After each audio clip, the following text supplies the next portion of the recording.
Alrighty, well, let's see.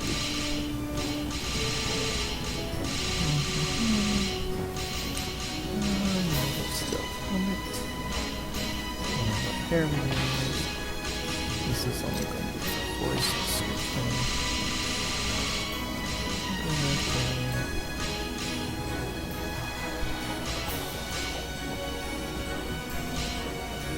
Actually,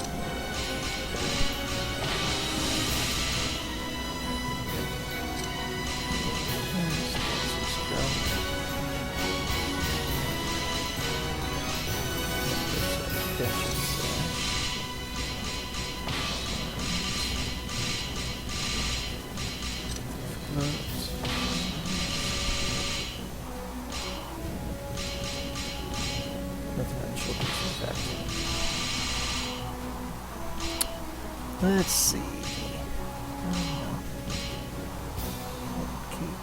Yeah, let's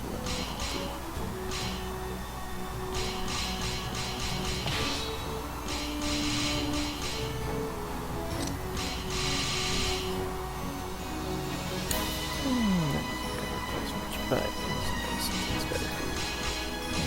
Let's start all the other.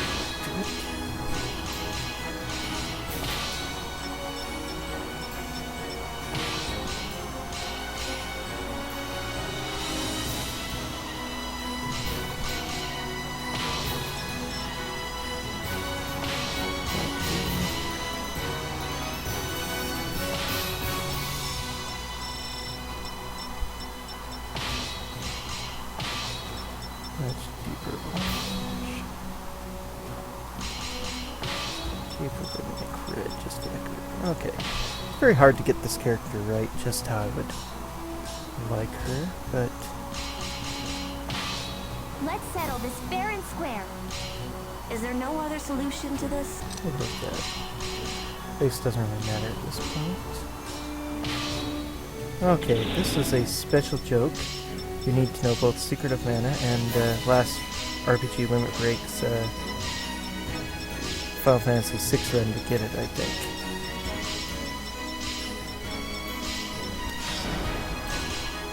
It's also kind of a test to see just how much characters can affect the main character. Here's my main character. It's going to be...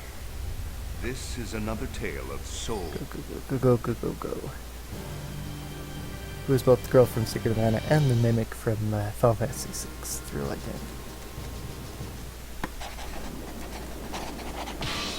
Alrighty. Haven't seen this before. I'm not starting the timer yet. I don't do it until I make all my characters. Because I make the rules. Let's see. Okay, let's see. We need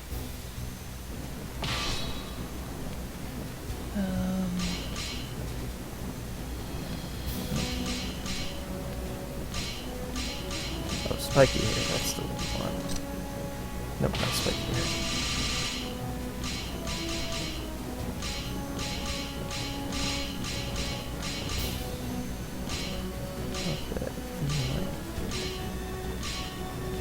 Ah, medium high. That's the one. It's been a while since I've looked at that. Okay, no beard on this character. Or torso doesn't matter.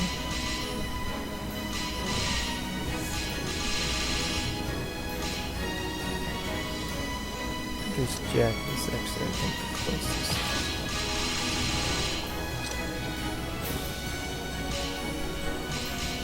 Next, going to be the scarf. Down there. Yeah, not that. Yeah, it's just dodge bracers actually not too far away.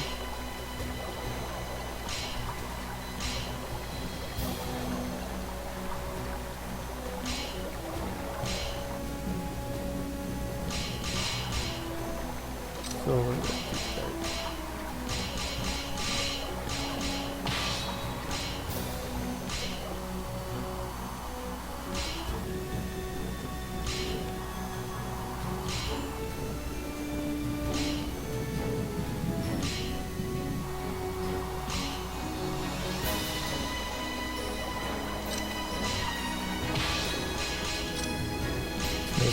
this last one.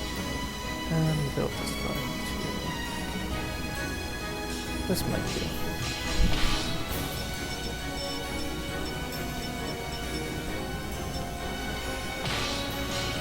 And the neck is actually supposed to be yellow.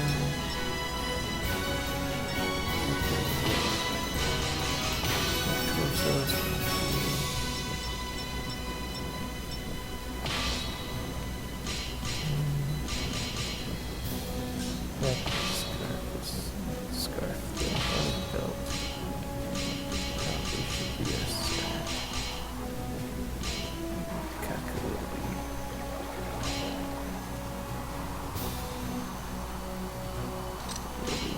Change the boots again.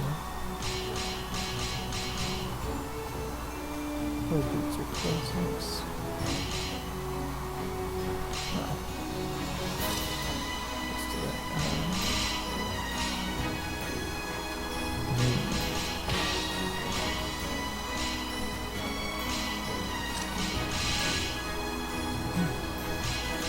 Oh yeah, let's see here.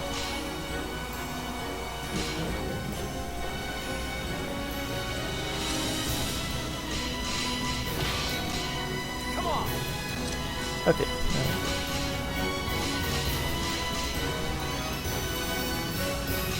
It's kind of that normal one that I'm sure that inches and covers. Nothing legs. So, what do I have? 2020. That's a little darker to match. Feet actually fine, that's probably fine. Change the face to that of a young man.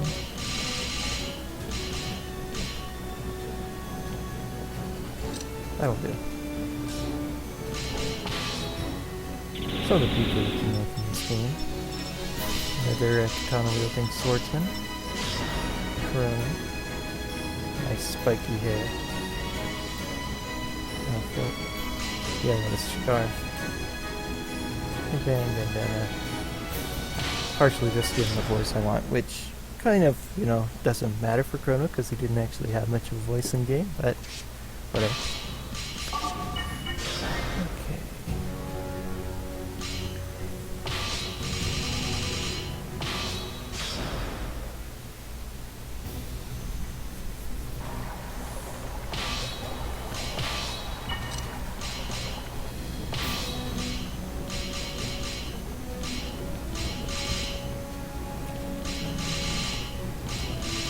I know which one I want now.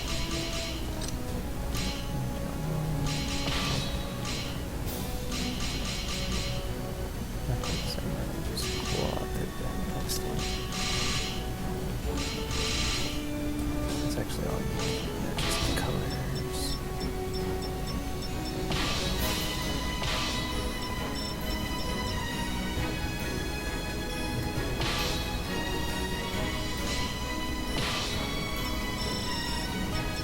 I think you can see it much.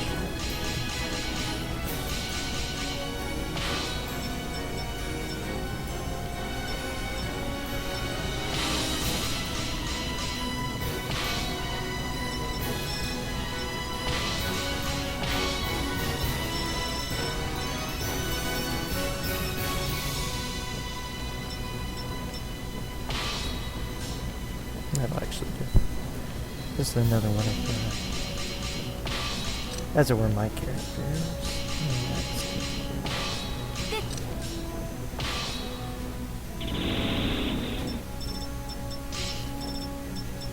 As somebody who's a writer at heart, story writer, no, let me get that first.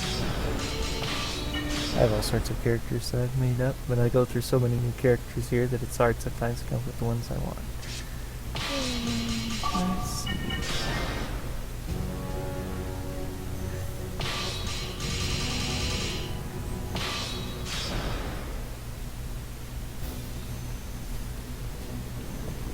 This is very close, but I'm going to change the hair. Put back as my favorite. No beard. This man.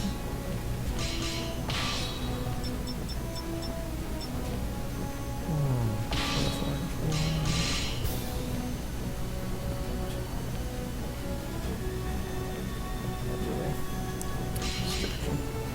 Okay, that's actually good enough.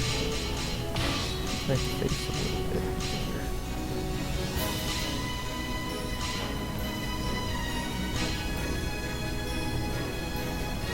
That'll do.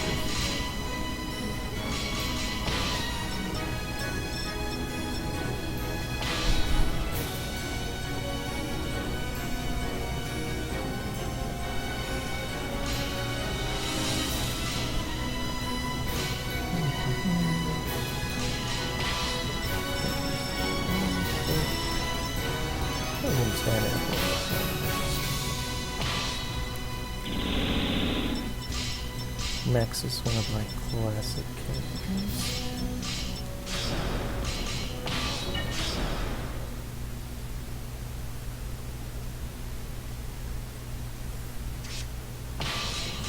Not quite sure what to do with the player, so I'm just gonna do this.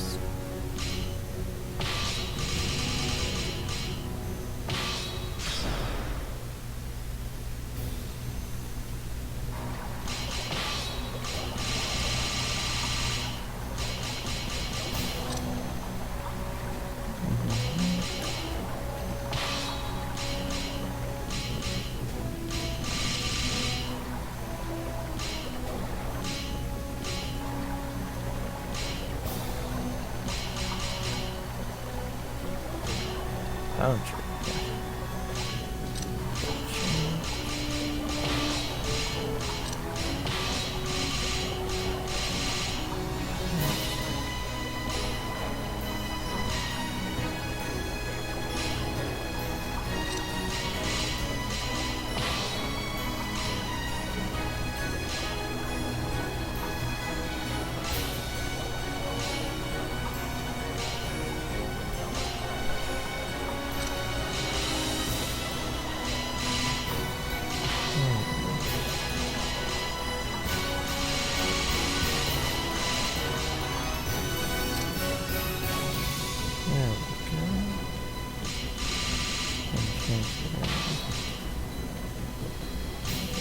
Turn.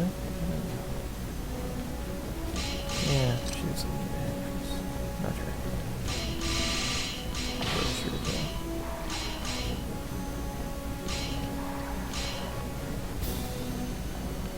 Good enough.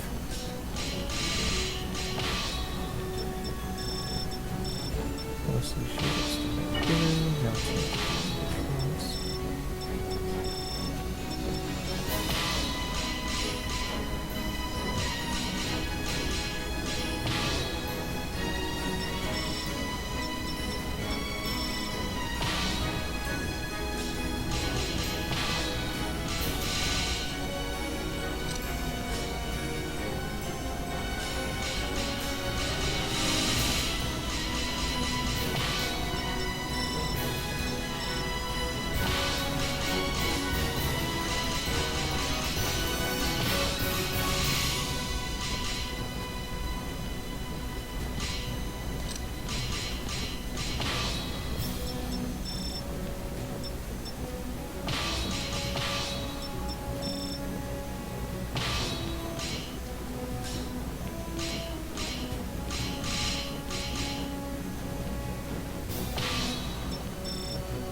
Character's another personal one of mine.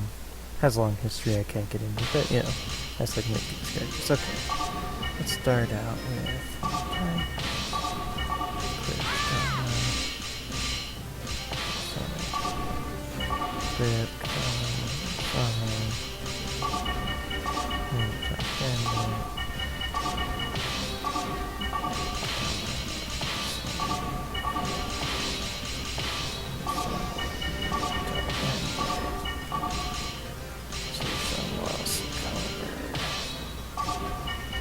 type bandit.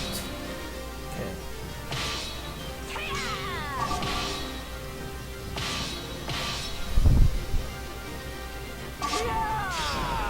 There we go.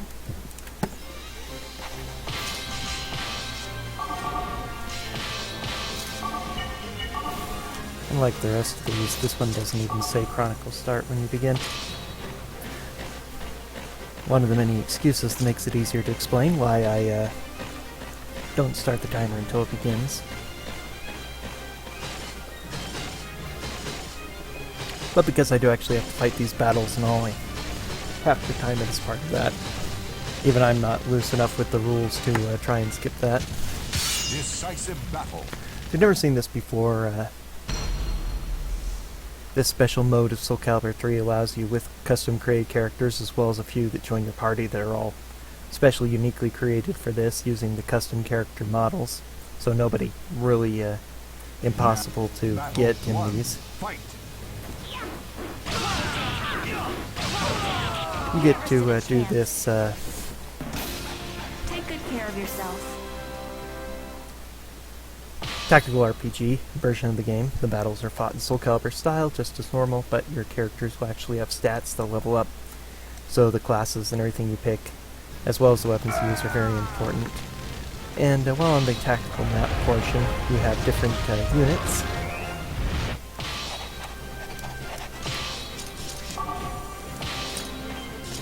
I've changed all mine to Bandit because each of the units have different properties and powers. Bandits are very, very quick, and they destroy buildings with the most efficiency. They are pathetic in combat. You can actually leave people to beat each other up on the field here. The damage they do is set. There's no random element to it at all. Final battle. Fight. Bandits do the most. They do the second most damage to buildings next to knights, and they're the second fastest next to cavalry. And those two are complete opposites the other way. Cavalry do the least damage to strongholds, and knights are the very, very slowest on the map by a wide margin. So bandits are the best overall combination of speed for moving around the map and taking objectives. And their drawback is that they, that's a bit of a loss, are pathetic in combat. Everybody else is close to the same. Infantry, knights, cavalry are a little bit behind, but not too far behind. But bandits are really pathetic if I try and just leave them on the field to fight and don't enter Soulcalibur combat like that. However, when you take a stronghold, you're forced into a final battle with whoever's inside in Soulcalibur combat anyway. So the amount of times you get to use in-field combat is limited, so for the most part, I just leave them as bandits. Though there's one time in any percent outside of in Chronicle 20 I have all my people infantry for reasons as will be seen. Otherwise, there's one time in any percent run where it's actually better for my time to change them into infantry. Actually in this one as well. I leave them in another scenario, additional scenario in any percent that I don't in SC percent. Battle 1. Fight. Any in SC percent, any percent of course is your standard speed rating percent, complete the game as quick as possible. SC percent means that I have to defeat the Soulcalibur characters as well. 23, the 23 Soulcalibur characters available in this game are also available as mini bosses. Optional mini bosses that you can defeat to just gain experience and stuff. They there's actually one path involving them that is actually faster in any percent, but otherwise I ignore them. A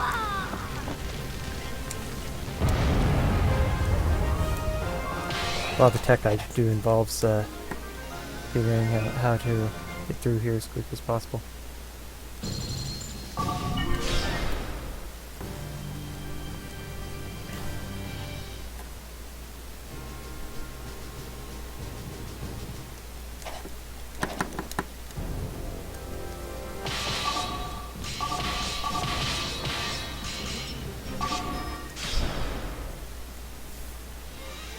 You'll see the first bits of my tech in this one.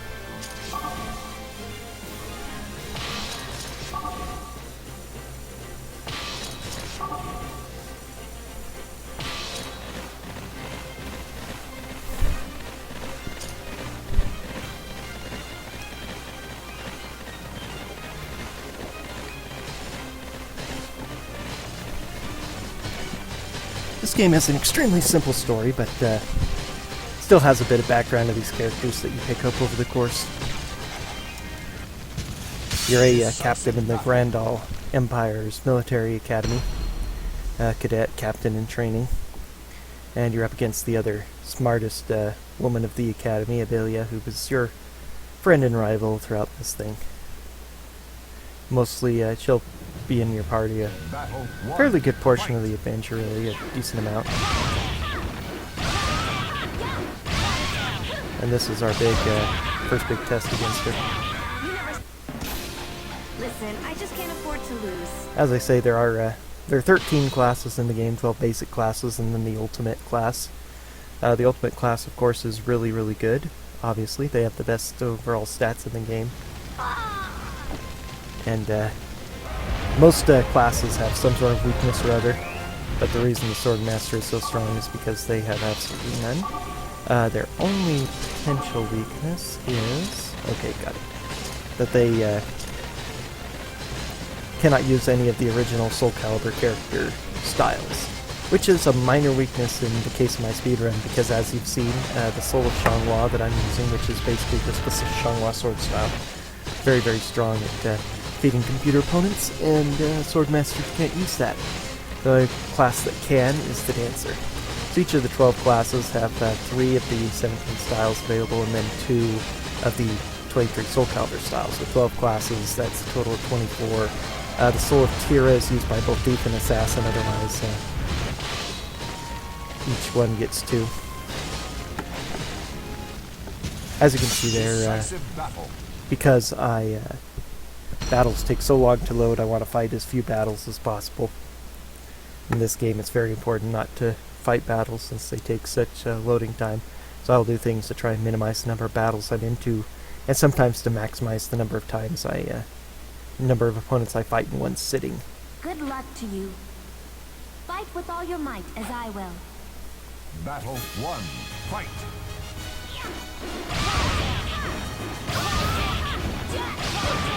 You never stood a chance.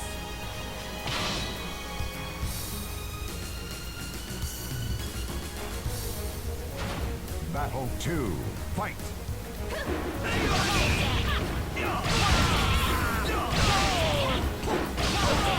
never stood a chance. Listen, I just can't afford to lose.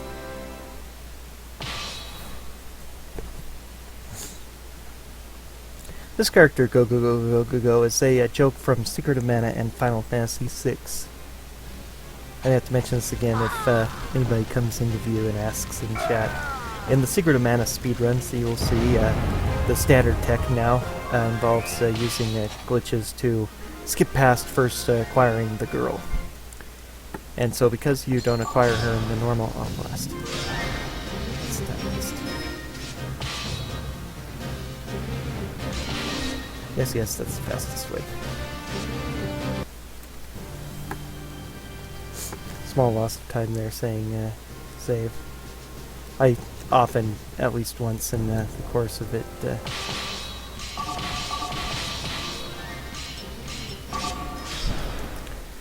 will accidentally save once. Just one of those things, that problems I have. Anyway, so you never named the girl, and most of your Final Fantasy type games and your Squaresoft games, everybody has default names, but in Secret of Mana there are actually no default names. It's rather interesting.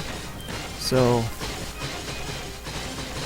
the girl's initial name data, for some reason in the system when it's called up, since it's not supposed to be there, it's not properly done, and it's go go go go go go go go go. Actually, 12 different goes, which creates a huge name. I think actually it's like 6 characters, which each of which is translated as go-go. For some strange reason. I have no idea if it's actually related to the go-go from Final Fantasy or not, and that's why they gave him the name, is because it's some sort of default name data or something. I don't know. It's weird. That doesn't seem likely to me, but you never know with the way things are translated in Japanese. But in any case, at the last RPG limit break, of course, Final Fantasy VI is a common one they like to run there, and Plexel was running his any %.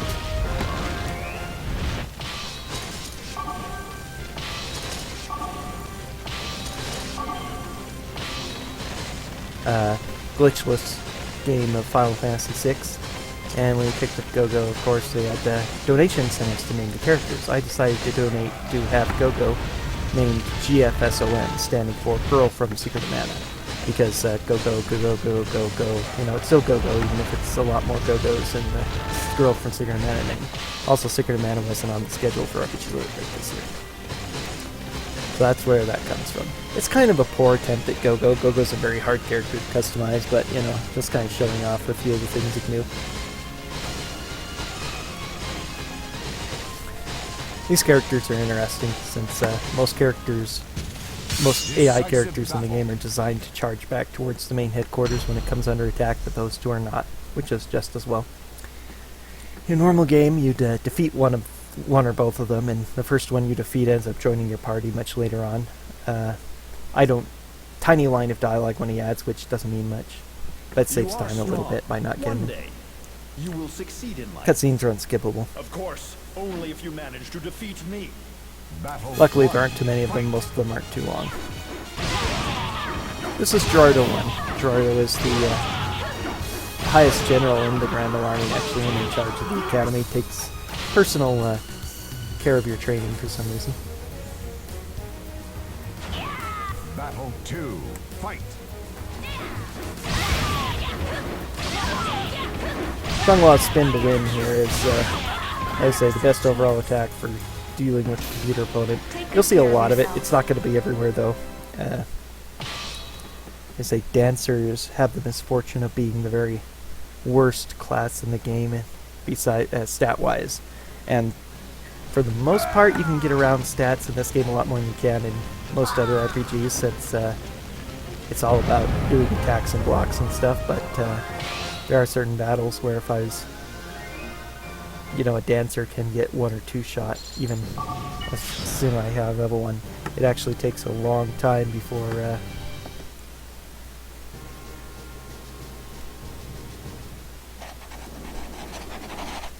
dancer stats even catch up to a sword master's many levels. Let's go do this first.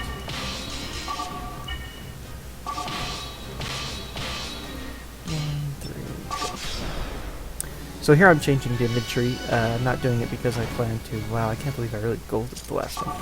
I'm not doing it because I want to do anything like actually fight battles on the field, but simply because it actually saves time to be slower in this instance. And I'll explain that in a minute when I have a bit of free time. One of the nice things about this run is that I do have plenty of time to explain stuff, just in general, because of all the downtime from these loading screens and from the times where I'm just sitting beating on the final citadel. Speaking of which, most of your objectives are to defeat the main citadel, but one of the reasons I have to use this strategy is because in this particular battle, Take good care of yourself. the objective is actually to defeat all enemies and not just take the main citadel, so I kind of go out of my way to ensure that I can. Otherwise it'd be much faster just to have everybody in the southern route and charge straight for the enemy citadel.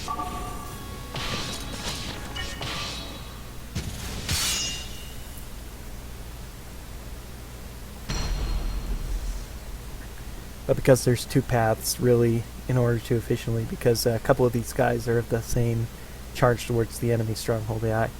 Regardless of the AI wanting them to retreat to the main stronghold, if they're in the middle of fighting any battle, including attacking a citadel, they won't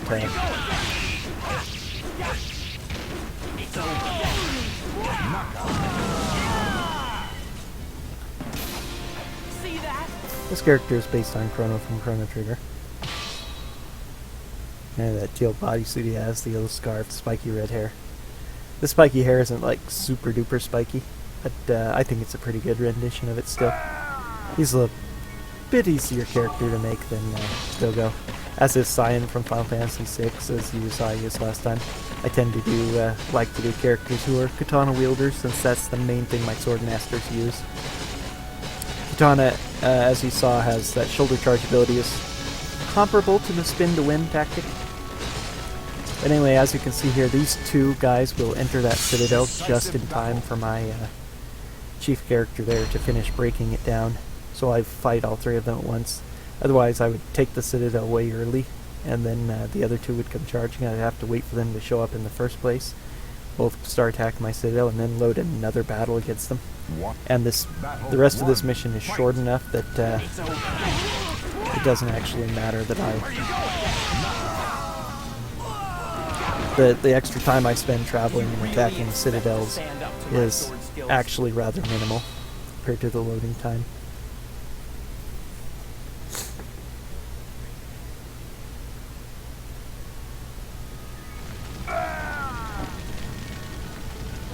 I've only done,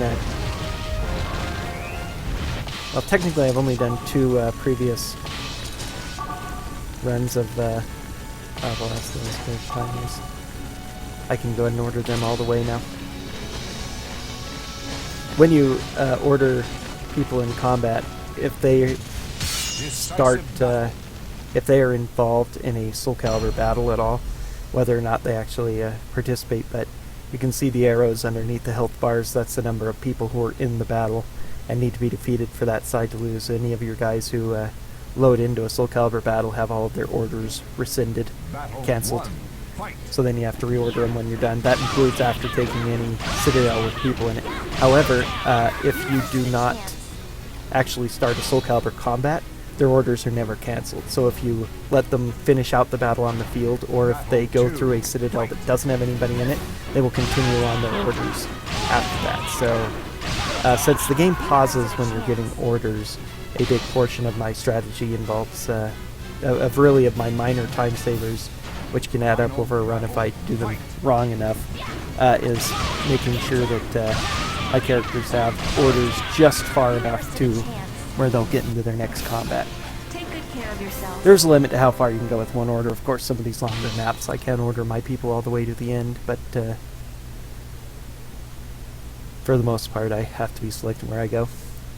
This portion of the game would be a lot easier with a mouse. I'm used to computer gaming on mouse rather than console gaming. I do some console gaming, but mostly I like to play on PC. Play PC games are more my style. I can order all the way to the end, and now it's just GG. So I'm used to a mouse, and a mouse would control this a lot better. Sometimes, especially when you're ordering people down these paths, it's hard to get the right one. And a minor slip up there can also use a couple seconds.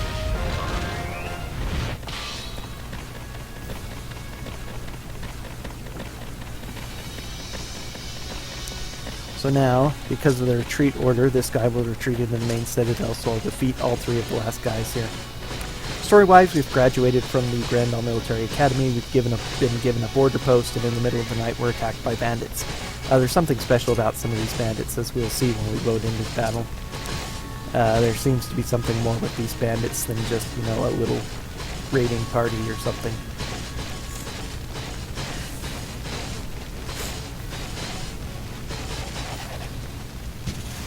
Decisive battle.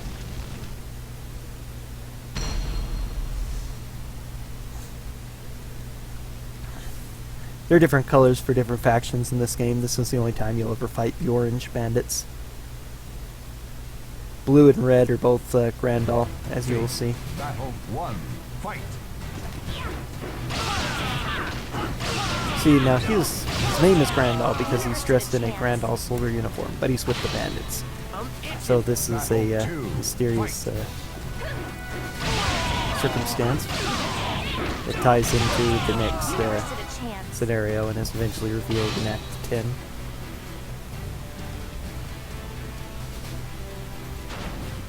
Here's question mark, question mark, question mark. No, it's not Terra with amnesia, it's...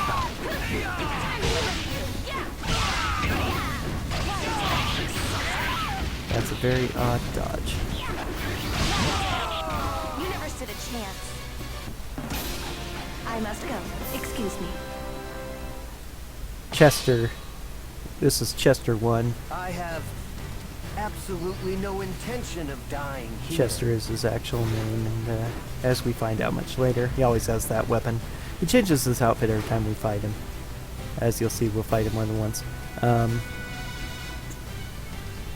It is neat, but again, you can create it just about any of the characters you see in here with custom character, except of course for the Soulcalibur ones. There are 2 other unusual characters I'll point out, otherwise all of them can be perfectly recreated. It's kind of neat, especially seeing all the different kinds of custom characters they made specifically for their own game.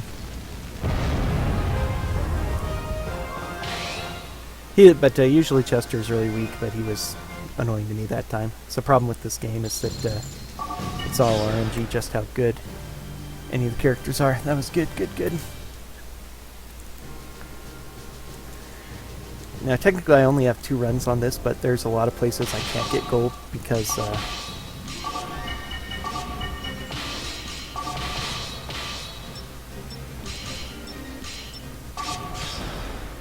simply because of the fact that when I did my original splits, I was actually going off of my any percent splits I'd done before.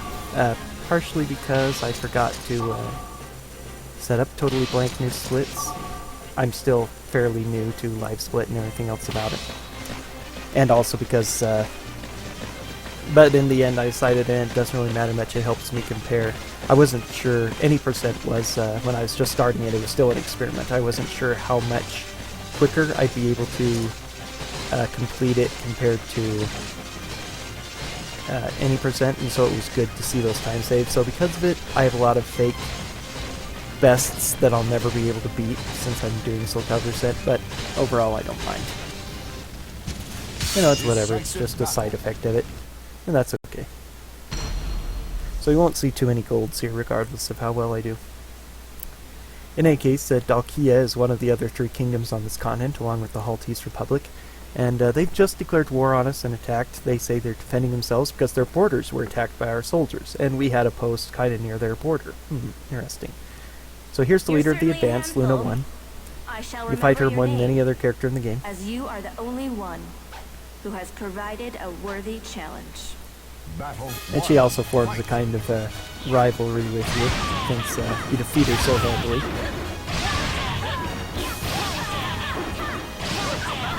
never stood a chance. Normally, again, this is actually the first scenario to be Chronicle, to be a different Chronicle mission scenario, to be different on Soulcalibur %.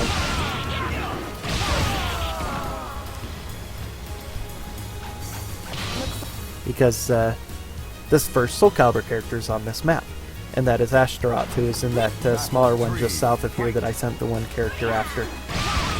Overall, it works to my timing to do it this way, because taking this building too fast is another one that causes me to have to fight more battles and increases load times and such.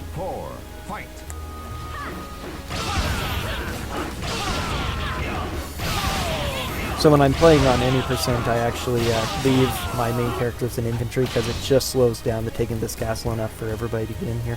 When I only have 2 characters doing it, all 5 get to be in here, and so that saves a bit of time. Darn Lances.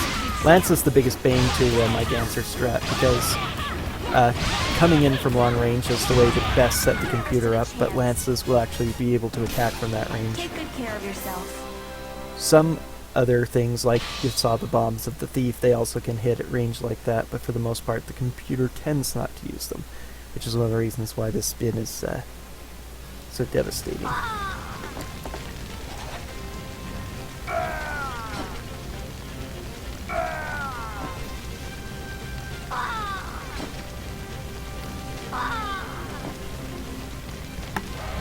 All sorts of tiny little effects in this game that make it fascinating to speedrun.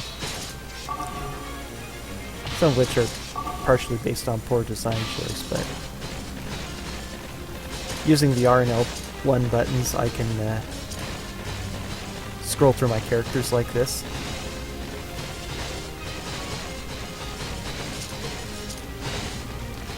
And but if I move around, I can select characters manually. But where I was is kept in memory by the computer.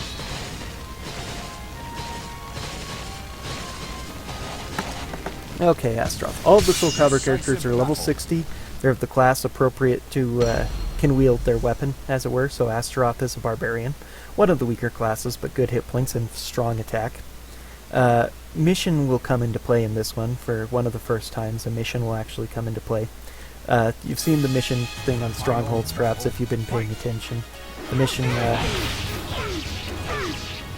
is basically a factor in the battle that it affects how the battle plays out. It affects certain attributes. Astaroth has defense down on his citadel, which means that my defense is lowered. Which, if I brought my Dancer here, she would have taken about half of her life in damage or more from that one attack. If you're only used to normal Soulcalibur, of course, the difference between the RPG aspect of this with the different stats can be staggering. Especially high levels later on. And again, down those. Okay. I'm going to have 3 coming in, so yes, I'm going to want to. Safety safe. So as you can see, the level 60 gave me a lot of health. Sword Masters are so strong that I didn't take too much damage there, and I was able to recover. Equipment in this game does not affect your stats. I mention that mostly because in Soulcalibur 4, with the custom characters you can create, it does affect your stats, which I always found really annoying. Because then you're making stuff based on... You can see I'm moving around here. This is a whirlwind based on this scenario. Interestingly, just because of the way things work and how the AI reacts to what you do, I actually don't fight anybody in this citadel on any percent, so it's not one I see all the time.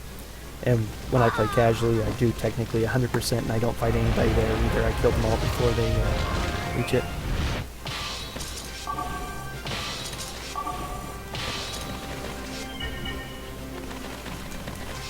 Oh, blast. That's semi-bad. Yeah, we'll see if it matters. I think it's going to, though. I might lose time because I wasn't quick enough on the draw.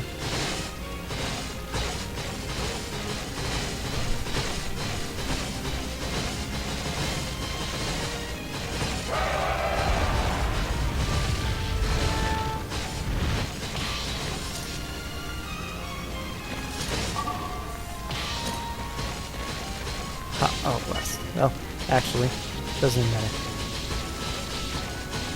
Normally I would fortify up that citadel, give it more hit points, but I kind of missed. Decisive battle.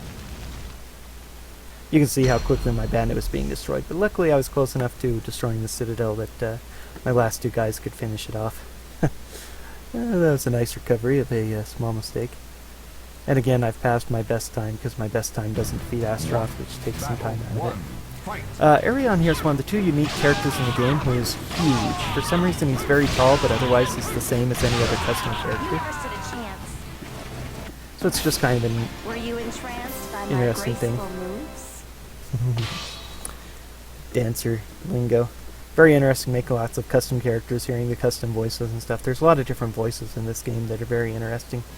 The next 2, Soulcalibur 4 and 5, though they allowed you to make the voices more unique by changing the tone and everything, so you could have a really deep voice and a really high-pitched voice of the same thing, but totally different. This has a lot better custom voices, I think, because the voices are...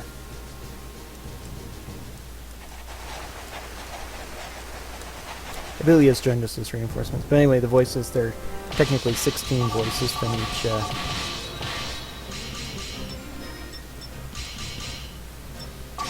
I remember where I'm going for a minute. There are 4 different voices for male and female, and then there are 4 different... that's actually...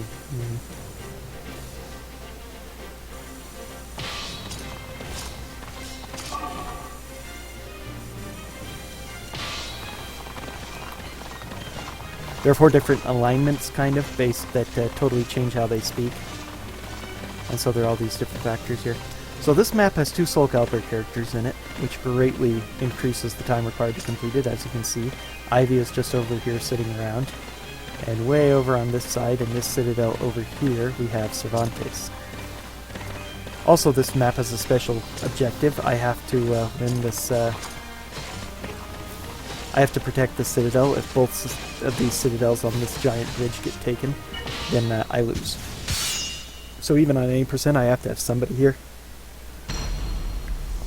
On SC percent, I have 2 so that I can successfully take out Cervantes before I end up taking the citadel, because as you can see over on the left there, it's a pretty short path to the main citadel.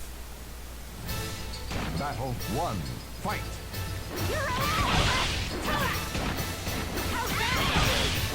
This is one of the few times where, thanks to the mission involved in the scenario, there's one of the few times that I'm actually going to be able to get perfects with a katana. Battle 2.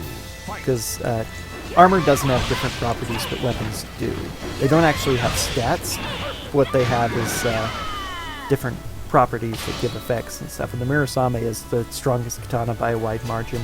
It increases my attack power. It further increases my attack power over time, so as the battle goes on, I get more and more attack power. But it also drains my life over time, which is bad. Fight. But I get life back from Do you see now? You inflicting never stood a damage. chance. Ring outs do not automatically win the battle. They take half the health of the enemy away in one go. Half the maximum health, so if they're at half health or under, they will be finished off, but if they're just above half health, they'll have a sliver left, as you saw there. Still, it's pretty time-saving to take so much damage and everything. It's pretty time-saving usually to get a ring out, although sometimes it's bad. Like when I'm in the middle of... once I have somebody locked down with Shangwan Spin, one of the great things about it is once I knock somebody down, it's almost a guaranteed victory. But if I lose that and I have to start all over, there's a chance of them pounding on me before I get a chance to establish the lock again, especially on later AIs, where they're very good and very aggressive. Final battle. Fight. Where are you going? Where are you going? And here's where you really see the stats come into play for the first time. Because Ivy is a pirate who have really good stats. Oh, she avoided ring out nicely. There we go. Okay, that was And so I was doing just minimal damage there. That was a really good Ivy fight. Normally she's a lot more aggressive than that, and aggressive is opponents are the problems because they will hit me. Partially because it's my playstyle. My playstyle is good for speedrunning this game because of the fact that I'm not very good at defensive. I'm always about attack, and finding ways to exploit their attack power. So I attack aggressively. But if the opponent hits me, attacks first, and hits me in the middle of it while I'm trying to set up my combo, I get trashed. But attacking is very good in speedrun because you want to win as fast as possible. So overall it works for me. Rowan is technically the boss in this map. He's one of the most unusual bosses who does not wait in the main citadel. So it's actually possible on my any percent run to defeat the map without actually ever fighting him. Pretty much every other boss in every other scenario is in the main citadel. I'm the winner. There's only one map where it's actually necessary to defeat the main general to win, which is a special circumstance, as you will see down the line. Gives me a special strategy in that map. Every other time it's just defeat the main citadel, unless it's also defeat all enemies or whatever.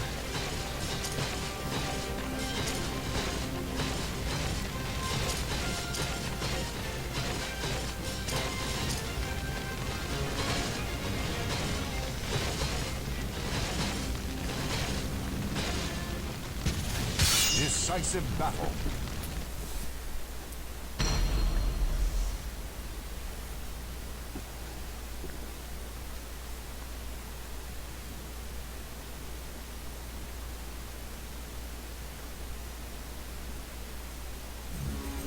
Battle 1.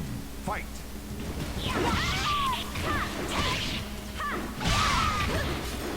So all these missions apply special effects. Cure was in that one bridge back there, as I was saying, and it actually causes you to gain health over time. And so that was nullifying the life drain from my Mirosame, so as I was saying, it's one of the few instances where I can get it perfect with the katana. At least the katana weapon that I use. This guy's being much worse than she is. This glowing green around us is the opposite, it's poison. We're taking damage over time. Luckily, Soulcalibur restores my health slowly over time, so it helps to nullify that. But doesn't help much if I'm taking a lot of damage.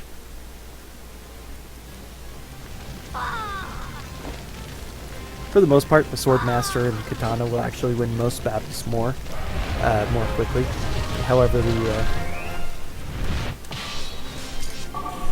especially since my chance of losing is more minimal. I was not remembering which characters were, but there's the frustration of trying to get through these.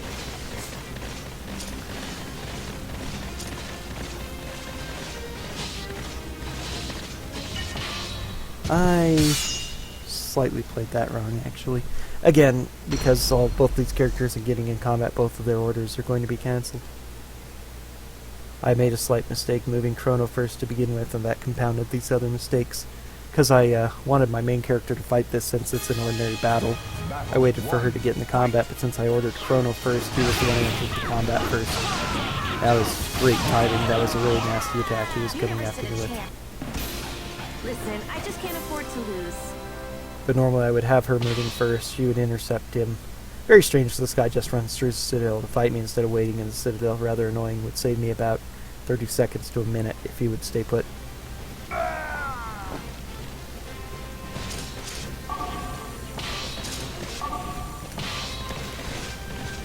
I could have had Chrono just on the one orders and come in after them, but because that didn't happen.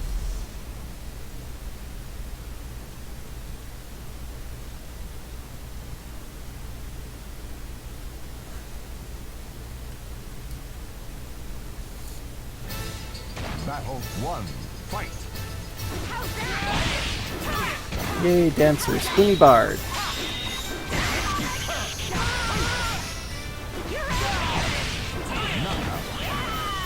He was annoying. You're way too weak. As joke weapony as they look, tambourines are actually relatively sturdy weapons here.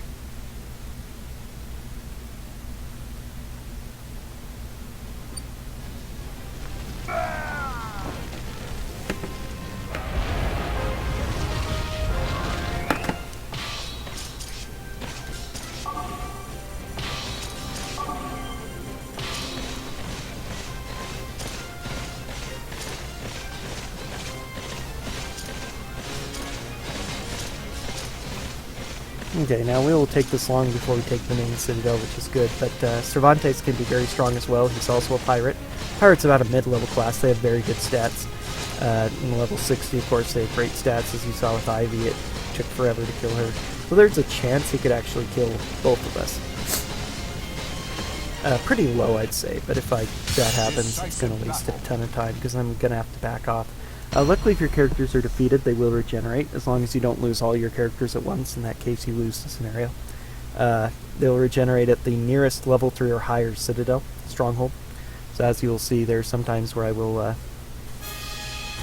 improve a Stronghold in order to...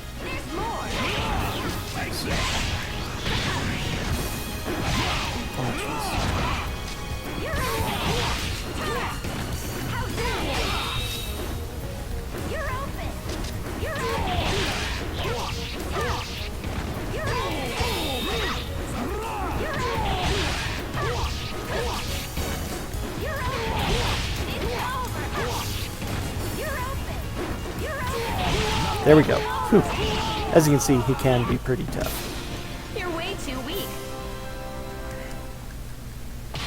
But I made a nice recovery there. That's the nice thing about the katana that doesn't work for Xianghua, because of that life drain you get from doing damage. You can recover yourself really, really quickly.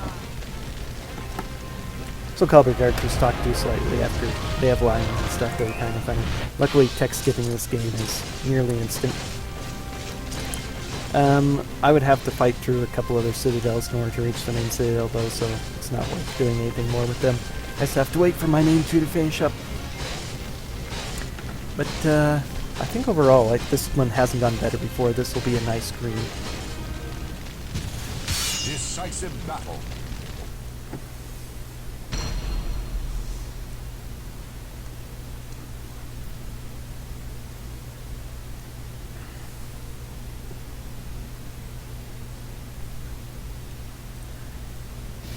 The fighters battle one. If you watch the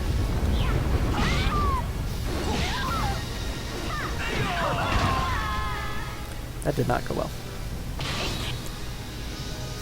If you watch the Twitch stream, my Twitch stream at times when I'm playing live like right now, or, you know, the VODs later on, you'll be able to tell Battle two. when I have a lot of viewers versus, or, you know, any viewers at all versus when I start working in the morning I don't have any viewers. That's the danger of the dancer. If they decide to be aggressive and start hitting me, that's the demonstration of just the boom or bust with it. Occasionally they will just roll over me. The katana is a lot more reliable because I get so much health back and I have so much better health and defense that, you know, it's sword master with katana, I should say. Although samurai is strong enough class, it's the second strongest class, and they can also use the katana. They're the only other ones who can. So I'd be using a samurai if I didn't have access to sword master for some reason. They can more reliably fight through here. But anyway, as I was saying, when I don't have any viewers to talk to, or when I'm talking in chat, I tend to explain everything a lot just to have something to say. So I explain a lot of the same stuff every single time I play this, but that's okay. If somebody gets started on a video, they'll still get most of what's going on. And the loss of my dancer makes this not as good a time save as I hoped it would be, but I'm still doing well. I'm saving time.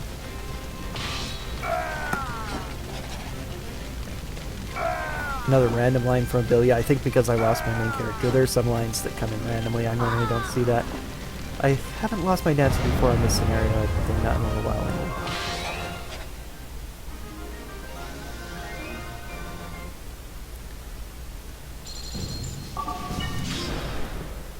Yeah, only a few seconds time save, but oh well. Still not bad. Every time save is a good time save. I say I don't have too many splits yet, but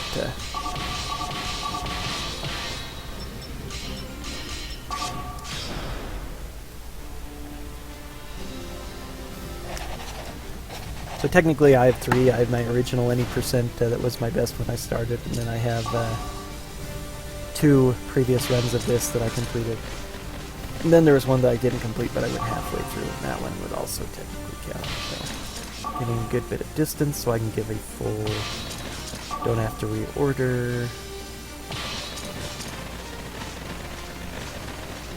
Again, that slight delay is quite a bit of a time save since I don't have to freeze the game and reissue orders.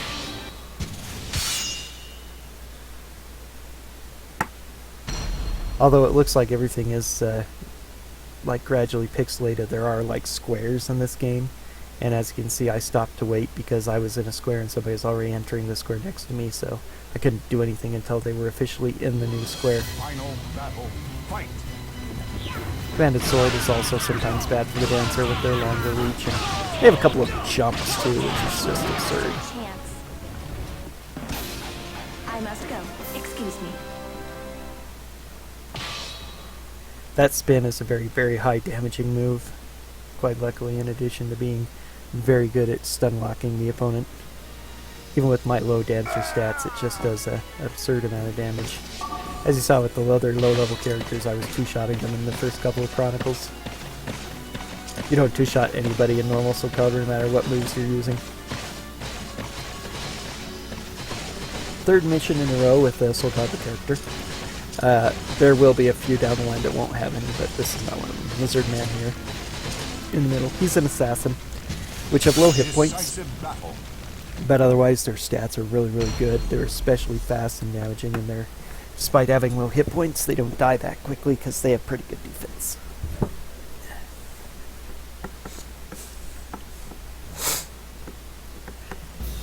The battle 1. Fight. Okay, this is Luna 2. Luna 2 is guarded by her Klesser Pendo. Don't ask me, but that's the name they have. Thanks for swinging over my head, Loopy. Loopy's usually pretty weak, though. Despite being Lance, she still occasionally gives my dancer problems, but otherwise she's usually weak. Any of these characters can go off at any time and just do stuff like the staff wielder did last time. Especially if my initial Sortie fails, it's hard for me to recover. But for the most part, a lot of them are fairly weak, especially here. Now, there's kind of a special strategy here. You want to go there, actually.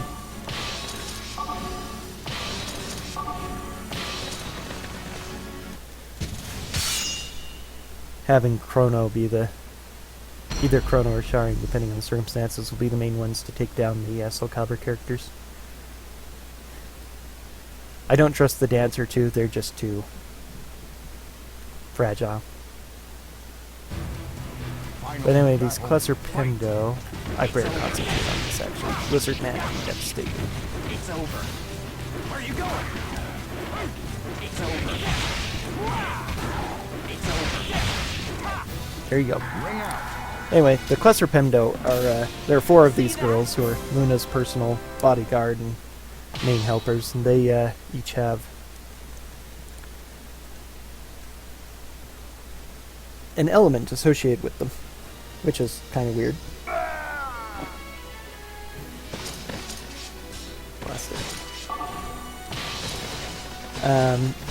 And so when they're inside citadels, the mission of the citadel is kind of affected by that. That lightning means all guard break. If you're used to Soulcalibur, you recognize the all guard break property.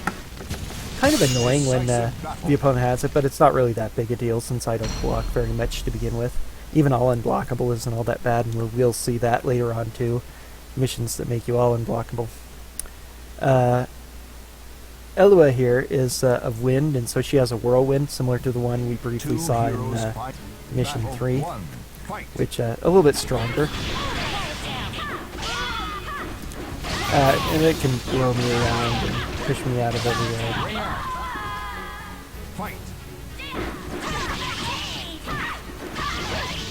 She is not normal attack.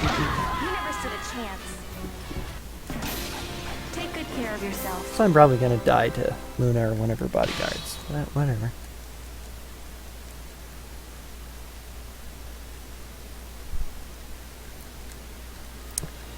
Anyway, Elua is normally really weak, and the whirlwind doesn't do that much, but in this case it just managed to push me out of line so I didn't get the knockdown when I needed to. Sometimes that happens. I moved around a little bit too much this time. I should have gone straight into it from where I was. So I'm doing this in order to pull them specifically out of these citadels because their elements, AG is earth and Healdo is water. That gives them Quake, which is annoying. Every 3 seconds there's a Quake that happens that stuns you. There are ways to avoid it, but it really disrupts your flow and everything. And then of course Ice means you slip all over. Ice sucks. We're going to see Ice several times, and I wish I could totally avoid it, but you can't. There are three battles, I think, where you're going to have to see Ice. Decisive battle.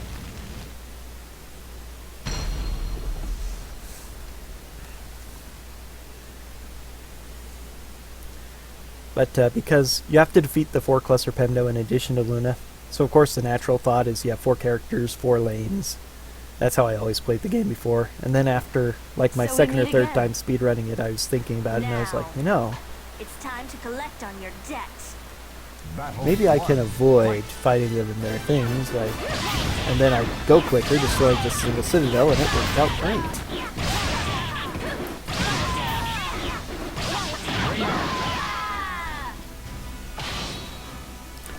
Ooh, I survived one. Now let's see if I can survive the others. Healdo's usually weak, but once again. Okay, got it.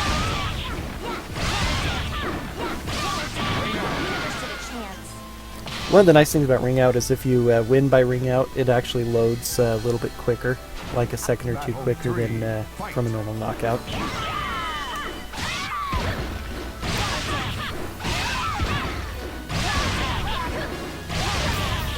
Ah, nice. Nice recovery. This is going to be a nice time save. If I thought that would actually get a knocker out or finisher. Almost lost it. I I did good.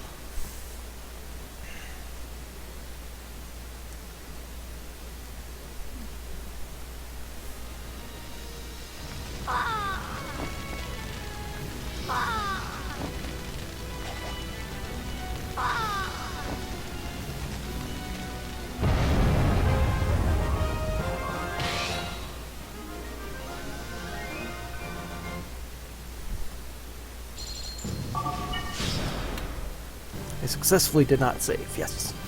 No need to safety save either, really, at any point, because even if you lose a scenario, you get a chance to save the game and then restart the scenario with all the experience you earned.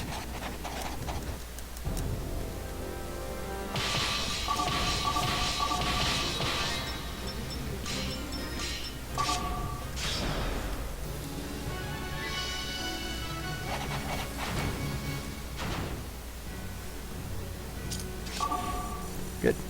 Usually the game starts centered on Gogo, but there are some maps where everybody's clustered together where it'll jump onto somebody else instead, and that really throws off everything. Because according to the RL buttons, it believes you're on your first character.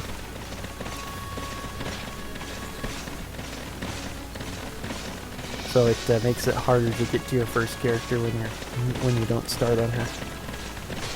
But when it works out right, I can start by issuing a command to the main character and then just use R now to quickly shuffle between the rest.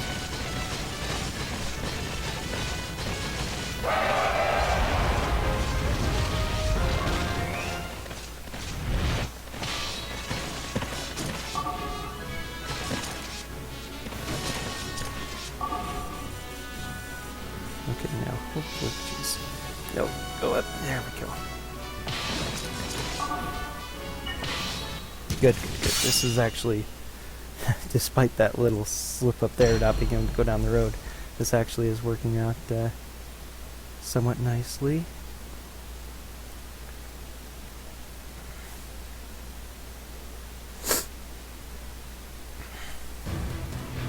Battle 1.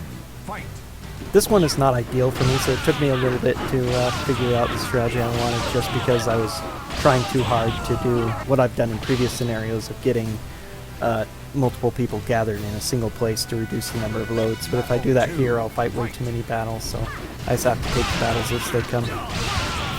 And then one of my favorite strategies for fortifying, I'm actually going to be able to do it this time. I briefly mentioned fortifying. It improves the level. There are a couple of effects of the level of a citadel. Obviously, the higher level the citadel is, the more hit points it has. It also increases the effect and usefulness of the missions in it. Specifically, let's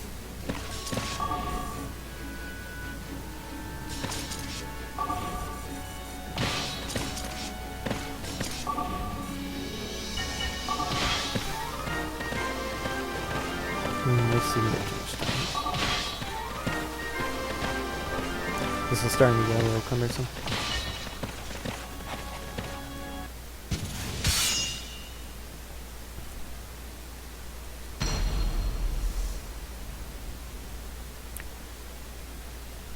So basically, Cure, like at level 1, essentially Cure will affect both characters, but once you get it up to level 3, it will only affect the person defending the stronghold. It won't affect the enemy. And it's the opposite for something like Poison that's bad. At low level it affects both, and then at higher level it will only affect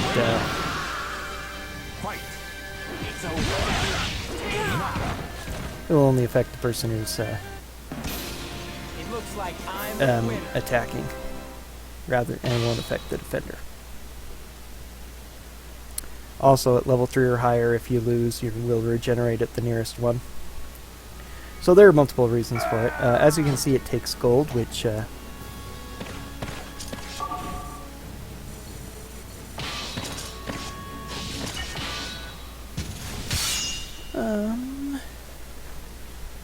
that's going to be another order. I didn't quite get everything out in the speed I wanted, because I'd forgotten. Again, you know, actually knowing where you are cursor-wise can make a big difference. Battle 1. Fight!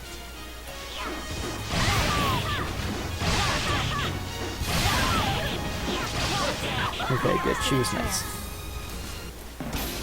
Looks like I won this fight.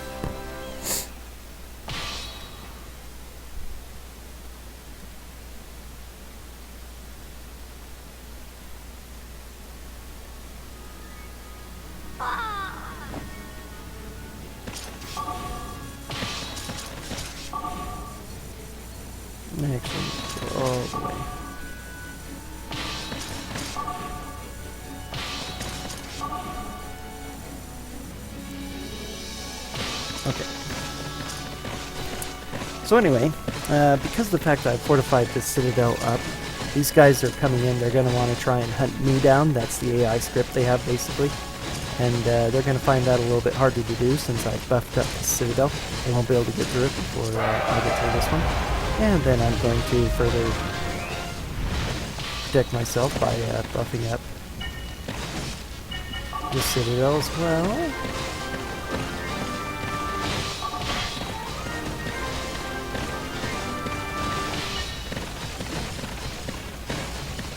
I mentioned ice. You'll get to see ice for the first time here. Luckily, I now have strategies that can deal with ice most of the time. Sometimes they're tricky.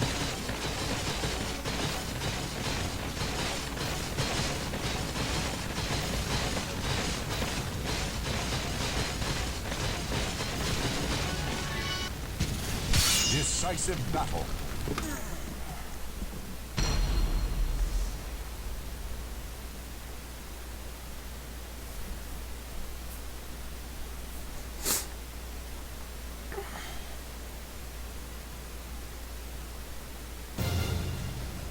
Battle 1. Fight!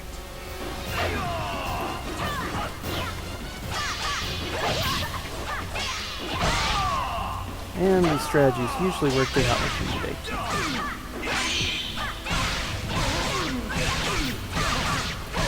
Horizontal attack spam is actually a fairly decent strategy, especially with a few really fast weapons, regardless of the circumstance. My shoulder charge and spin to win are a little bit better a lot of time, but it's a great backup, especially on ice.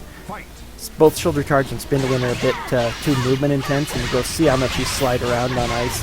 So I just go sliding everywhere, and I can't combo with it, so it's kind of pointless to try. But this is very fast, and it's very hard for the computer to recover from, especially when they have slow weapons like this. But then there's whew, that's dangerous. Take good care of yourself. Interestingly, hitting the opponent will not delay going on to the thing at all, if you're wondering about that. If I were to commence a grapple, especially a really long grapple, the battle won't finish until the person takes damage from the grapple, would take damage if they weren't already defeated, and basically hits the ground.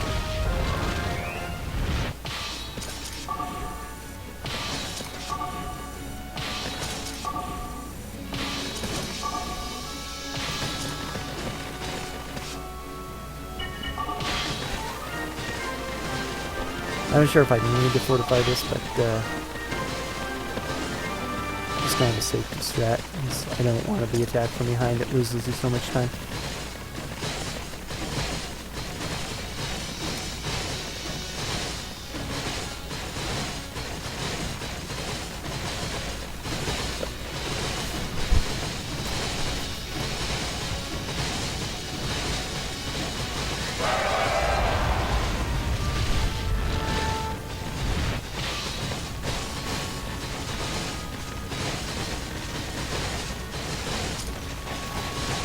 Okay, it looks like if I don't lose a character, I don't need to improve that, so I'll try and remember that for next time.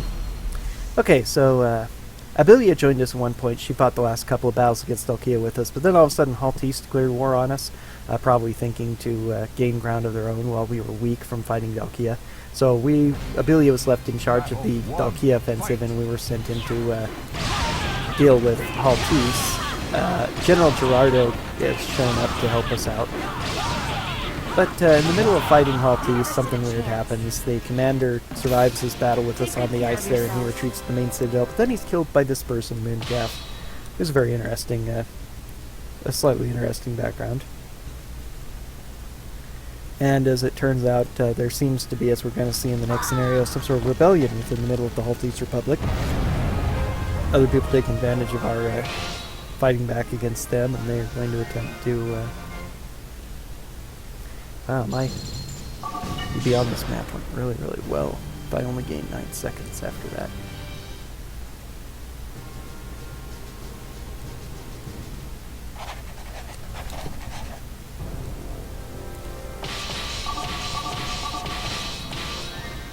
Okay, 3 is fine, everybody else needs to go to 1.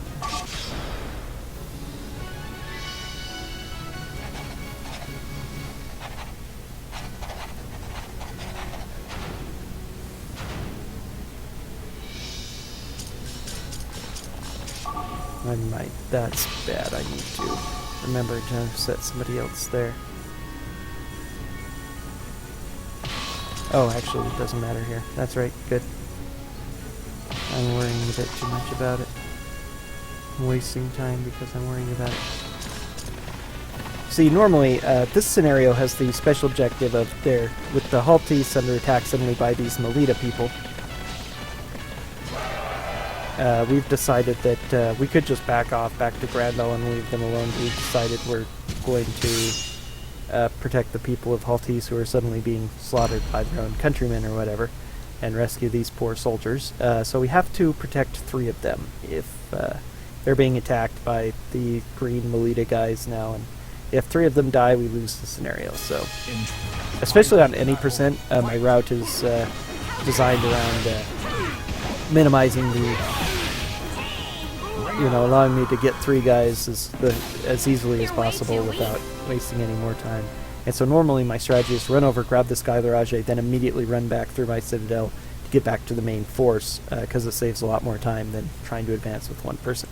However, in Soulcalibur %, I have to defeat the Soulcalibur character here, who is Setsuka, up in the Citadel, so I have to go through this place anyway.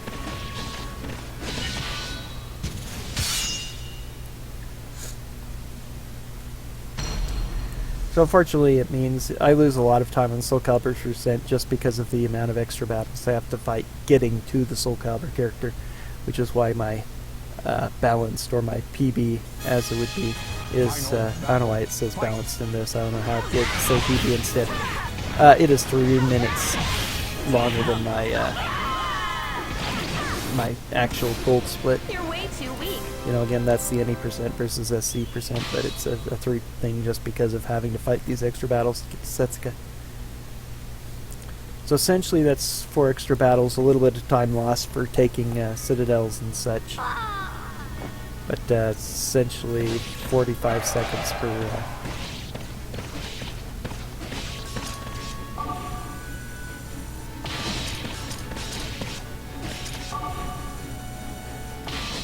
extra battle we have to fight.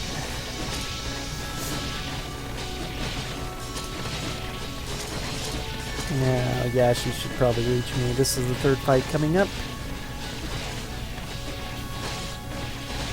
Almost a sub 1 Chronicles 7. Even on Soulcalibur %. That isn't bad. Just looked at that for the first time. So that's because character, if you only played the earlier Soulcalibur and Soul Edge games, Soulcalibur 2 for instance, if you never played any of the later ones from Soulcalibur 3 onward, Setsuka's a character that was made just for... she was a new character for Soulcalibur 3. Came back in Soulcalibur 4, of course. They had the entire same cast in Soulcalibur 4, except 1 more additional new character. Totally unique, spear and sword wielding. Now I can't remember her name. Hilda? Something? Some sort of German knight. Final battle. Fight. Lady knight. Good. That battle went fine. That was a pretty good warm-up fight.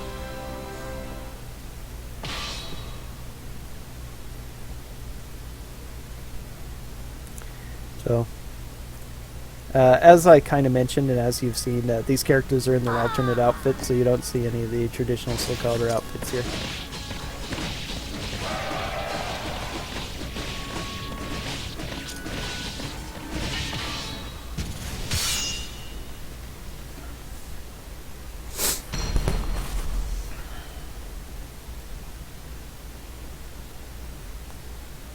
And Setsuka's, she actually looks... She's supposed to be a foreigner, but she looks very, very Japanese in her main outfit. But she actually has blonde hair in her alternate outfit, so she does look like she's not Japanese. You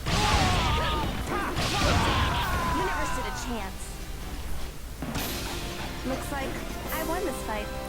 It's just one of the interesting things about Japanese art style in general. Anime and all related things in Soulcalibur, though looking more realistic, still has a bit of that flavor to it. It's actually really hard to tell race.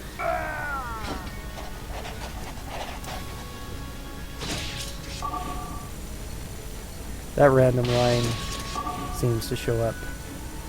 Not really randomly, there's some sort of set protocol to it, but I'm not sure what it is. I don't know what it's doing. As far as I can tell, I haven't measured it specifically, but there seems to be no time loss in how long it takes to zoom into a battle that you do. It goes faster if you're farther away and a lot slower if you're close, so it's just kind of, you know, whatever. It doesn't matter where I go on the map. Things seem to save time. There are 2 characters that are generic and 3 that have dialogue. I save one of the ones that has dialogue, the other 2 I don't save. Decisive battle. One of the ones, any of the ones you save will join your party, with the exception of Eileen. I didn't save her, she just died, but she joins anyway. She's the leader of this group, and so she's becomes one of our most loyal soldiers after this. Rajay, if you save him, he's the easiest to save, so you almost always do, he'll join your party, and Canon, who's the one who's left, she's the hardest to save. And if you save her, she will join the party, of course. Interestingly, they will both join your party after another scenario later on, regardless of whether you save them or not. So I'll explain when we get there. You're way too weak. You know, you just don't get her. If you really like Greave Edge, which I do like Greave Edge, although it's not one of the very, very best weapons, most reliable weapons anyway. It's a really stupid idea if you think too much about it, but I really enjoy it all the same. I just think it's cool. But if you like Grave Edge, Canon is like the only non-custom character you get in this scenario, the only one who joins your party who has Grave Edge. That's kind of important if you like to use people. I almost never do, because I prefer using custom characters that I make. I think that's a lot more fun. And in a speedrun, it's a lot more important because you get to use the specifics. There are no sword masters in your group, so the only way you get sword masters is by creating them, and you can't customize their weapons, so the only way you get Soul of Shanghua is making a custom character, so there's very, very little reason for me to ever use the characters in for a speedrun, unless I was to do a special category like You really want to do this? single custom, any percent, where I only get to make one character. Still, Greave Edge isn't good enough that it would be worth, at least for me, for how I play the game. Take good care of yourself. The skills I use I'm good at. It wouldn't be worth it trying to save her just to get her so I could use her.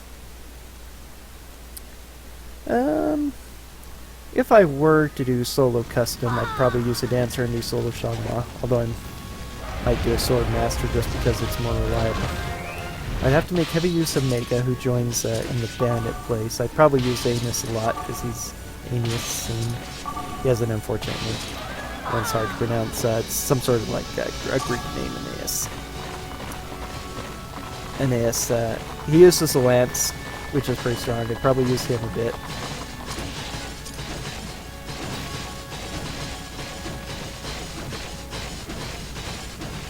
For some reason it looked like one of my characters didn't go all the way, he's just farther back.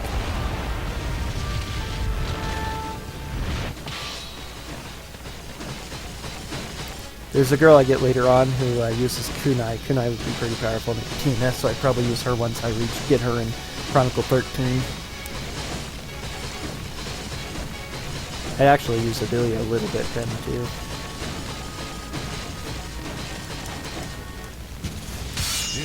This is Heil 1, Heil the commander of the Melita forces. He can be a pain.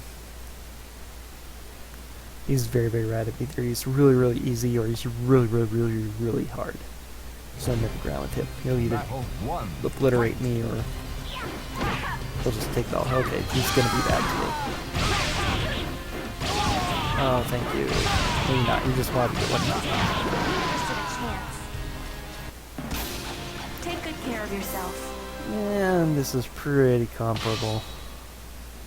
That's good. Fairly consistent.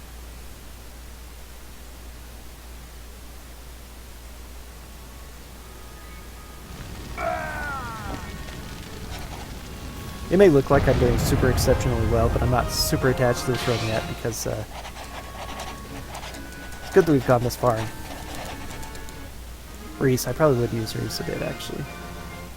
Yeah, I'm gonna lose a tiny bit of time because of shenanigans. 1 second, not a big deal.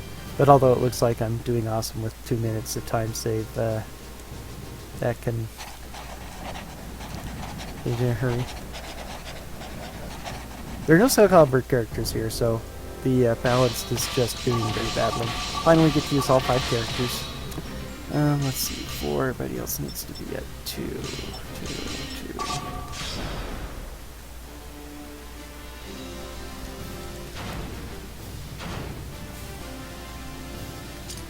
Okay, I have to do, tried to, when I last did my any percent run, I tried to outsmart myself.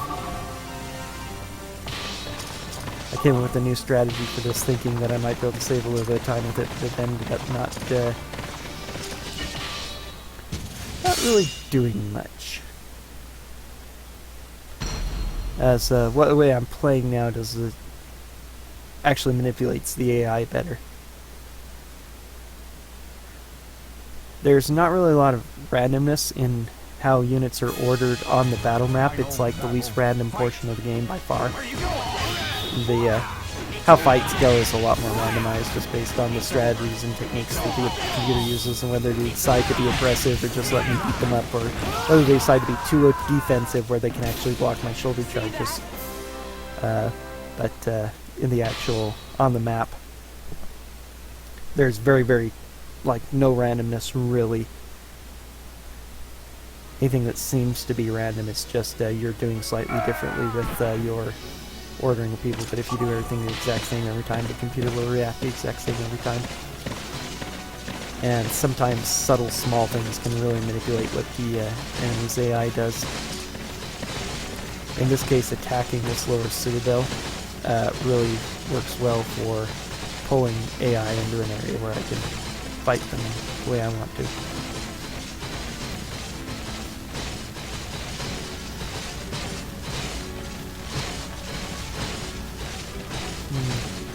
So this is Luna 3. Melita has formed an alliance with Valkia since I am so effective as the Soldier of Grandel, so they both come to try and gang up on me together. And of course,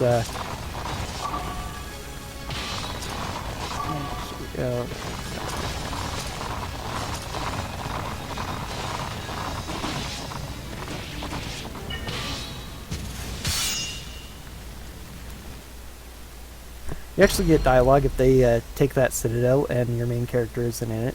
Luna says, "Out of the way, she's what I want." And of course she's accompanied by her 4 cluster Pemdo again.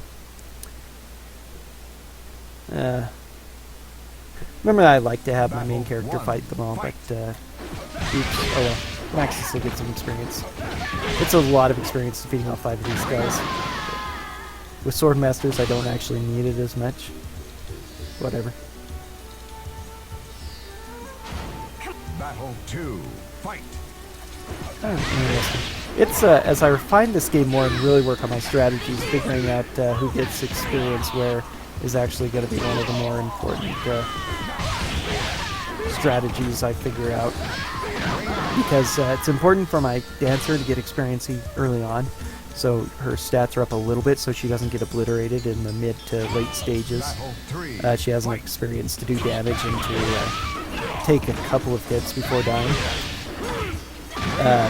However, I can't use her on the very last mission. It's too dangerous, and takes extra time anyway because of a cutscene if I use her in the final battle.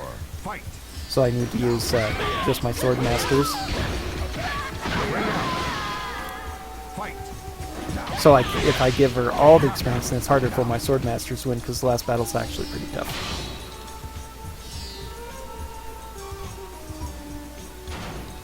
Final battle, fight!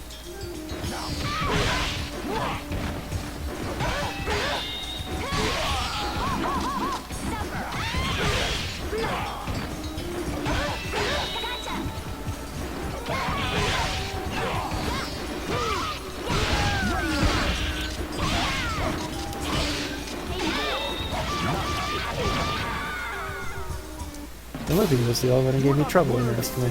That was a good 7 levels for him.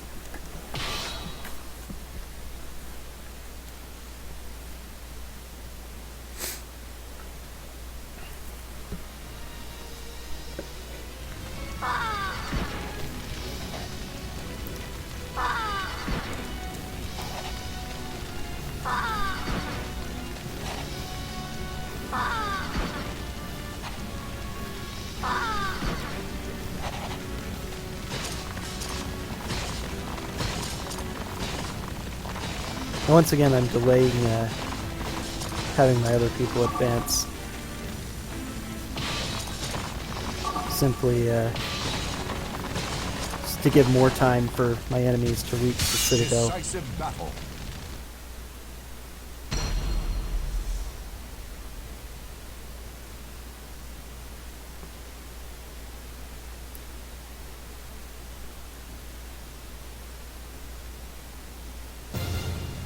Battle 1.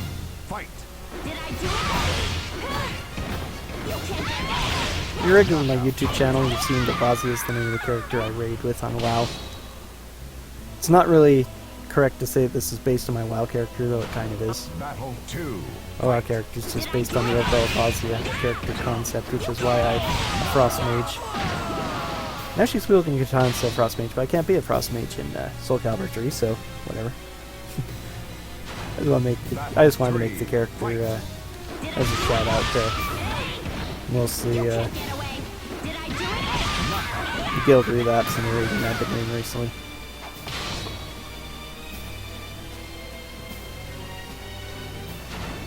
Battle 4. Fight. Did I do it? Did I do it?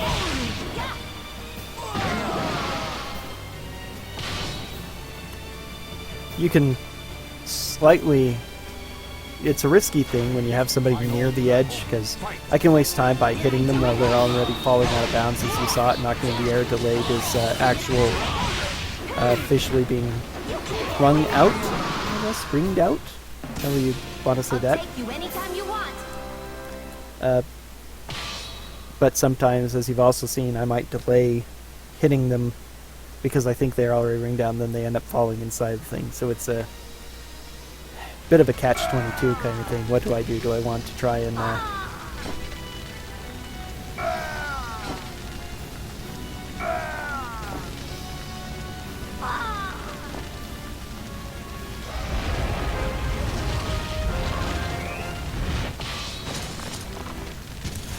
Decisive perfect battle. timing there. So the catch-22 is, do I want to try and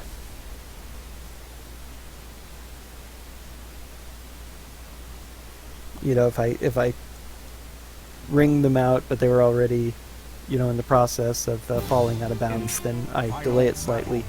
But if I unsuccessfully, if I think they're about to, you can see how horrible Dancer's stats are.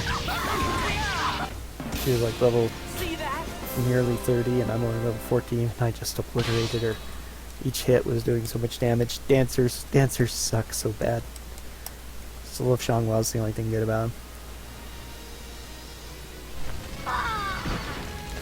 The tambourines are actually a surprisingly effective weapon too against them. I actually don't need to do anything.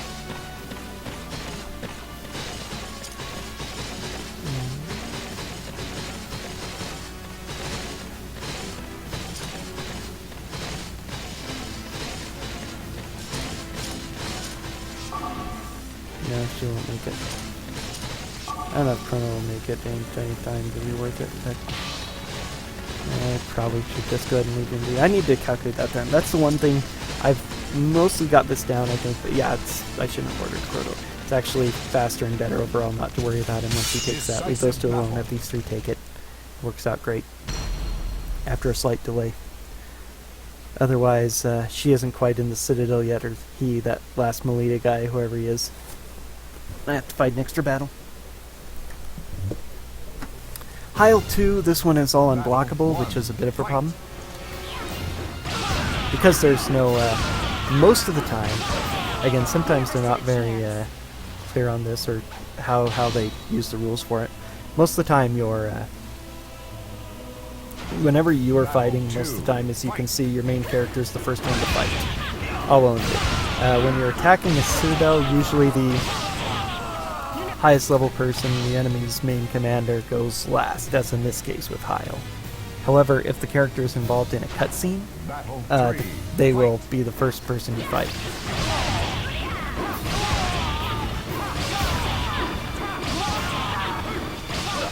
And all unblockable doesn't mean anything when they don't fight back. Were you entranced by This my is actually graceful could moves? just barely be a gold, maybe? That would be fun.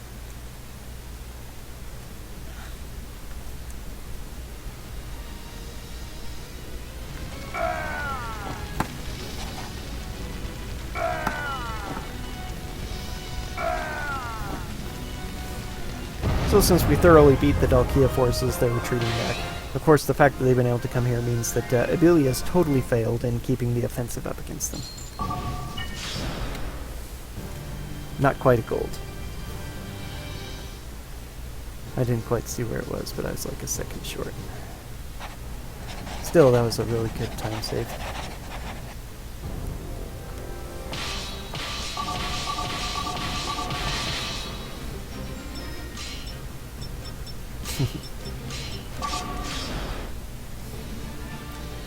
Trying to remember the fastest way to get everybody to 5 sometimes. So now we're at the Melita capital, and we find out that there's dissension in the ranks. A familiar question mark guy is claiming authority over the entire kingdom, and King Delmuth, who's supposed to be the king, is enraged by this. So, as it turns out, basically the story of this one is that we find out that Chester, the leader of those bandits we fought, question mark guy, is the instigator of this Mantis War, as it the intro tells us it came later to be called.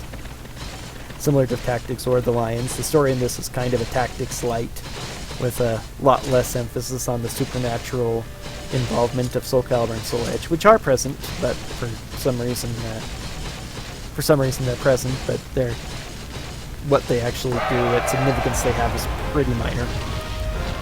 But the political subterfuge and everything, the battle between these is similar to the political machinations of Final Fantasy Tactics.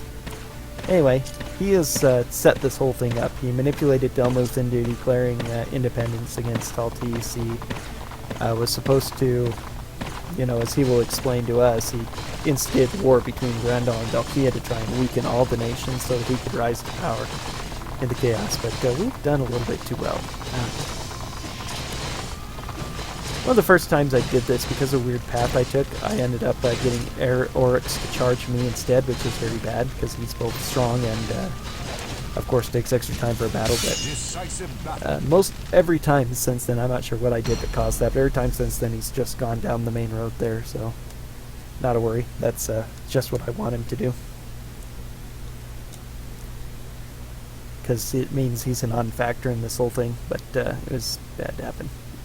So here's Delmuth, the king, as it were, of... cur like you dares to take on this country, this king?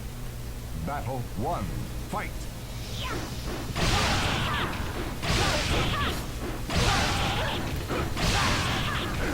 Offense down is the thing here. Offense down is the mission for the Citadel. It is the only time you'll see offense down, thank goodness, because it is really horrible. You can see how much longer it took me. Delmuth's stats are pathetic, and I could only do that much damage to him. He is really, really weak. On Retta, who is a knight, you're going to see how much even less damage I'm doing to her.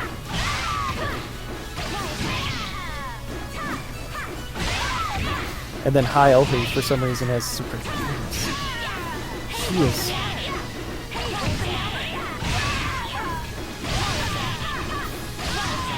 Okay, finally. Oh goodness, she was a lot tougher than she needed to be. When I first started this, I was only using Sword Masters because I was afraid of using the Dancer. I thought it wasn't reliable enough because of being so weak. Then I decided to go ahead and give it a try. I figured that if I maybe had my main character, I could get strong enough to make it worth it. And at first, I was having a lot of trouble with it. I was out of practice, I guess, until I came to this battle. And although that looked bad with the Amaretta, it goes a whole lot better than it does with my Sword Masters. And now this is the way it goes with Heil most of the time.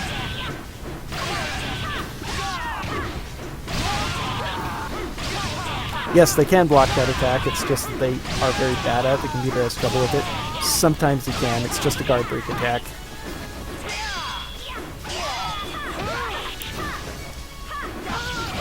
This is not going well.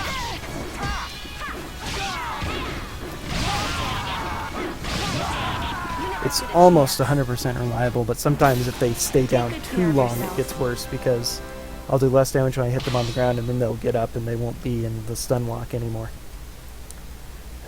But it did okay.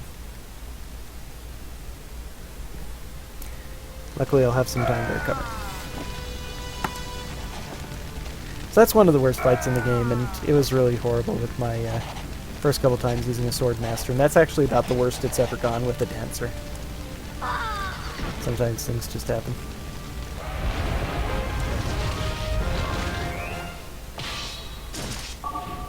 Okay, go, go, go, needs good ratings, there we go. Everybody else, come over here.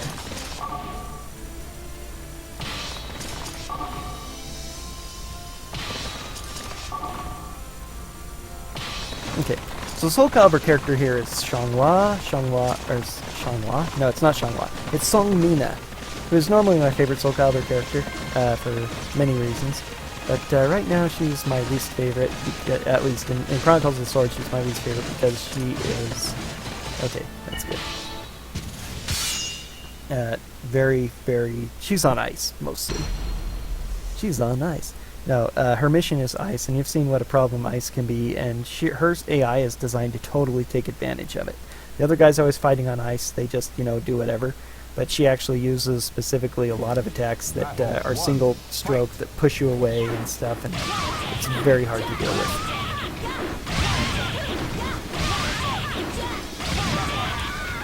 You never stood a chance. And yeah, all of these missions are based on regular, they're actually the same, all these battle arenas are the same places that you fight in normal Soulcalibur games. This is supposed to be Ivy's mansion. You can see the portrait of her or possibly her family on the wall. So, even though it's supposed to be like a fictional world, you know, there's so many of the Trace Soulcalibur elements in it, but, you know, it's not super in-depth. It's a game mode, bonus game mode designed for a totally different game, so as a fictional world, it's definitely lacking. Definitely got hit after. This is bad.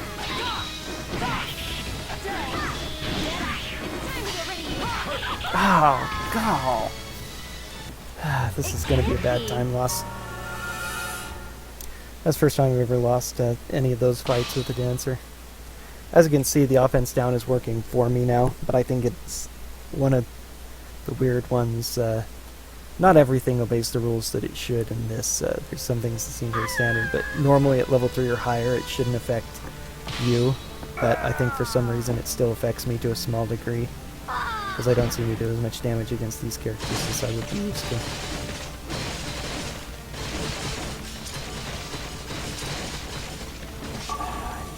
I'm not going to take it in time. I need to retreat a character now. I don't know if they'll even make it there, though.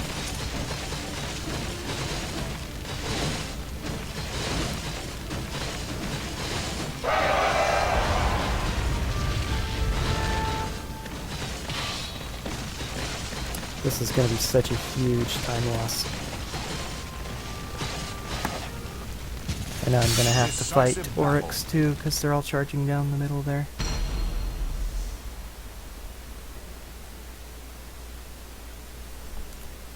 Can't believe I let myself get beat there.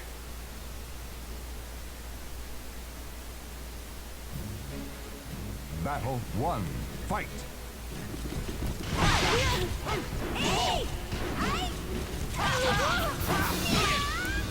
Oh, jeez.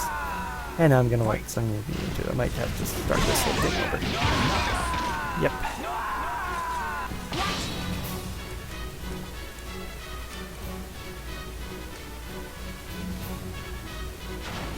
Battle 2. Fight!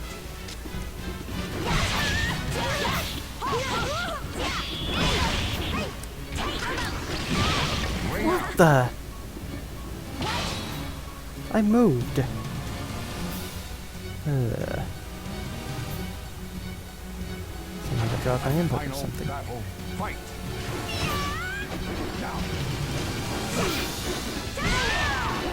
No. Fight!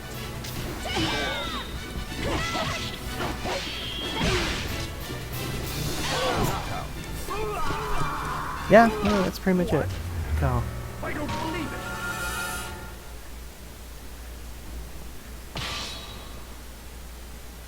Ugh. This is gonna be way too big a time loss.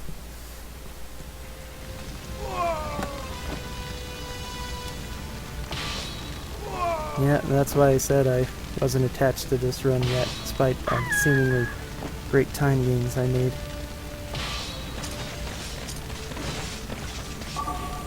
Well, you might as well try and finish her off. I'll let my recovered guys fight them. Depending on how much time I lose, I might just scrap this mercy kill run.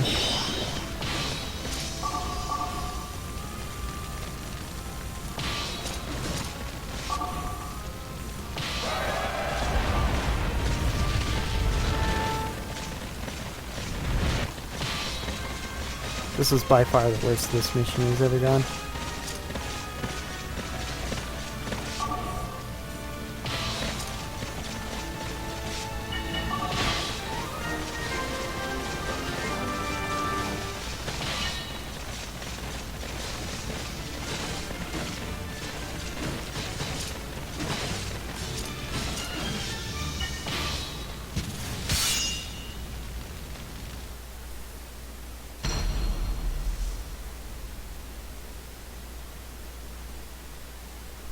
Suppose for safety, as you can see, I need as many people as I can attacking Sungmina.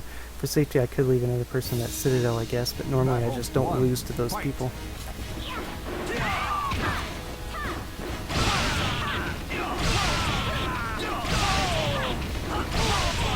never stood a chance.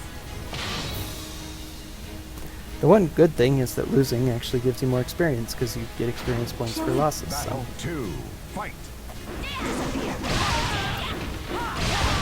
I wonder if not fighting those battles in the last mission made the difference, because my stats were lower.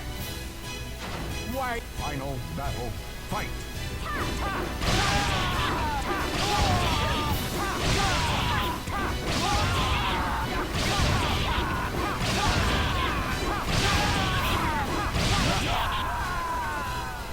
Well, the one thing that's going to keep me going is Looks that like I won this fight.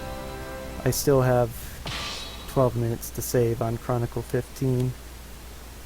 So as long as I don't get, more than 7 or 8 minutes behind, I should still be able to improve my time.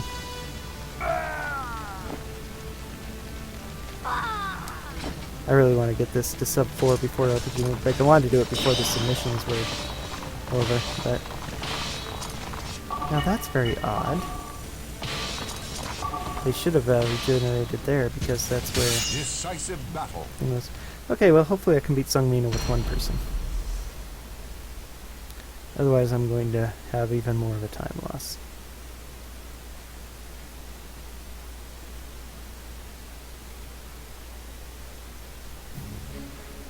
Final battle.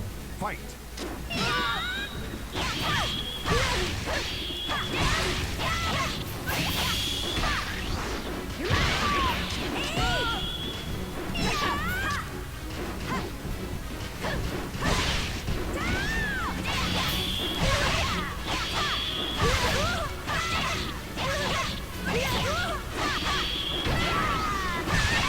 There we go. That's the way it's supposed to go. Do you see now? You never stood a chance.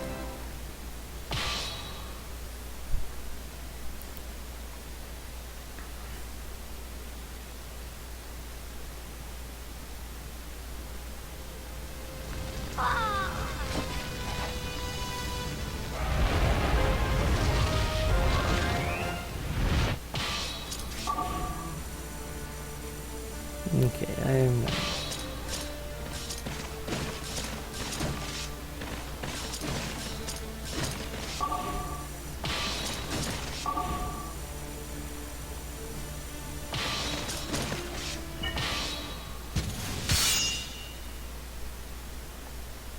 Could have waited for them, I guess, but I would have waited too long, I think.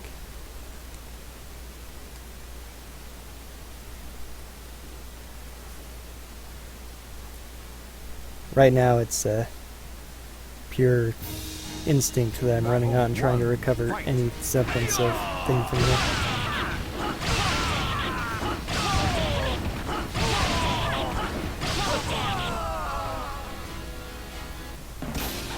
Looks like I won this fight.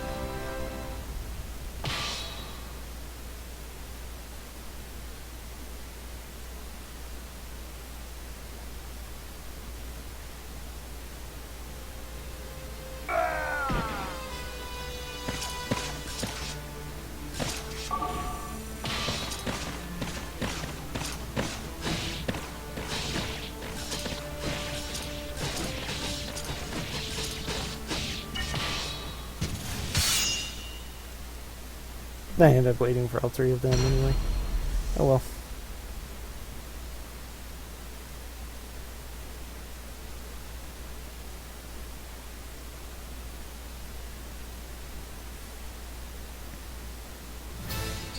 Battle 1. Fight.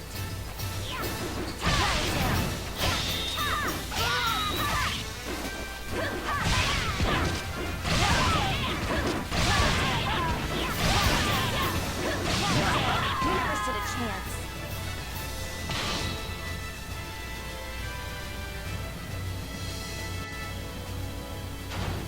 Battle 2.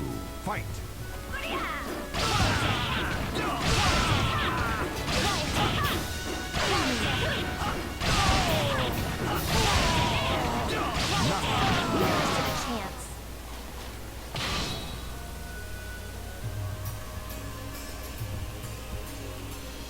You shall.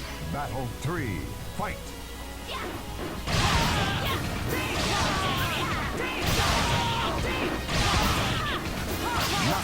Never stood a chance. Looks like I won this fight.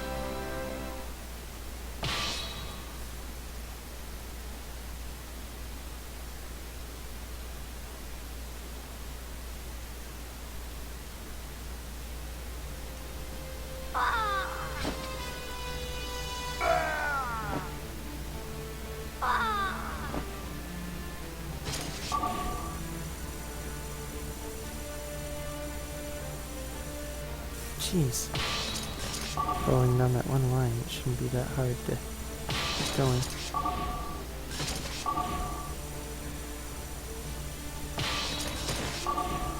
Gotten very quiet because of my deep concentration of trying to recover. Ideally, main character defeats all of them quite easily. They manage to overcome some of them. I might lose one or two, depending on just how bad she decides to be, but most of the time now the fights go like that last one. You get trying to go all by yourself. It's pretty easy. Just spam the Chronicle. That's the most reliable way to do it. It's, as you can see, not super duper reliable. I'm getting better at it. That's usually how it goes.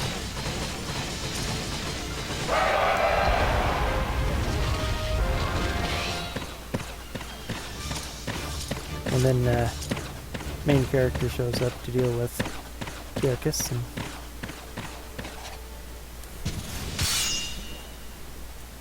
starts attacking here. Meanwhile, the other four come back after dealing with Sanglina, and everybody assaults the Citadel. No worries. And pretty soon I'm going to be in the red on my total split. Final battle. Fight. You can't get that! Did I do it? Ring out. Fight. Did I do it? It will be a long time before my sword is complete.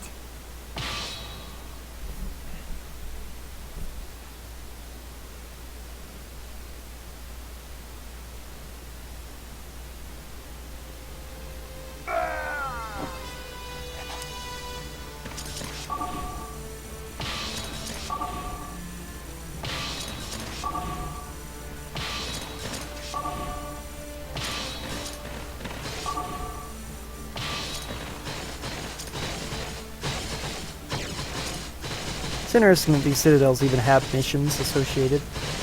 Aerial wind is what I usually call uplift incorrectly. It causes you to go floating in the air way up high after you get hit with a knock up ability. Something knocks you into the air, knocks you way up in the air where you float like a feather before coming down. Very annoying, especially in speedrun. Luckily, there aren't too many places where we even see it.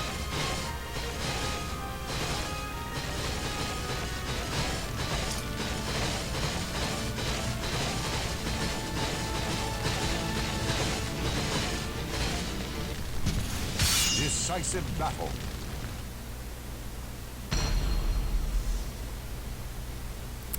Well, amazingly, it looks like a sub 4 is still in play.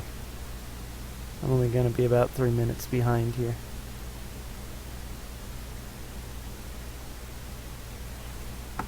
All right.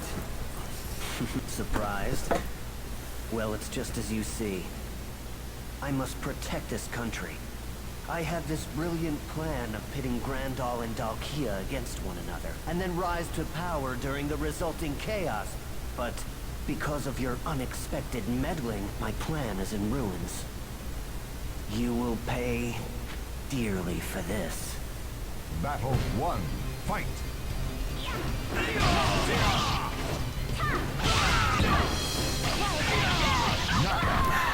Jeez. Chester deciding to be bad when I've already had a rough enough time here. Battle 2. Fight.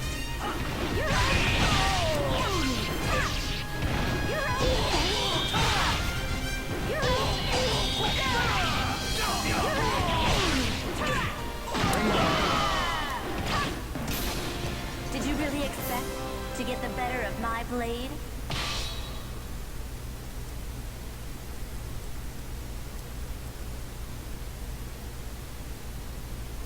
Yeah, bad split, but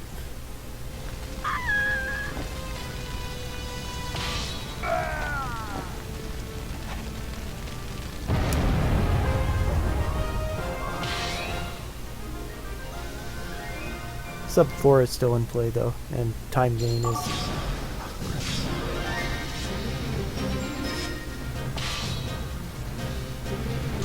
more time losses if I didn't have enough already. Oh well.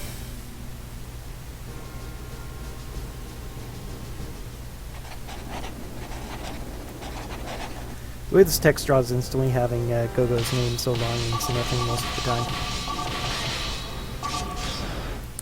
time. It might cause a small amount of time loss. Part of what I'm doing is this. I haven't really noticed any. Might be a tiny amount of time loss. Darn it. At the opening things there, because of how it draws out, it still draws out so fast that it's very super minimal. One time I had an even worse run than where almost every Chronicle was going like that. I actually had my character have only a single letter name. I thought, I'll just see what happens. See if it saves any time at all, and then I was dying, so I blamed it on that. I'm not really superstitious, but since everybody else is, I like using it as an excuse sometimes to do what I want. Oh, I don't want to do that because everything goes wrong when I make my character single digits, so it's not good for the speedrun. Yeah. So, last battle against Luna and the Klesser Pemdo. This time you see their elements in full force. Loopy is fire. She has... Each of these is a unique citadel.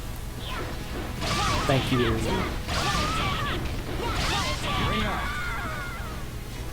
I see the sparkles coming off me. That's Blast.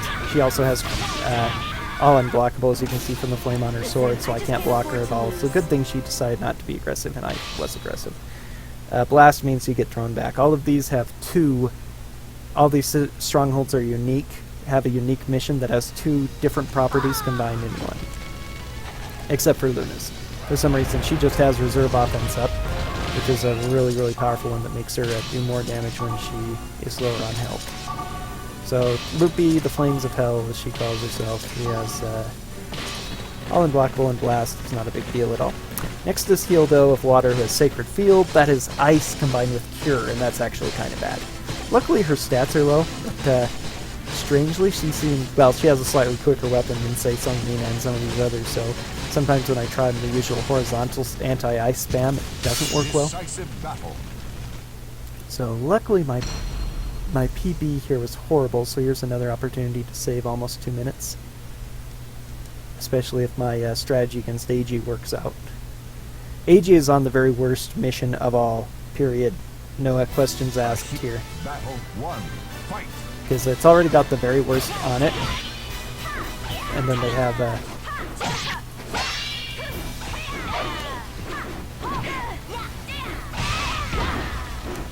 oh crap.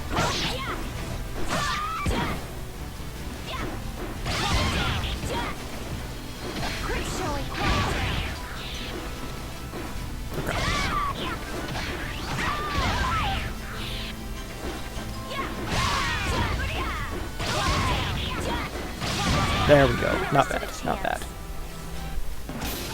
Listen, I just can't afford to lose. That was kind of rough, but way ice goes. Sometimes it can go a lot better than that, but I've also had it go a lot worse. I think my PB, it went really bad. That's why it's almost 2 minutes more, because there are no Soulcalibur characters here, so it is possible for me to go with this one, although very unlikely, because I did really wrong on the one.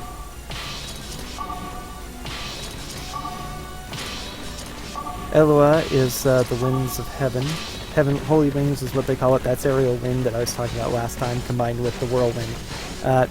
It's really hilarious that she has aerial wind though, because Eloa's kunai are one of the worst weapons in the game for knocking people up and into the air. She has very few attacks that do it, so you almost never see it. It's the only time in a normal run that we'll ever see a battle in a place with aerial winds too, as part of his holy wings. The main place you would see it is if I fight the super boss End, who's a level 99 sword master with a katana, which really is one of the best weapons in the game, even when the computer uses it. They never, dominate with my shoulder charge like I do, but even though it's a strong whirlwind, this is nothing more mostly than an annoyance.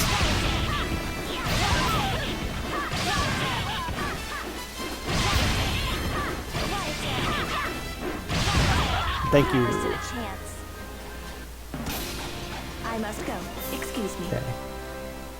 Now I just have to deal with AG. AG has Impregnable, which is a combination of Guardian Force and Quake. Quake we haven't seen yet, actually, either. I managed to avoid it, though it's been in places. We will see it again later, I think. Quake, every 3 seconds you get shaken up, which is bad. But worse is Guardian Force, because that means that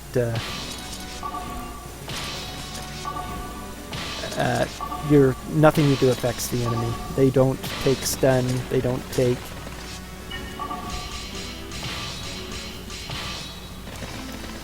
stun, they don't react when they block, they don't react to anything. It's just basically your sword passes through and it'll do damage unless they're blocking, in which case it won't. But they don't get affected by anything at all, which is very bad, because you can be in the middle of hitting them and doing extreme damage and starting a combo on them, and they're not affected by it, so they'll just hit you while you're in the middle of that, and since you're attacking, it becomes a counter hit, and does more damage, and increased stun and knockback and other effects that counter hits do, which is what happens when you hit an enemy and who's in the middle of attacking, you preempt them. There's one thing that works, and it is this: attack throws.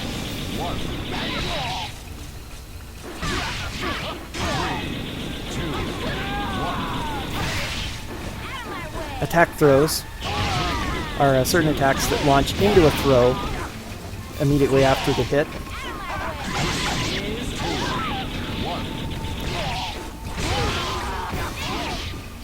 And they, while you're in the middle of an attack throw, you can't be affected by things, and they will actually affect somebody who's impregnable. So, if you ever seen my previous videos before I came up with this strategy, you've seen just how bad this is. But this is actually making it look easy. Or at least not too bad.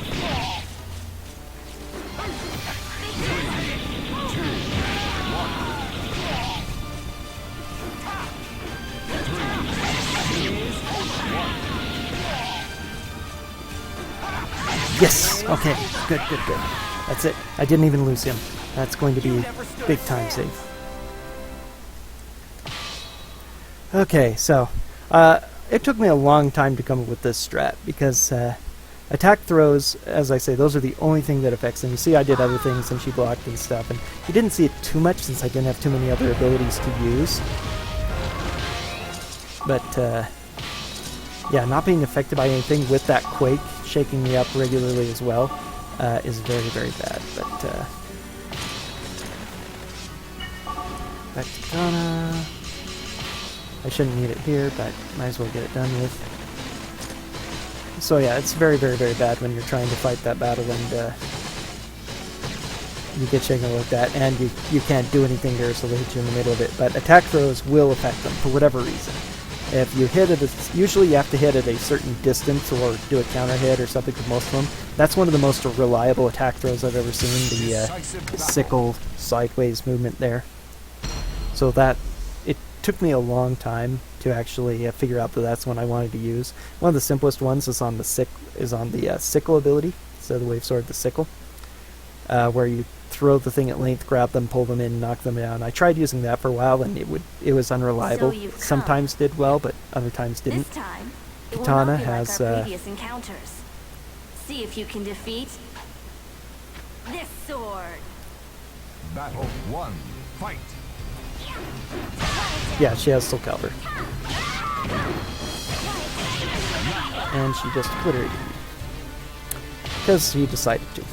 Again, that happens. So I'm definitely not going to gold this, but I should still make a bunch of time. Battle 2. Oh, Chrono, I'm going to lose another one. That's going to be more time waste. Yep. I knew he didn't have the health. They're too good at blocking the shoulder charge, especially later on. That's one of the reasons why I went with Dancer. You have to. If I can get the combo off on them, I do a lot of damage, but especially if I'm low on health, they're very good at blocking it and going into their own offense.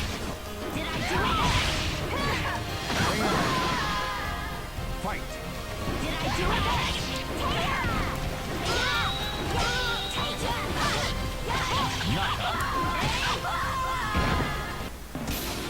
Be careful from now on.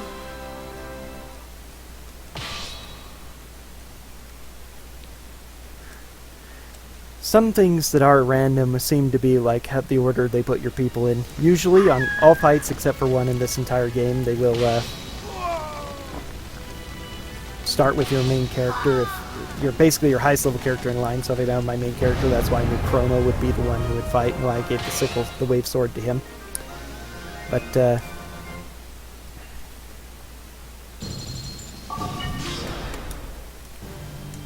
But after the first person dies, it's totally random who they pick, as far as I could tell.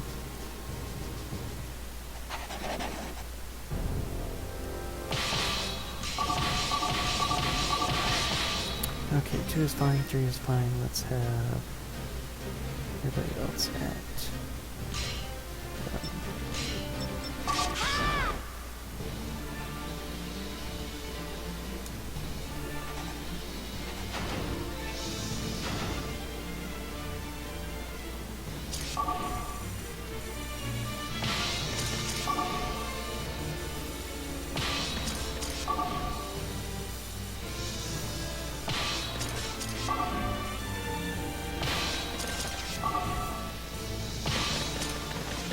I have to check my main sail. This is a very weird map since I have 3 bases that are spread out really far and there's so many avenues for the enemy to attack from. So basically this is the strategy I come up with. I have to have one person on each side because of the Soulcalibur characters. Cassandra is there and Raphael is there.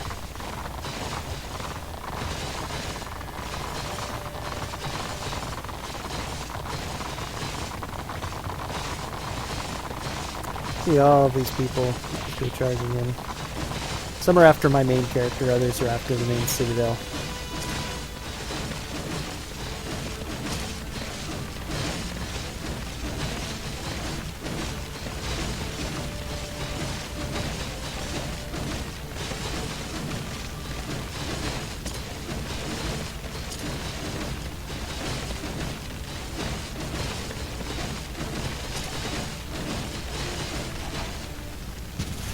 Decisive battle.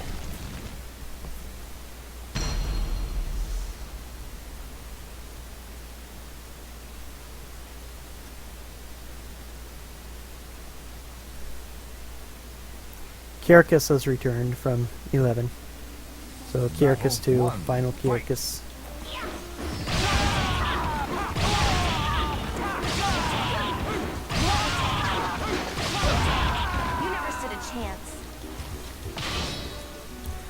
Oh yeah, and the last one, Luna had Soulcalibur. We don't know how she got it, where she got it from, or why she has it, but apparently she has Soulcalibur, and it looks just like Xianghua's Soulcalibur. It is the ultimate weapon for that Chinese blade, which is the style that Luna uses.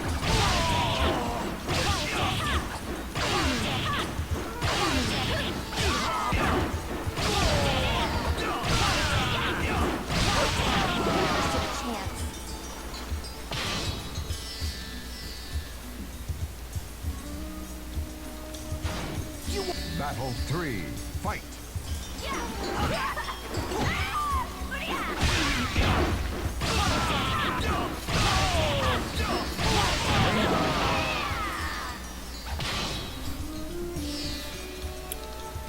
Soul Edge will also make an appearance, Battle and has 4, some fight. sort of significance that is never really learned.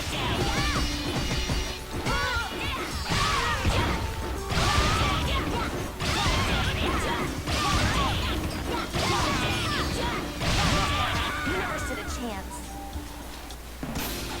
I must go. Excuse me.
Okay, I think I'll fiber attack you now.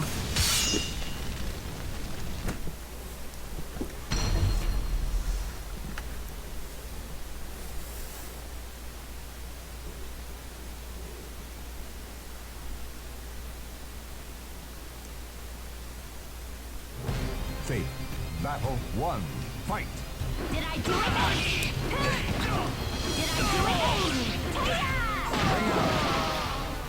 Fight! Did I do it? Did I do it?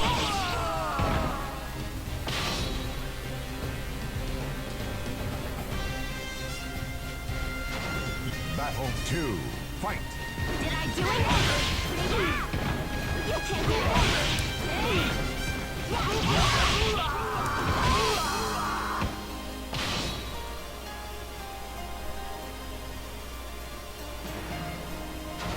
Battle 3, fight!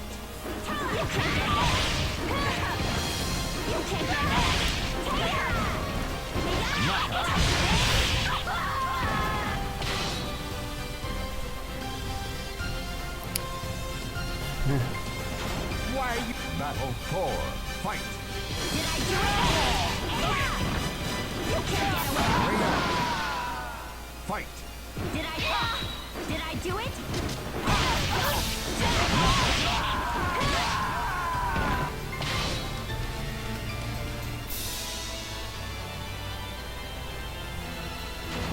Final battle, fight! You can't get away.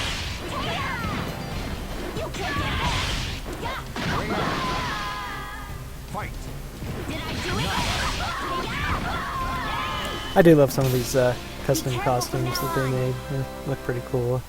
I like her look. Some of them look funky. The two really spoony bards in Chronicle 13 are the best. First was weird.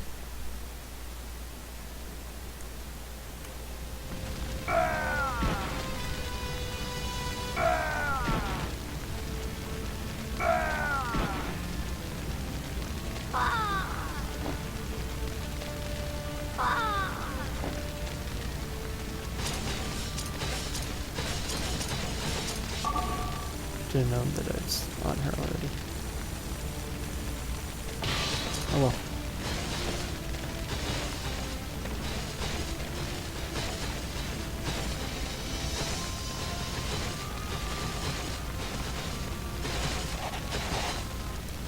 Cassandra. She's in a place with cure.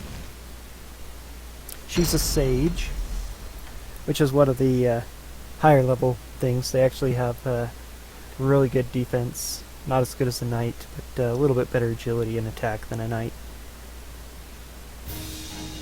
Final battle. Knight's Fight. one of the best. You're open! You're open! You're open! You're open! You're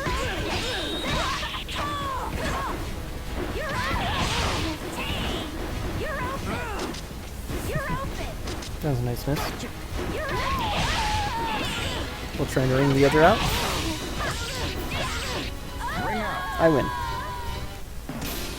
Do you see now? You never stood a chance. Cassandra usually isn't too tough, despite being a high level sage. Raphael is a knight, which is even higher level, but he's not that hard either. Sometimes, when I'm playing casually, I can really obliterate him. There's something in the game which I think is a glitch, but that affects people who have the all guard break status in this game mode. If you use, some weapons have properties, some have the property of occasional guard break. It'll just sometimes cause one of your attacks if it's blocked to break the enemy's guard. And if that happens, and then you're able to do any follow-up damage to them with such a weapon, it will do a huge amount of damage for a reason I've never been able to figure out. It just does.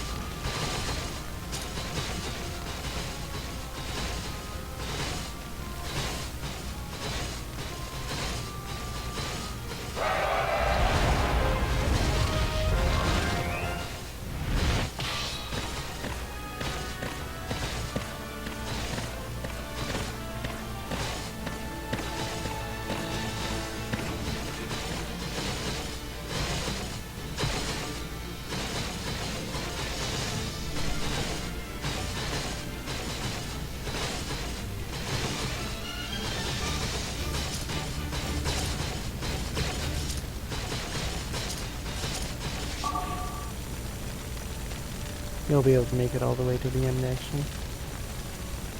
Have to remember that.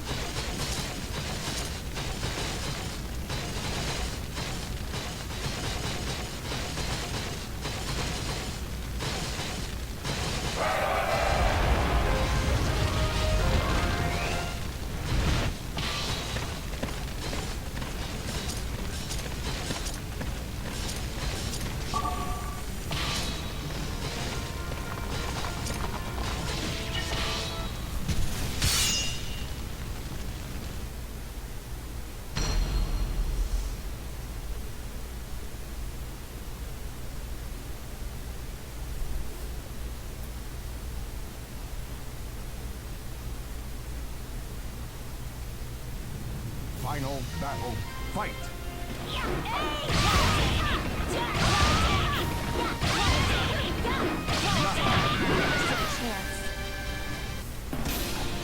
Everybody all uses the same weapons in this game.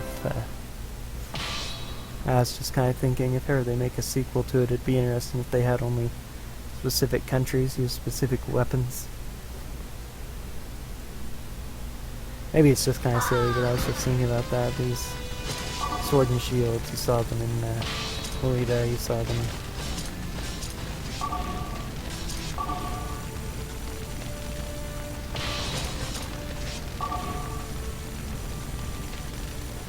That might have been a bit too early. I'll find out. No, looks like I made it in time. Good. Follow up. Decisive battle.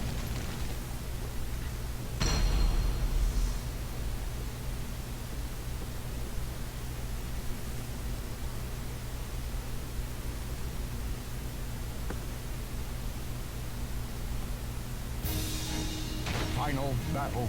Fight. It's over. Are you going? Ring out. Fight. It's over. Feel this.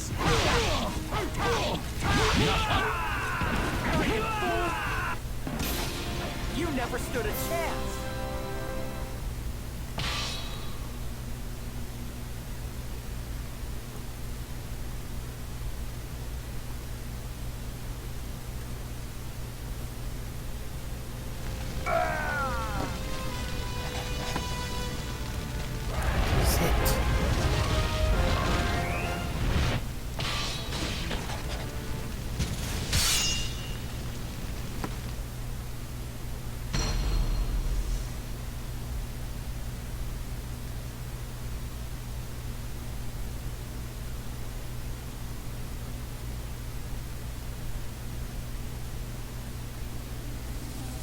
Battle 1. Fight! Golly.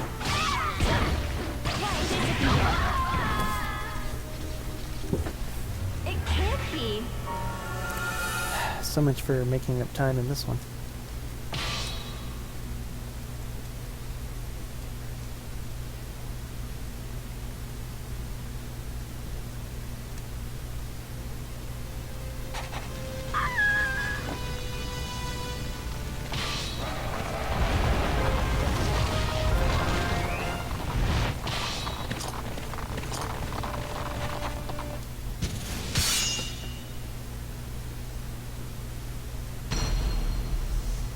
Yeah, this is actually going to kill quite a bit of time. Because now I have to load up 2 battles since Rowan got here first.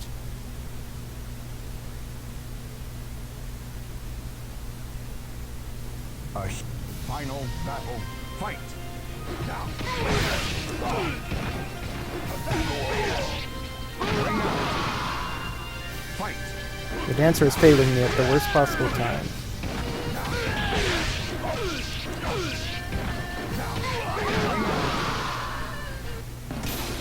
You are not worthy to challenge me.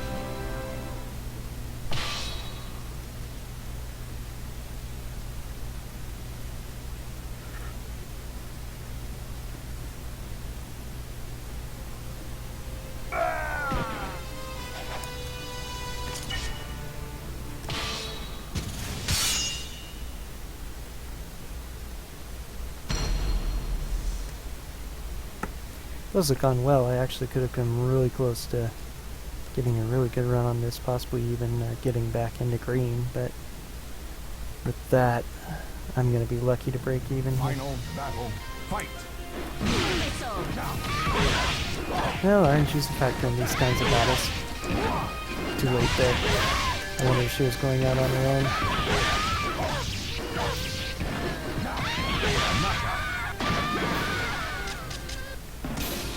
You are not worthy to challenge me.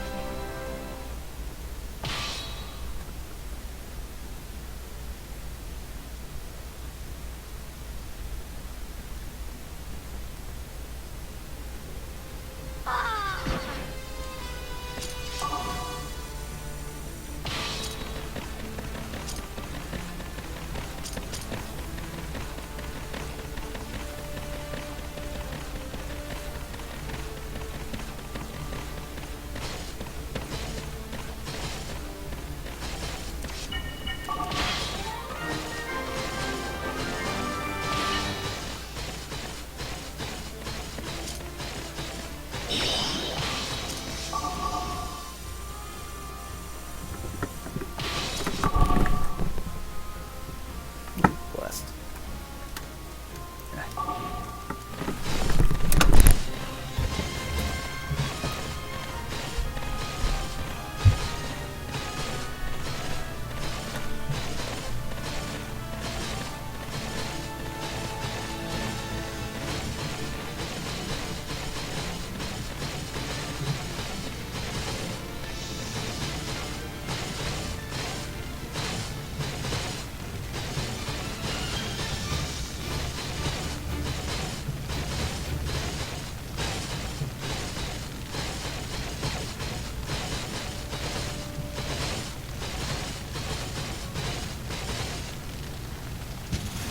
Decisive battle.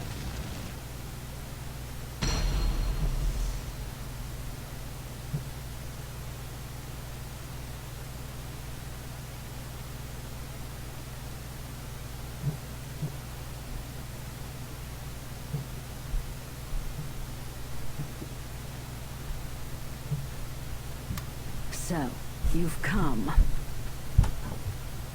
Worthless servant of strife, you shall pay with your blood. For daring to defy me. Battle 1. Fight!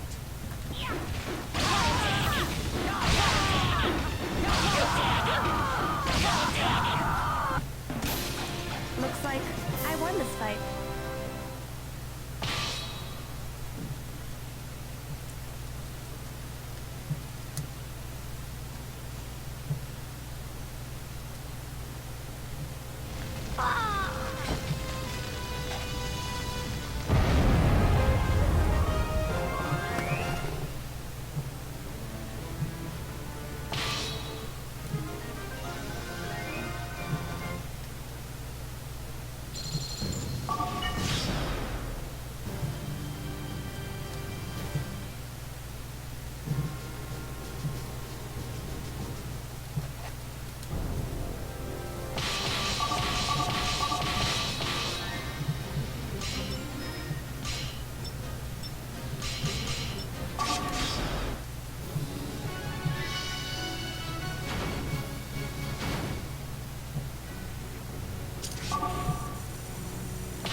Decisive battle. Yeah, I had my headphones off for a little bit. 3 Soulcalibur characters here, Xianghua, Maxi, and Keelik. Xianghua and Keelik down below where my one character is going, and Maxi up top here. Battle 1. Just Fight. here's First Spoony Bard, by the way. He's a dancer, not a bard, but I always consider them related, and he's just so funny looking. Spoony Bard. You never stood a chance.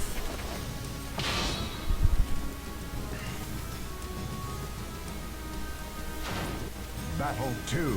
Fight.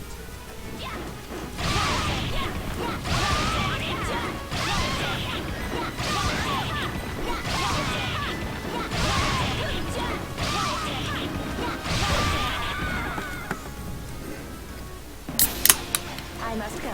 Excuse me.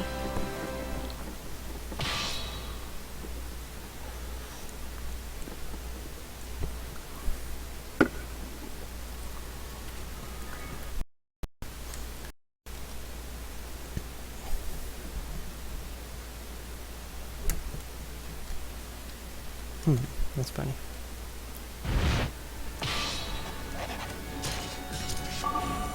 That was odd. It's like my sound died for a minute. Oh.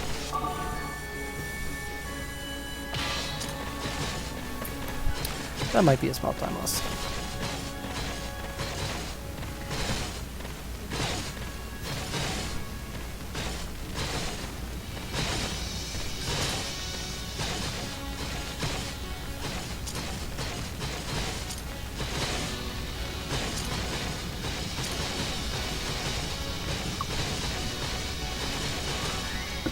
Almost forgot that I had to beat Maxi first.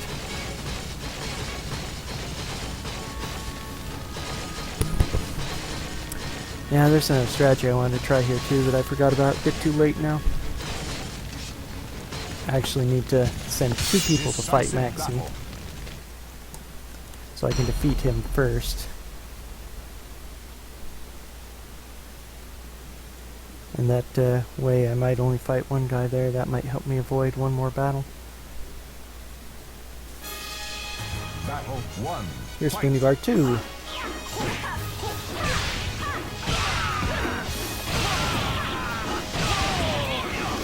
Dancers are so weak and do so little damage. Even I recover from that, being so high level. Of course, Soulcalibur is a good weapon. It raises my attack and defense in addition to restoring my health over time. I can't remember what its other attribute is. I haven't looked in quite a while. There are a lot of things like guard impacts do damage, sometimes guard impacts, sometimes prevents ring outs, sometimes makes certain hits counters.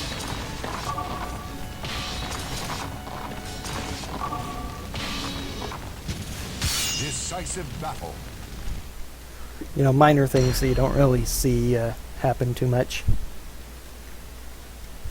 So, according to this, apparently Gerardo, our beloved general, has raised up an army of rebellion against the Emperor, who, in little small bits of cutscenes where he speaks, was shown not to be a, most endearing guy. Apparently Gerardo had a lot of problems with him, and we were charged with the Anti-Gerardo Task Force. And because we're the kind of stupidly loyal soldier, we follow orders and go out to war against Gerardo. You know, obviously he must have a reason, but still, we have to go fight him, because... So... Yeah. So we have to go fight against our former mentor.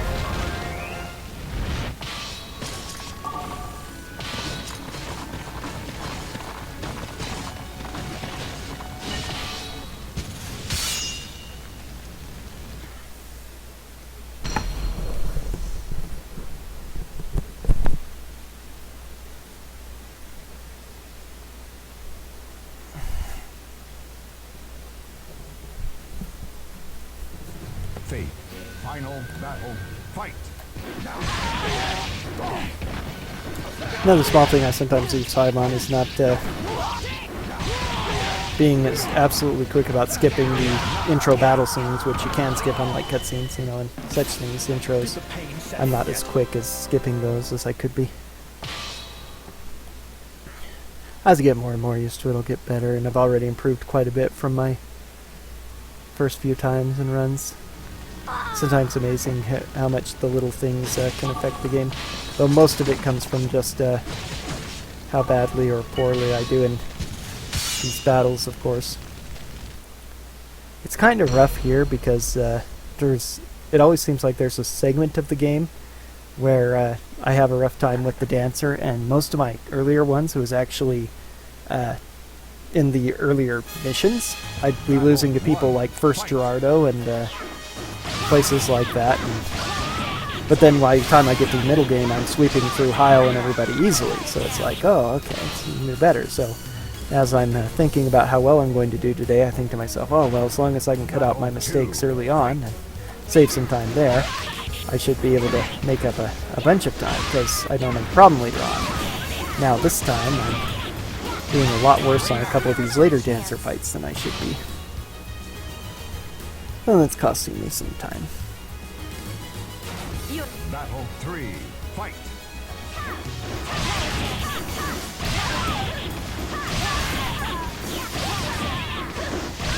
Bring out! You never stood a chance. As you can see, I'm underleveled. You're pretty much always underleveled in this game. Unless you're just using a single character the entire time, in which case you would get enough experience to be higher level than the guys you're at, but if you're spreading it out at all, even if you fight everyone, you just don't have enough experience. You can see where I'm at. She's the highest by far, and she's almost 10 levels below the main characters, at least, that you're fighting. The generic ones are usually really low and weak.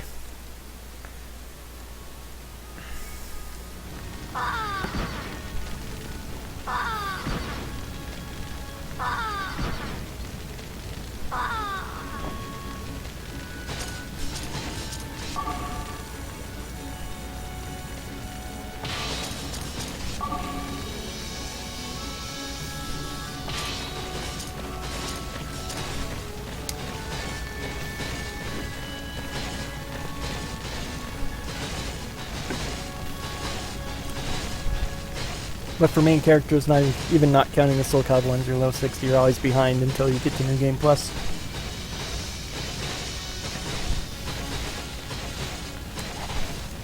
Maxi, Decisive battle. who isn't going to have his Elvis lock since he's blonde in his alternate costume, though he has the same crazy pompadour, which they actually gave you as a custom headpiece you can use. It's kind of amusing. Ah, man, you messed up my hair. That's the line he says when you beat him too. It's great. So all unblockable, which, as you've seen, normally isn't too much of a problem for me just because of my hyper-aggressive style, since I don't block much anyway. It can be, well, even with Maxi. Maxi's too wild and open to make it bad. He can do several combos, but he has too much time that he spends flipping his stuff around, and so at that point, I can just splatter him, like so. Oops, that was not what I wanted. That's cool. It looks like I'm the winner.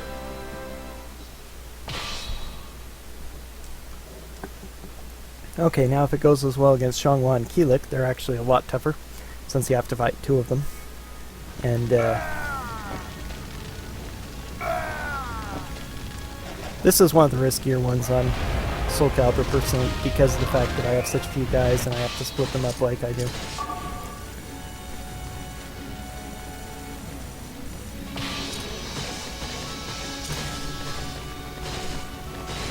Normally I'd like to send at least 2 people there, but with only 4, having half the group in this one far off section where I wouldn't be able to access them would be really, really rough.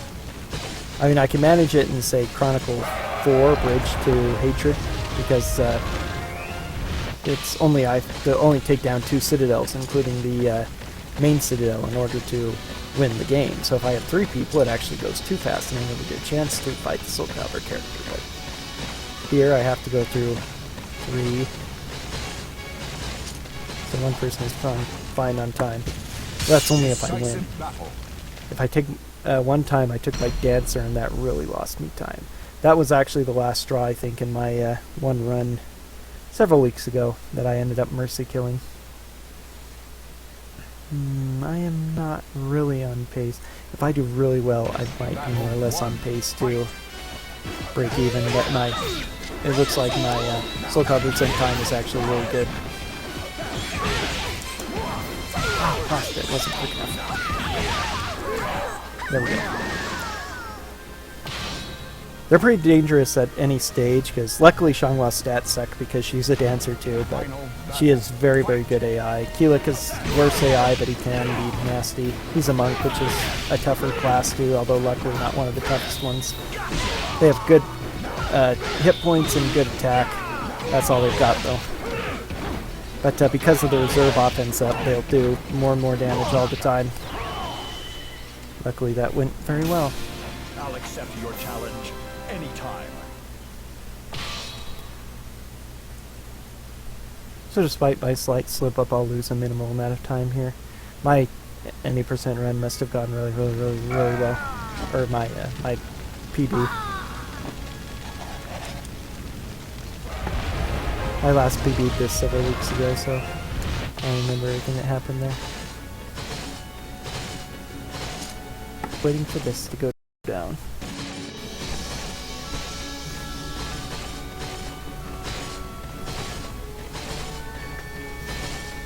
Might lose more time than I thought. Only have a minute to break the thing down in order to avoid losing even more time. Yeah. Still, I should be able to manage a sub 3 Chronicle 15, and if I do that, I'm going to be in business.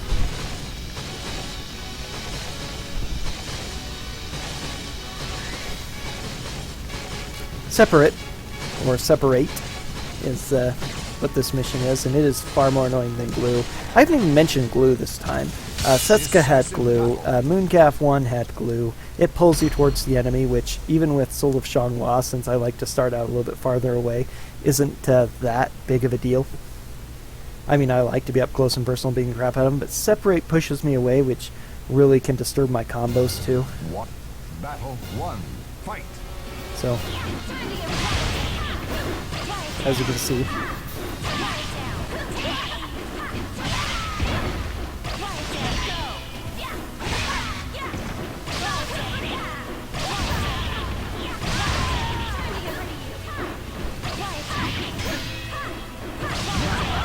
that actually wasn't too bad.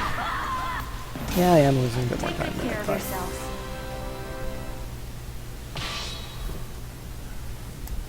Between my mess up and the fact that that must have gone pretty well. Yeah, oh well. Still, as long as I get sub 315, everything will be made up.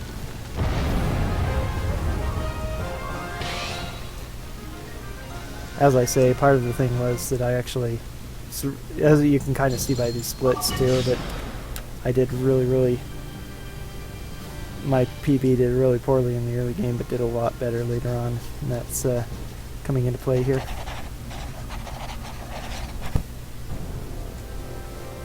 Only have 3 people here. Technically I have 4, but the problem is that, let's see, let's make them all one. Slightly new strategy, R2.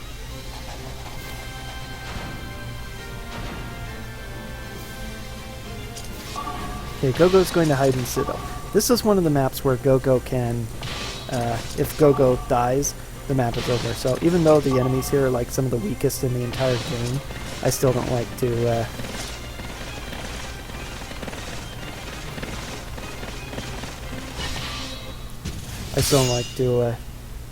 engage her to more danger than is necessary, and most especially not the Soulcalibur characters who are going to be in our path.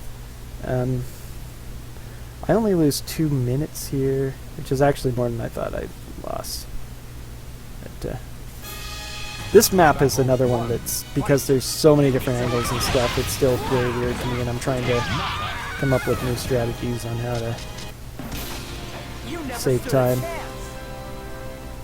So there's a potential for a bit of a time save here if my strategy works out, but then again I could lose a bunch of time if it ends up not being as good. You'll find out. But the path I usually take to get to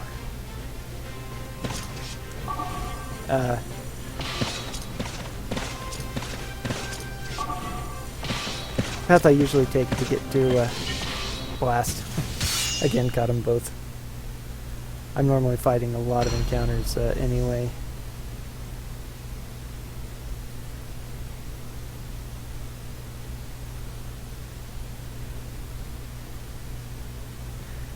But I usually fight a lot of guys in my usual path to go. Heihachi.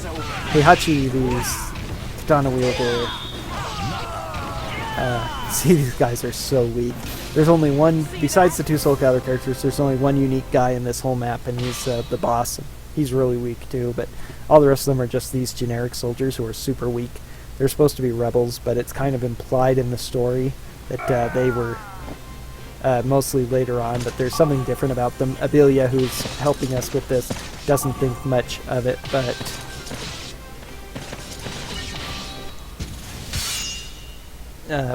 later on, my other soldiers recognized that, oh, hey, these are like, yeah, these were actually sent by the Emperor himself, you know, disguised as rebels to try and eliminate us. The Emperor wanted us out of the way, kind of thing. Battle 1. Fight. Now.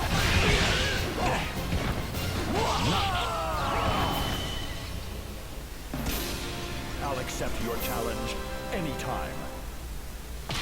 The biggest problem I have with doing this, and one of the reasons why I think I'm not really all that good of a player of Soulcalibur III or a speedrunner, as impressive as this might look to a lot of people, is that I tend to rely a little bit too much on false muscle memory. What I mean by that is that I have certain strategies that work out really well when I can spam them, but it's one of the things that makes it harder to recover from if things don't go well, which even in Soulcalibur III, which is some of the lowest AI and easiest to abuse that I've seen in any of the Soulcalibur games, you know, it happens, as you've seen here. I've had some bad moments in all of these last few missions, but also, you know, I just have certain things that I do, and once I get them into the air with the shoulder charge, I can combo after that, and there's a couple of different options I have for combos I can do. Decisive battle.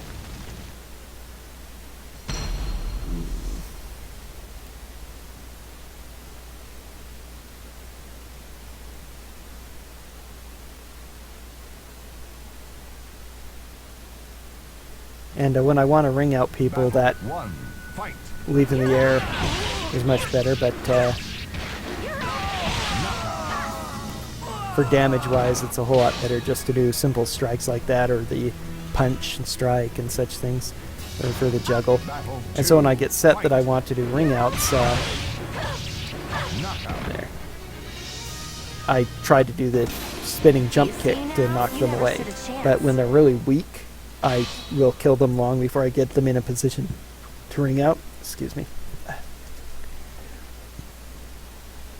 But I'm locked into it, so that's what I keep doing, and I have to remind myself, oh, these guys are too weak. If I had a better, you know, instinctual memory of which to use, I would definitely be able to save some time.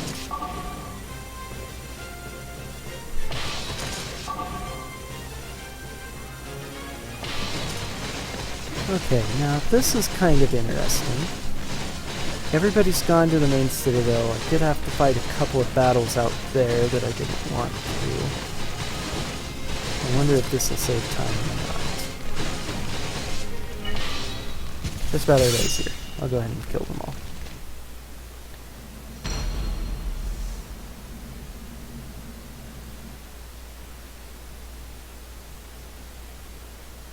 I'm halfway towards breaking even on my PB. Battle 1. Fight. You never stood a chance. Yeah. They're so weak. I think their stats are even lower than they should be. Battle 2. Fight. Some characters, like the Soulcalibur characters, actually have set stats. They're the same stats that your characters of equivalent class would have at the equivalent level. But there are a lot of enemies who have stats that are definitely seem to be different. You never stood a chance. like higher than normal, or in some cases lower than normal.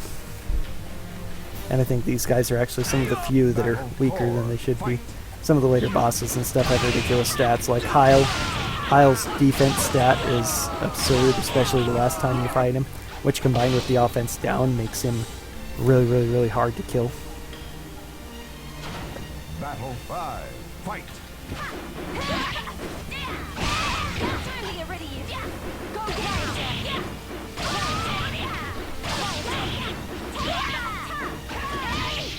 This person is being way too weak. Okay.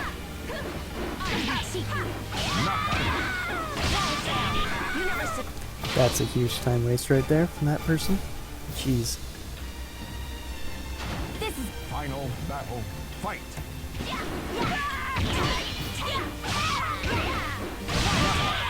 Oh, that was nice. You never stood a Counter chance. hit. I must go. Excuse me.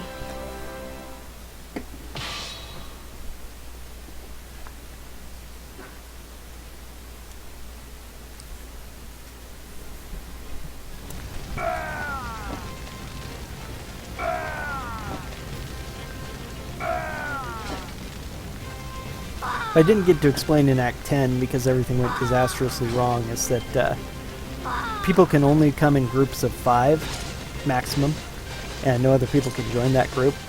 So normally you can only have like 5 people at a time fighting you.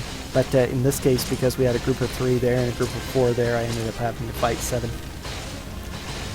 Okay, here's Heihachi, is that what I called him before? Mitsuru. It's really weird that I called him Heihachi because I don't even play Tekken. Heihachi's the villainous guy from Tekken. Heihachi is one of the titular, not really titular, but just one of the primary characters of Soulcalibur. The swordsman. Not really a samurai, but of course that's his class, because what else could he possibly be as a dedicated swordsman? I am once again trying to use the wrong abilities. Thought I was a dancer for some reason. He's being a lot rougher than he normally is. Of course he is a samurai, and which are best attack in the game, so they're dangerous regardless. Luckily I'm a swordsman. Sword master is better. Whew. I don't think I've ever lost him before, but potential's always there.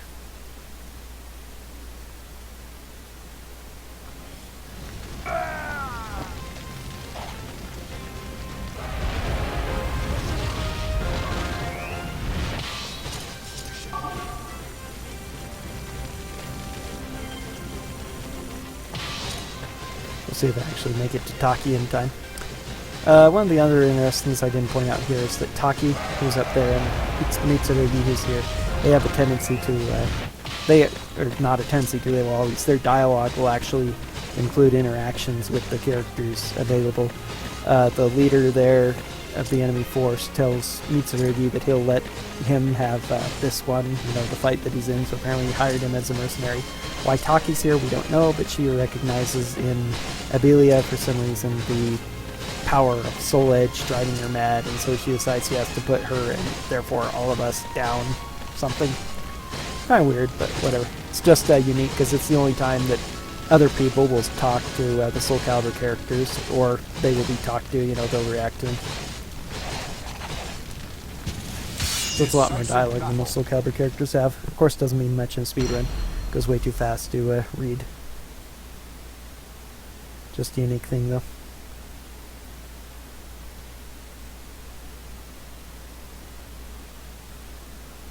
I'm not sure if it's because the battles were going poorly or just the strategy doesn't work, but it doesn't look like it's taking much time.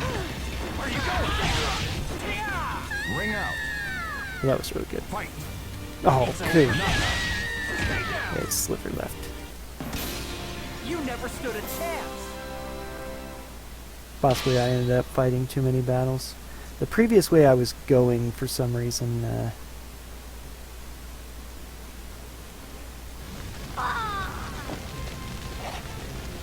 most of the enemies I ended up not fighting. Here it seems like there's only one that I'm not fighting on the entire map, which is pretty bad. Oh, this is really bad that I'm not charging in. I really don't know why this seems to be losing so much time. I mean, yeah, some of my fights were rough, but I'll have to go back and look at it. Compare my two videos and see later on.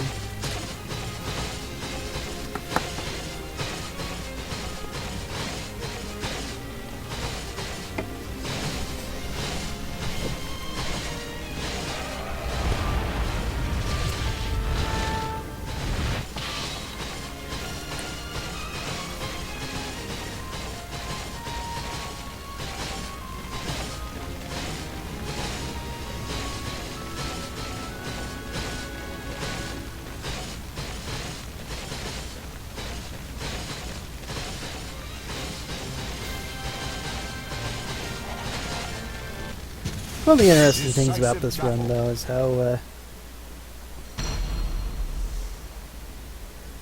different actions save time because of how they cause the computer to react.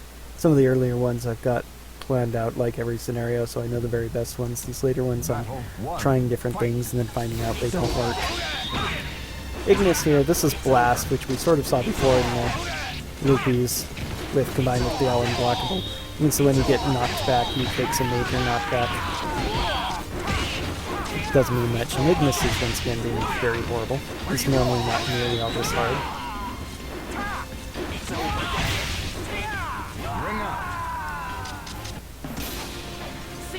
Cruising over a minute here. That's really surprising.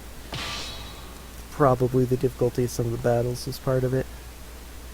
I had a lot more trouble than I should have, but again, I also fought a couple more battles than I normally do.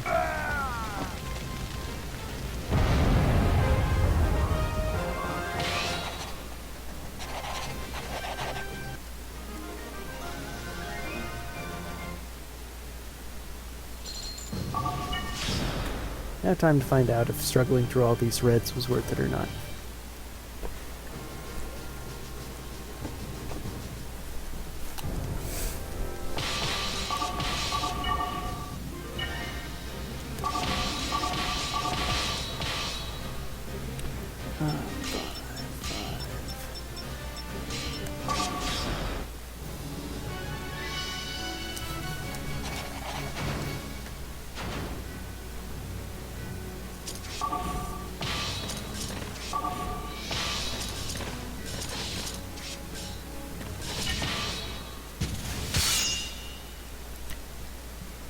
I have somebody selected if you use the R and L1 buttons, you can actually scroll through them and see things like their actual stats and stuff.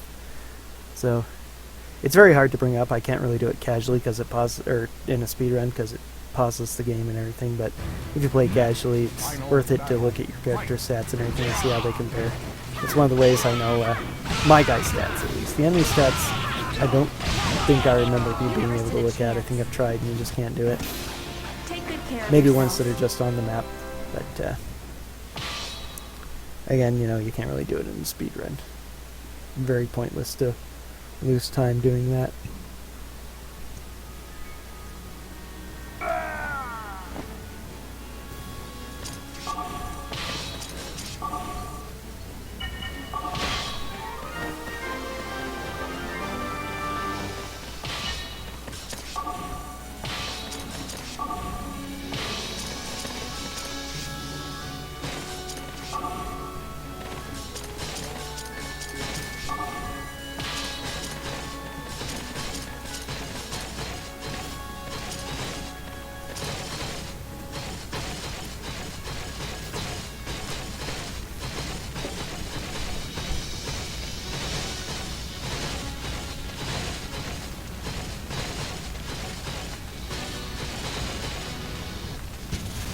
Decisive battle.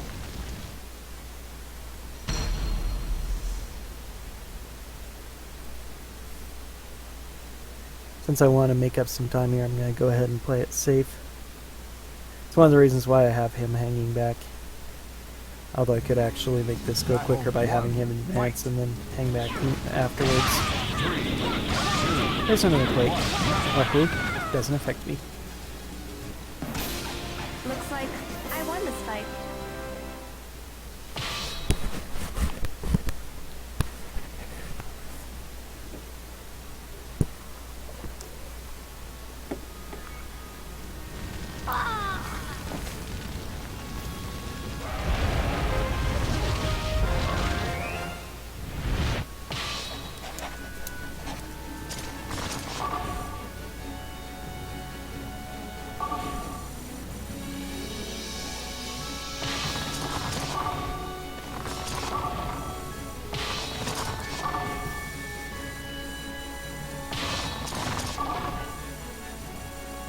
No, I'm not going to make it all that way.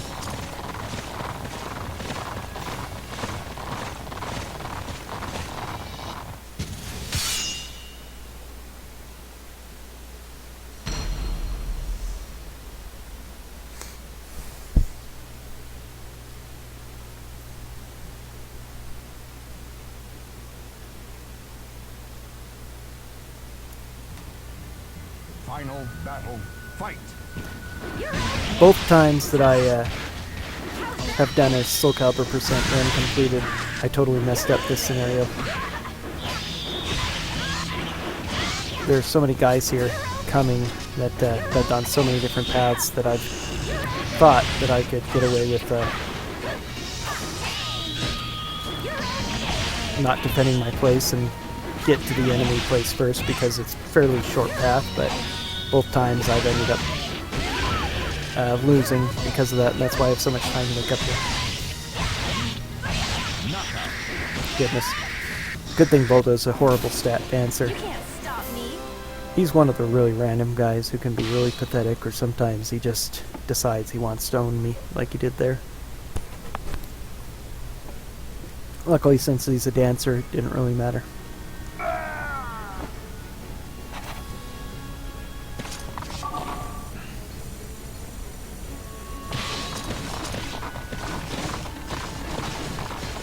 So yeah, these 6 guys especially were right here. I can't spare any of them safely.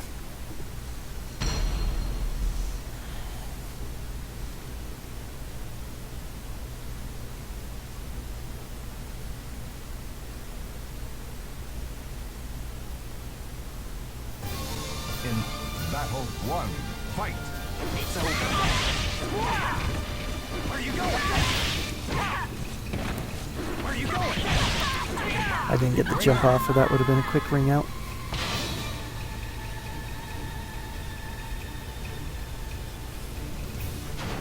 Battle 2, fight! It's over. The RNG on battles against some of these higher level guys. Failfan there is one of the 2 characters in this who will also join you in the next Chronicle. Whichever one you defeat first out of the 2, Failfan or Rudiger. In this strategy, I always fight Failfan first, so he'll always be the one.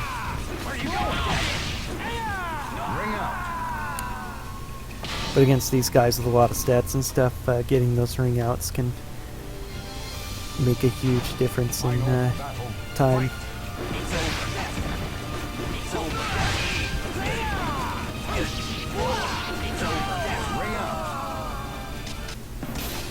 Do you really expect to stand up to my sword skills? Yes, he's a very talkative Chrono.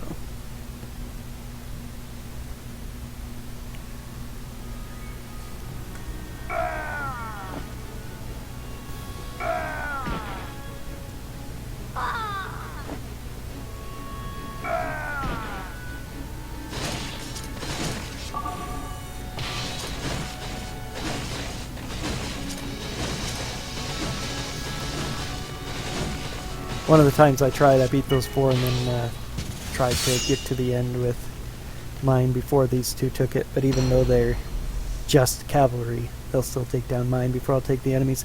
Part of the reason is because theirs is actually higher level, which I didn't really take into account and didn't really figure out until after I lost and was comparing the stats and knew that I was going to lose the race. Ring out! Fight!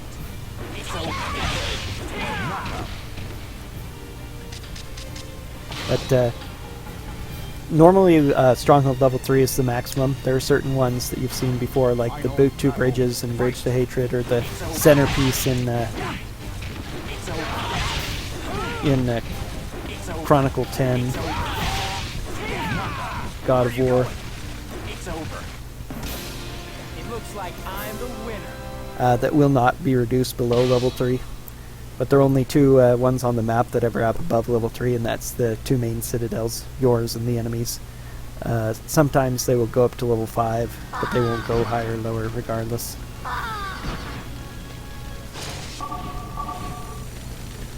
Okay. You can go all the way to the end. Decisive battle.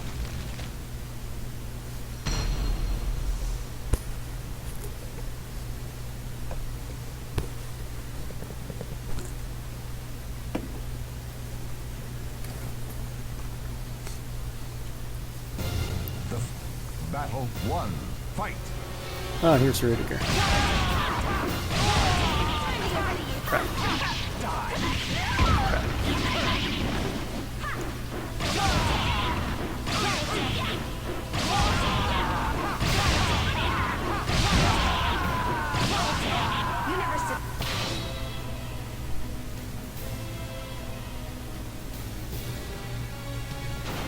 Battle 2.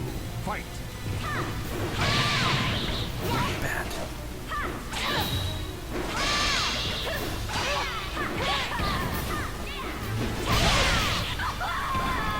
This is bad, bad, bad, bad, bad.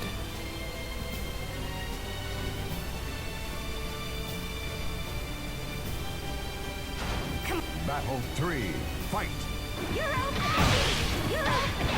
That was not what I wanted.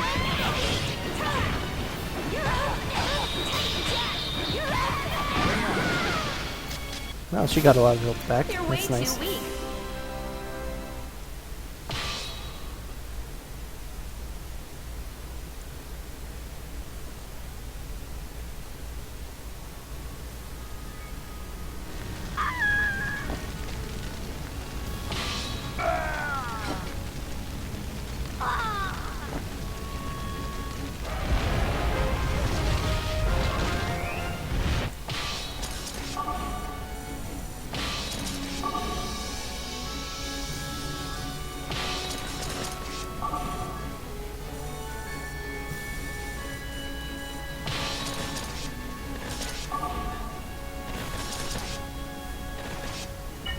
Blast.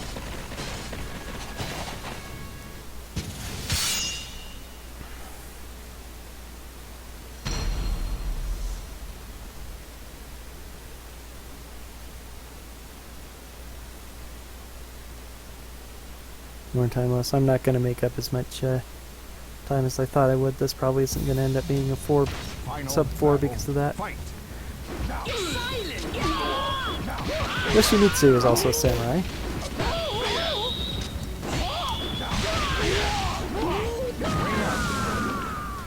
Fight. And like Voldo is arch rival, he can be... sometimes can be a lot worse than, you know. I'll accept your challenge. I needed to get that place fortified before the enemy got to there so that my main character would regenerate inside of it.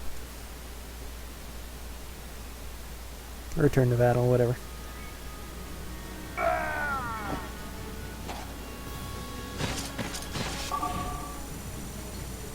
Because I didn't make it, she's going to go all the way to the beginning, or at bare minimum right here.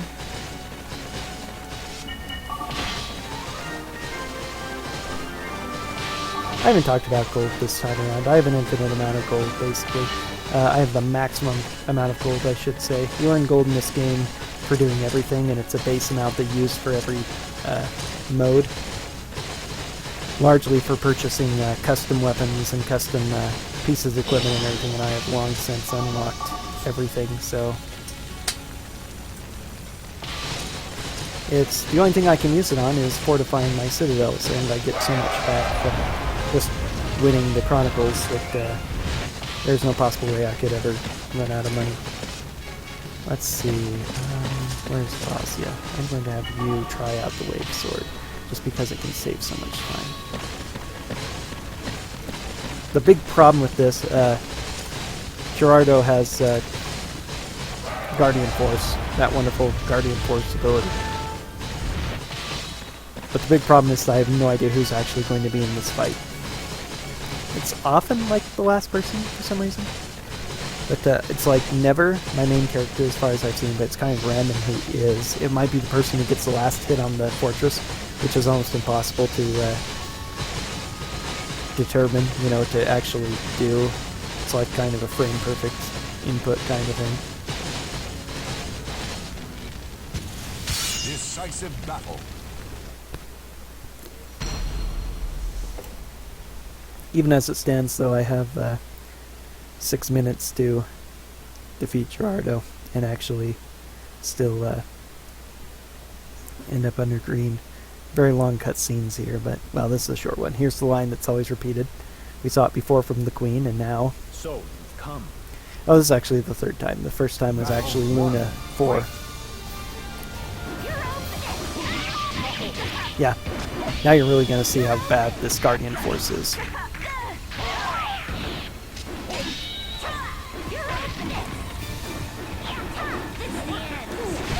The good news about this one and Aegis is that they both have weapons that do damage to them when they attack. And the really cool thing about Gerardo is that when he does one of his katana spin things, he... Okay, one down. No worries. When he does one of his spinning lance moves, that continually takes off of his health. So this is really, most of the time, a war of attrition. You can't really beat him so much as you just wear him down. Oh, Fozzie a second. That's good.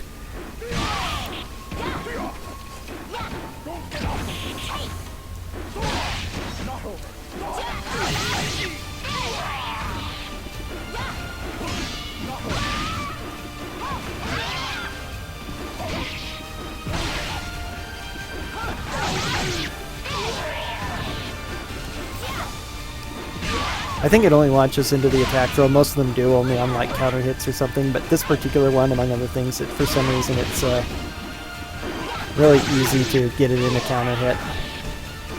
It might also be one of the properties of the weapon that it causes counter hits. Oh, this is nice.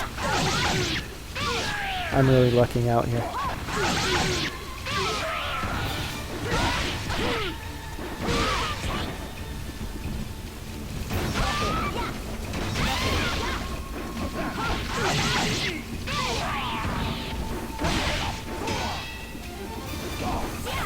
There we go. I won't hold back next time. That's another thing I'm not really sure of how it works well. Longest cutscene in the You game. are strong. But you do not yet since know it's where random, I could direct end up that saving a power. lot of time if the first or second person Right now, gets the your strength is the person I assigned the by wave sword to. others. But if it chooses everybody else instead, then For whom do you wield your power? For I what might just waste purpose? time changing weapons and then waste more time in the next scenario changing weapons again. Because I have to change them back. You must learn to control that strength yourself. Otherwise, you will never become a true warrior.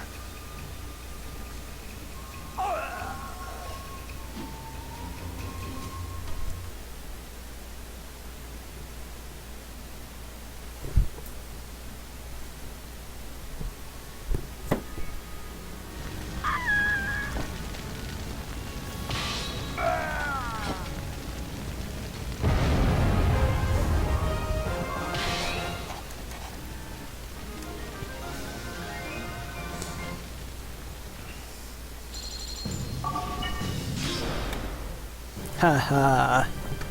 8-minute time save. Despite a bad death. Yes, that's very good.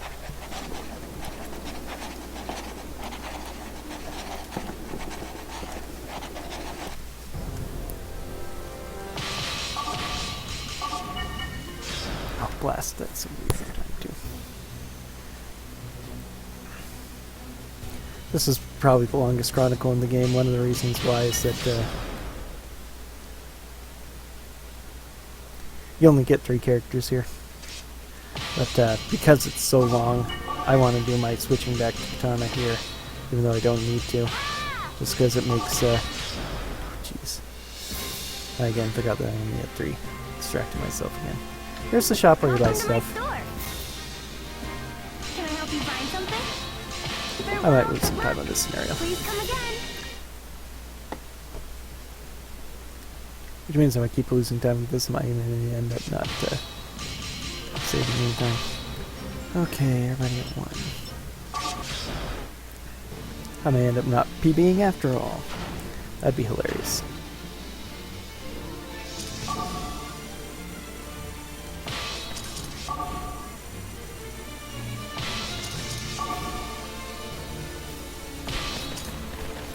Because there's only 2 people here. There are 3 Soulcalibur characters in 2 groups, just like in Chronicle 13. And they're some of the toughest, especially since you only get 3 people. I'm going to have everybody taking on Soulcalibur characters because it's just not worth it to split up in this one. Number 1, it's too dangerous. Number 2.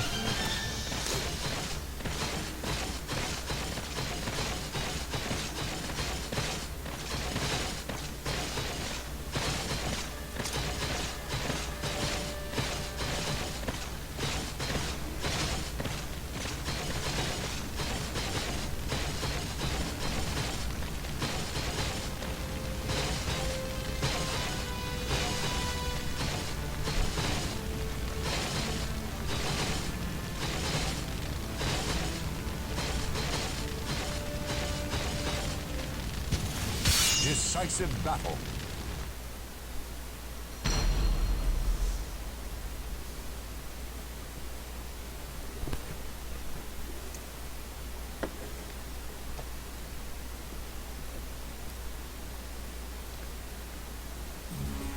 Battle 1.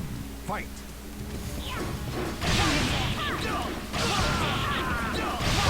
First few guys you fight are super easy, and you think it might be like Chronicle 14, and then they start. Some of the absurdly powerful, unique characters are in this one too. Fight. So it just goes all downhill fast.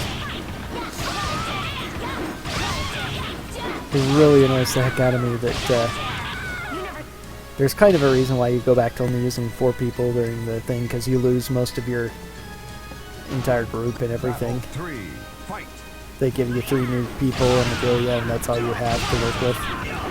They took all your other main soldiers away.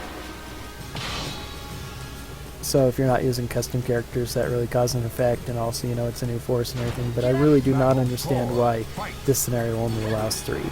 It's really, really rough. This would be like 4 or 5 minutes faster if you could use all 5 people. Because the rest of the game you can use 5 after this one. 17, 18, 19, 20, I'll use 5. 15 uses 5. 16 uses 3. For the first time since Chronicle 3. It's ridiculous.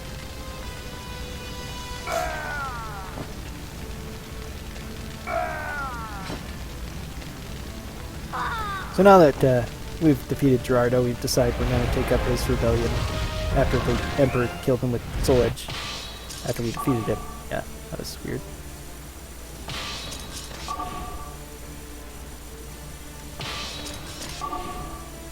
Yeah, so we suddenly took command of the remnants of his rebel army, and we took our own army and added it to it.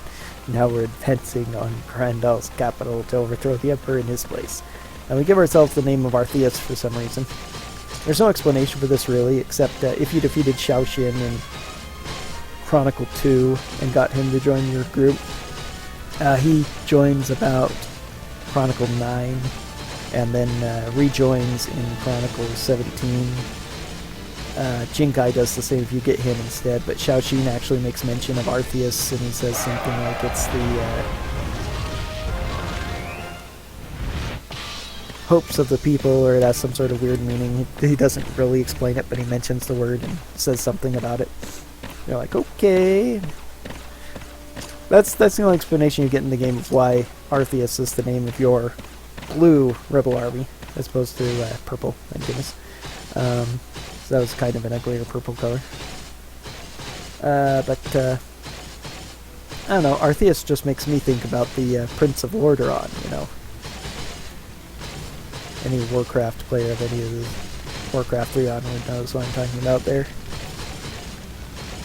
But it's Artheus instead of Arthas. There's an I in there.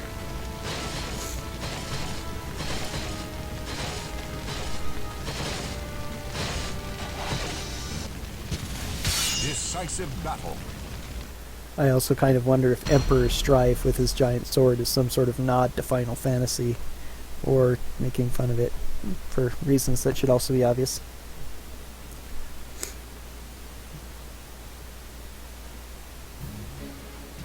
Battle 1. Fight. Oh. Yes! Woo! Nice. Okay, that's Looks like I winning that fight is actually going to save quite a bit of time.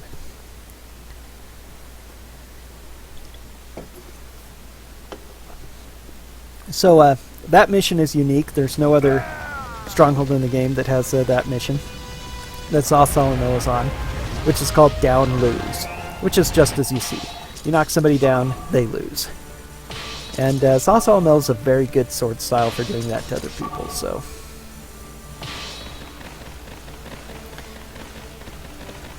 It's pretty, it's a pretty rough, it potentially can really wipe you. I usually manage to kill him with the second guy, but I could very easily lose all 3 people there.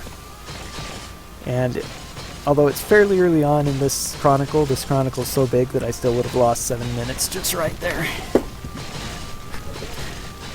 All he has to do is knock you on your butt and splat. You get launched into the air and die. It's fabulous. Fabulous. Decisive battle. There's only 2 more Soulcalibur characters to go in this scenario, in this chronicle, and if I can beat them, the rest of it's pretty easy.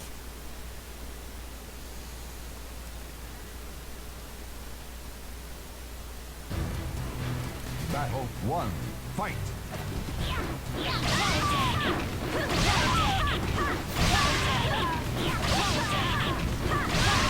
Oh, thank you, Malon, for being kind to me today. You never stood a chance. On my run I did, Listen, well, last weekend. It was about 9 days ago now. Battle 2. It was my any percent run. These characters were really horrible to me and ended up wiping out nearly my entire party. I came really close to losing this scenario. listen, I just can't afford to lose. And I was already doing poorly. I made a great recovery at the end with a couple of my strategies like wave swords being used for the first time, so I ended up only missing my PB by like 2 minutes. But it was still a...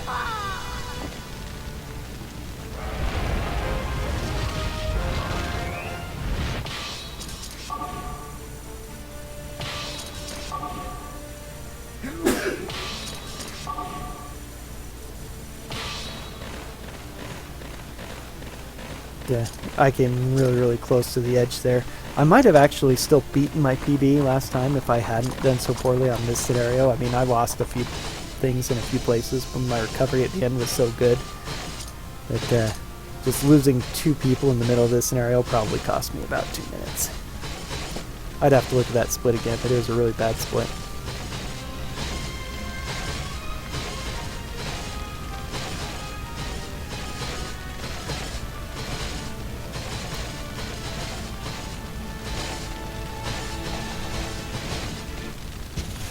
Decisive battle.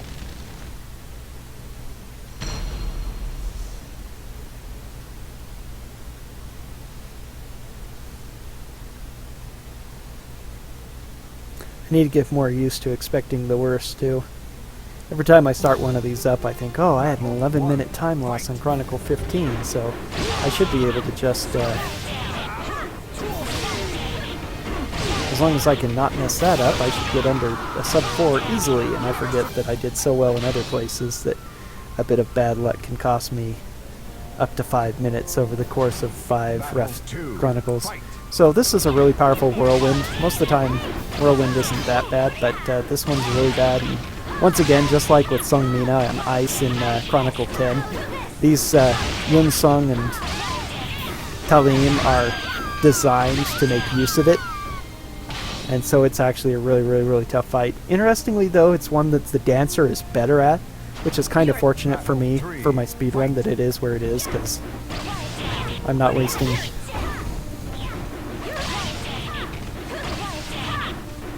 It would seem to be dangerous because the Whirlwind is so strong it pushes me out of my combo so much, but for some reason Talim and Yin Sung just aren't good at dealing with... I guess a lot of their knockback attacks are aimed high, and since you are crouching while you're spinning, you can't get hit by high attacks, as you saw, so they keep trying that a bit too much. This is a bit harder.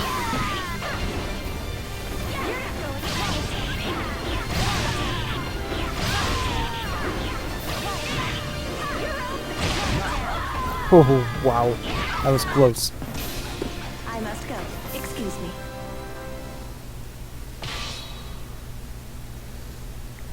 I might actually let her regenerate a little.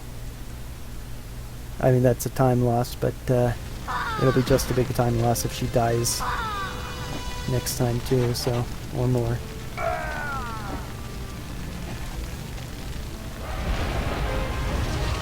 You do recover health if you wait inside of a stronghold, so.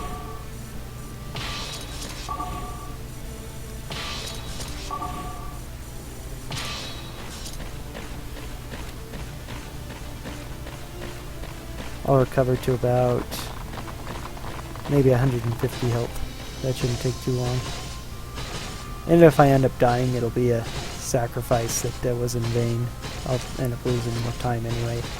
More time on that, but if I don't die, I think it'll have been well worth it.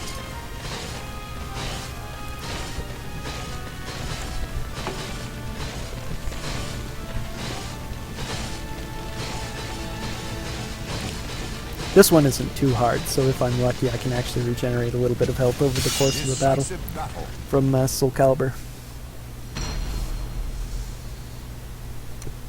Once again, went too far with my orders, though. But at this point, there isn't too much else here that can really mess me up. These aren't easy. This is the easiest one by far, this Dancer Irene. But the other two are not super easy. But the boss is actually easier than both of them. Yes, good. Take good care of yourself. Good, good, good, good, good.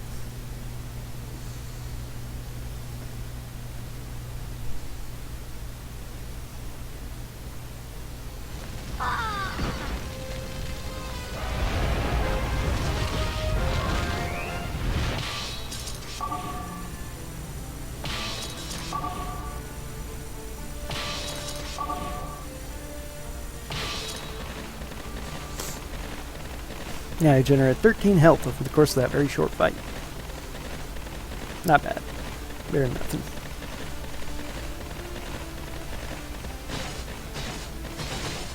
And if I do lose somebody, this is probably the best place for it.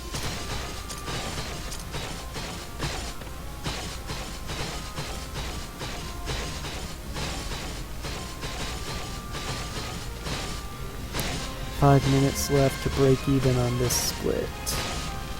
I should be able to manage that, I think. Though this is one of the longer final places to do.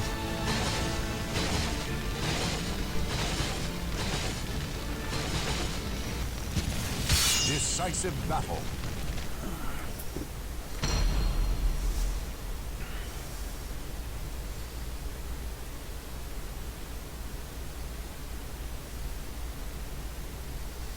This, I think, more than any other, is going to be the split that determines if I'll be able to get a PB here or not. Separate. So grand. Oh, thank you. She was being good for a bit. Because she was rolling forward, she was rolling into my thing. The separate was pushing me back. Nice, nice, nice. She's the really, really tough one.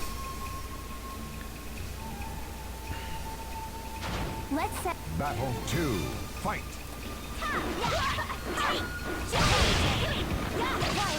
Did I do it? Did I do it?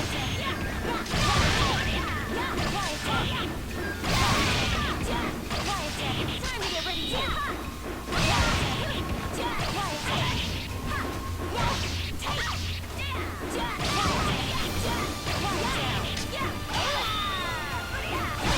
Yes! Yes, yes, yes, yes. Okay, now it really doesn't matter if I die or not. I mean, it'll cost me a little bit of time if I lose to the final boss, but not nearly as much as it would dying before.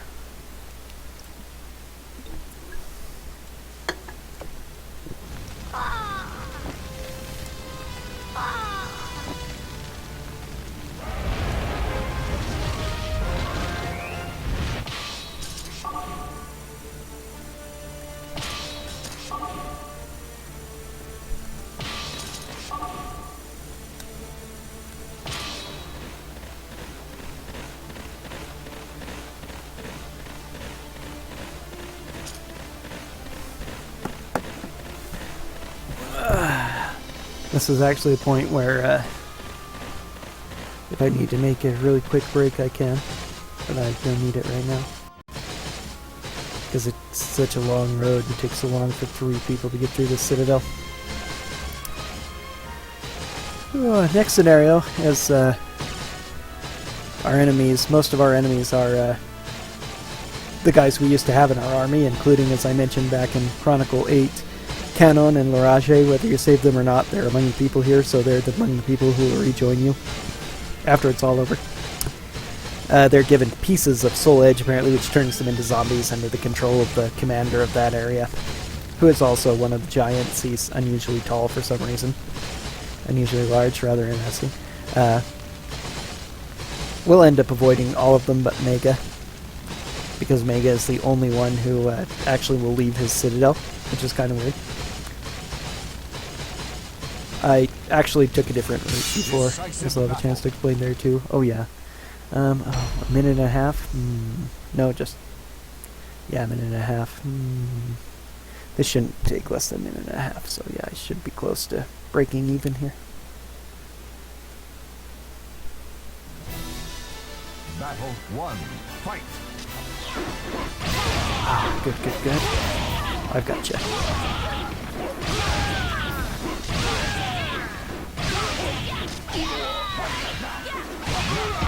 Gotcha. Were you entranced by my graceful moves?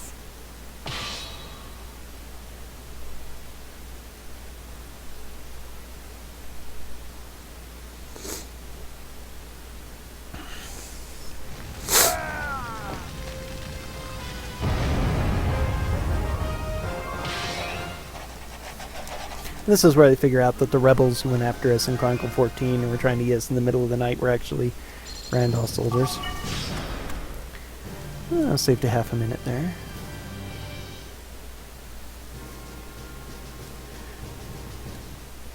Yeah, they've been raiding for go. So Aeolios gives all of our guys these soul shards, sword shards, which turn them into zombies. Oh, it's bad. I need to go to 3. No, I need to go to 2, actually. That's what I figured out.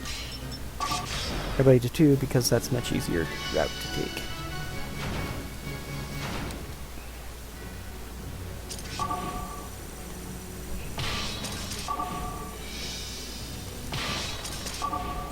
This is such a short and quick one. If I want to save time, I absolutely have to make sure that I'm making these inputs perfectly. It's one of the reasons why I don't want to use this one for the changing my wave sword back to katana. I did it last time and I still saved half a minute despite all the other early mess-ups, thanks to a very good Sauce Elmo fight and pretty decent other fights. That was Mega who came out. I used to take this middle route on any %, hit those 2 buildings right there, go into the finale, and then I actually figured out that it's there's a lot of people in the middle there who I have to fight, and it goes quicker if I just take this route, which is through the Soulcalibur characters, starting with Sophitia here in this coin collector, which we didn't used to see in my any %. Now I've changed my strategy so we see both of them. It's fun to see how much coins I get, although when I try too hard I tend to mess up. Battle 1. Fight. Darn it. There we go.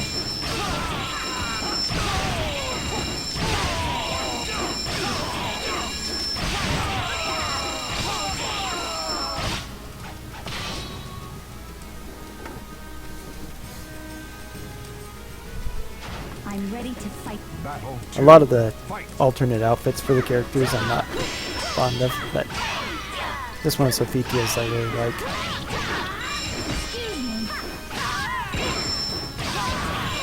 Gotcha. I'm way too low, though.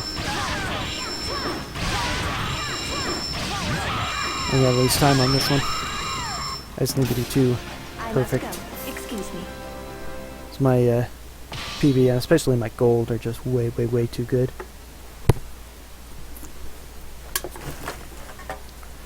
I have the potential to gold on this one, but I really have to be perfect in all 3 of my fights.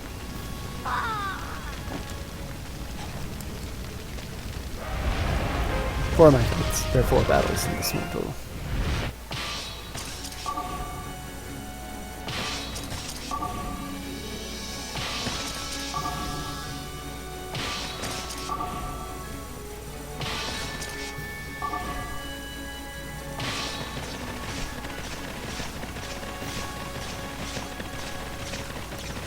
The rest of these people are just generic Grandal soldiers. They're nobodies, but they take up time to fight, which is why I figured out the strategy for heading straight up the middle is better. They're also smaller citadels. An alternative I might try is to actually go along this route, but I don't know if my characters are close enough to make that worth it. I mean, it's really hard to get a scenario under 7 minutes, so... I mean, except for like the first 2, which are so tiny. Tira here. Tira is the only character who has got 2 classes that can use her Soulcalibur weapon, both Thief and Assassin, because they're 23 and 12 times 2, which is 2 per class, would be 24. They give her Assassin, of course, because that's the far more powerful class. Thief is almost as much garbage as Dancer is. Even more, because it doesn't have any good weapons. She has Glue, which again, you know, doesn't mean much to me normally. This is bad, though. I knew that my health was really low and that was going to cost me. I probably might lose a minute or so here at the very least. Maybe 2. A minute or 2, maybe 2, yeah. Did I do it? You can see how fast she is as a high-level assassin. Did I do it? You can't get me. Did I do it? Did I do it? Did I do it? She is being way meaner than she normally is. Did I do it? Phew, I'm gonna lose a lot of time here. I might lose my PB just on this stupid scenario. This is bad. That's the danger of for the most part, Swordmaster is a more reliable thing with Katana, but at the higher level, some of the enemies are a lot better at blocking it. So, and there she just couldn't at all. You know. I'll accept your challenge anytime. Very little was done differently, but just that time she couldn't block it, and the time before she could, so I lost 2 people, which is going to take a lot of regen time and a lot of time to do my Citadel. That was really, really... Oh. I'm going to have to do exceptionally well in the last 3 in order to actually get my PB.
I might even have to fight an extra battle in here.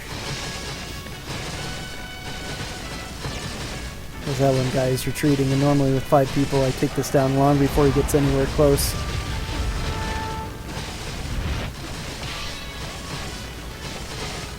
But because I was missing 2 people for so long, I'm gonna have to fight another battle. Golly, that's more time lost. Decisive battle.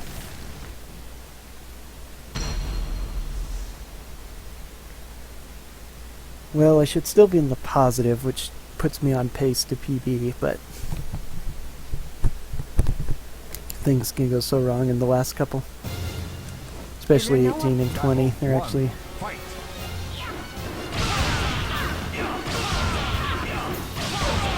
You never stood a chance.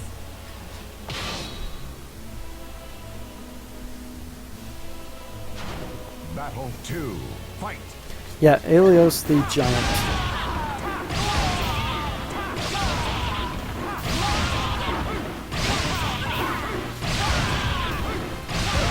Luckily, he's a Stood wimp. a chance. He rarely gives me any I trouble. must go. Excuse me.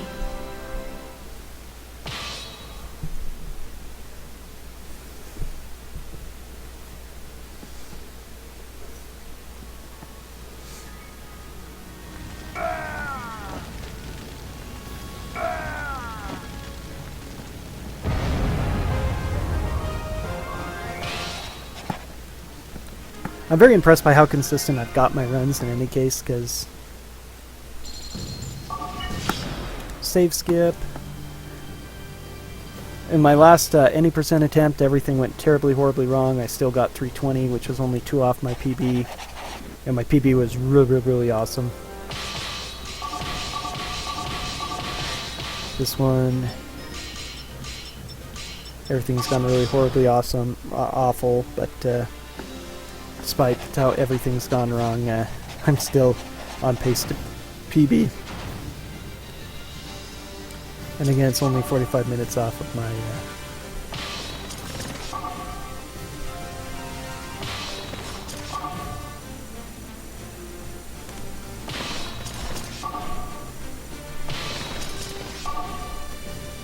This is one of the ones I need to study a little bit more.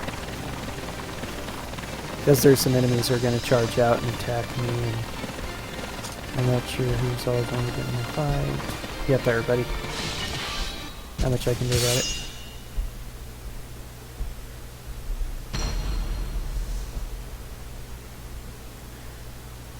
I've got this one fairly down consistently, though. This is one of the places where I saved a lot of time on my last run of any percent. I was doing so horribly, but I made up a bunch by doing it a lot better. Battle 1. Which also gives me hope for if I can get everything not mess up horribly. Get a really, really good improvement even on my best time.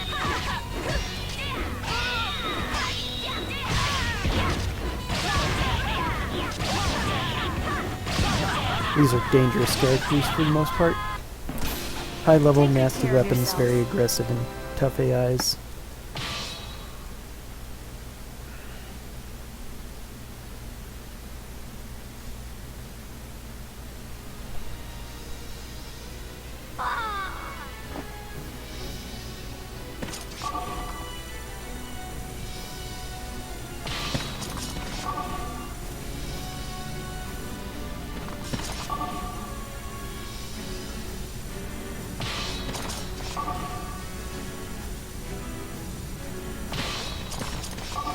Yeah, I just need to order her ahead and just do my usual tactic of waiting just to cat afterwards. Other people are probably going to come at me by behind. I'm going to use Vazia to secure the Citadel.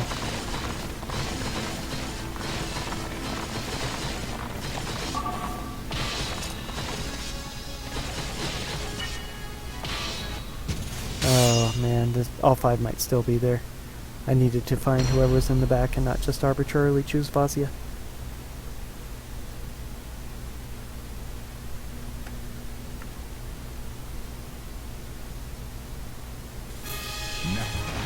It's actually something that can save. No, it is just her. Maybe.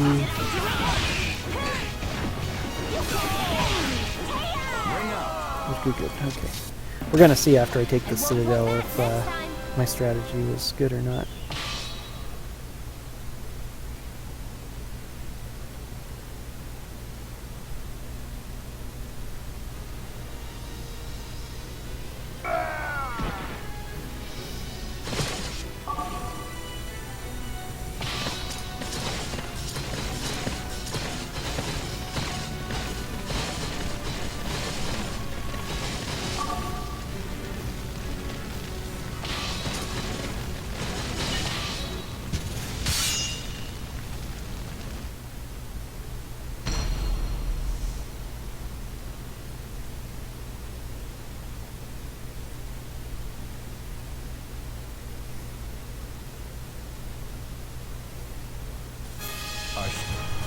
battle, fight. Baldwin. I love this guy. 3rd level in this place. My theory is that there are 2 characters who are named characters in the first time you fight Adelia in Chronicle 1. Notice and I can never remember her name even though I fight her in Ishtar and Notice, although we managed to avoid fighting Notice. I always do the first time around, but they're present, and then they appear here as well but at a much higher level, but you know, they're about level 3 normally.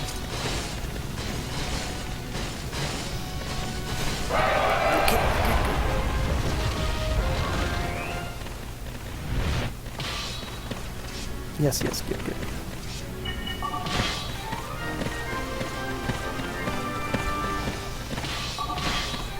Okay, trying to prevent, I have no idea how many are coming, but this is a bit of a safety fortify. Though they probably won't do anything because I think only the one guy is going to be coming after me. That direction anyway, the rest are going to come via that path. Anyway, so I think that Baldwin was supposed to be in that map as well, but then they decided they didn't want 3 named characters, so they removed.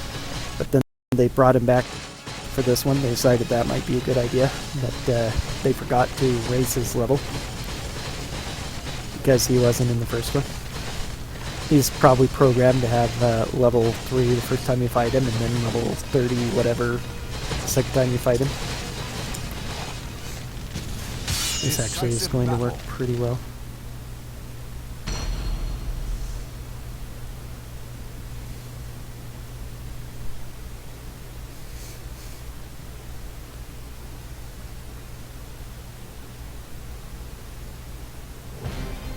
Battle 1, fight.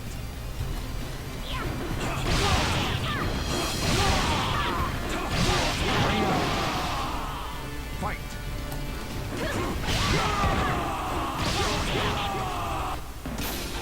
Looks like I won this fight. Seems to be some sort of weird delay here. I don't know if it's the streaming issue or what, but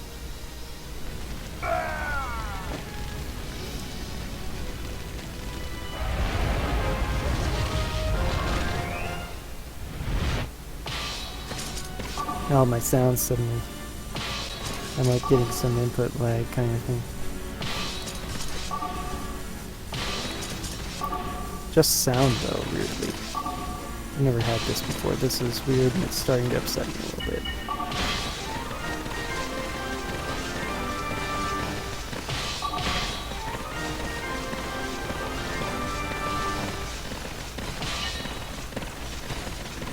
Once again, fortifying just to protect myself.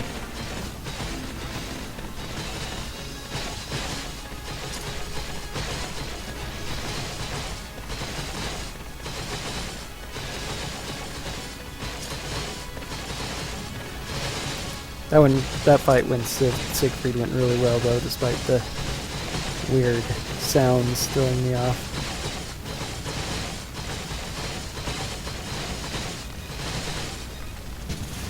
Decisive battle.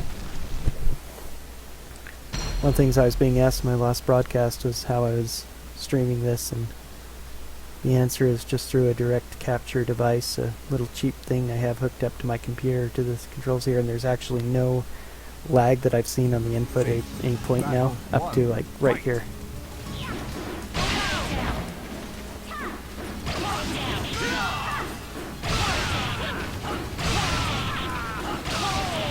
Yeah, there still doesn't seem to be any input in the controls really, but the sound is a different issue. That is really... Listen, I just can't I'm gonna afford have to lose. investigate this after I'm all done. Maybe I'll see it with the stream. I'll probably shut the stream off before I do. Since it, especially if this PBs, I'm gonna be uploading it for... update my submission to RPG Limit Break as well as on YouTube for my guests, but...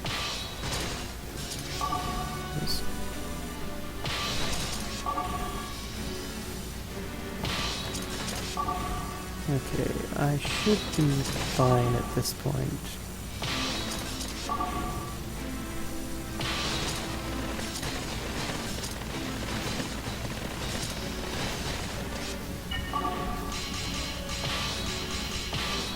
Okay, Atropos again. Because Abilia 2 is our third and thankfully final example of Guardian Force. Luckily her stats are pretty lousy, especially for a main boss type. I'm sending my main character here, both to keep her out of this fight, because I absolutely cannot have her involved in it. And number 2, to prevent these 3 guys from coming on me from behind. It's such a wonderful time save, I'm so proud of it. Ooh, maybe I should have increased that though. That could be bad. Don't know if I can... They're slow. I might still be able to get to me before I take down the Citadel.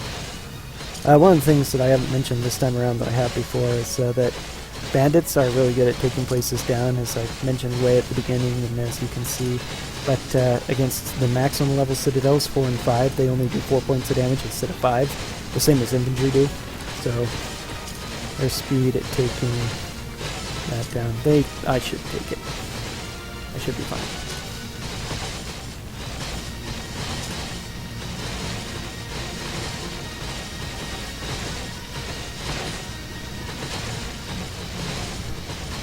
This is another place too where I'm not sure if the wave sword strats are good or not.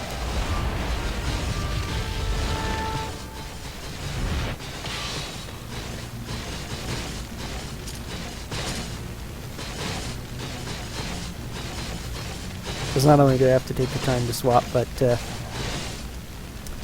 Decisive battle. it's very hard for Abilia to beat all 4 of my characters, even with Guardian Force. And I need all 4 characters to die anyway, so the sooner they die, the better.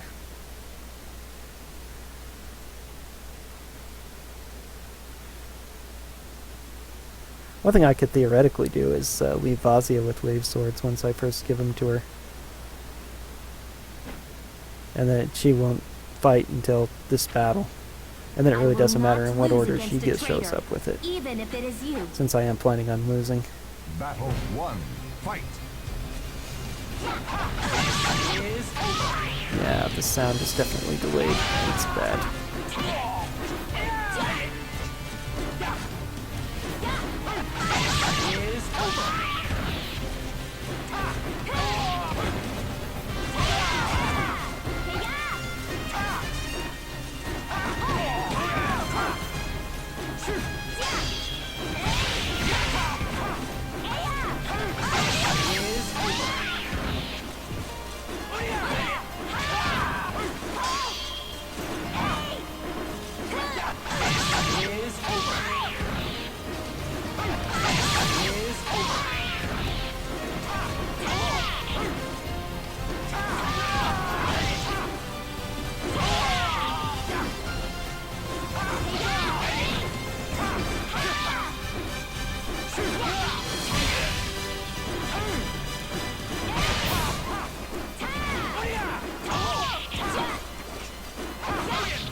She actually beat me. That's pretty rare, actually.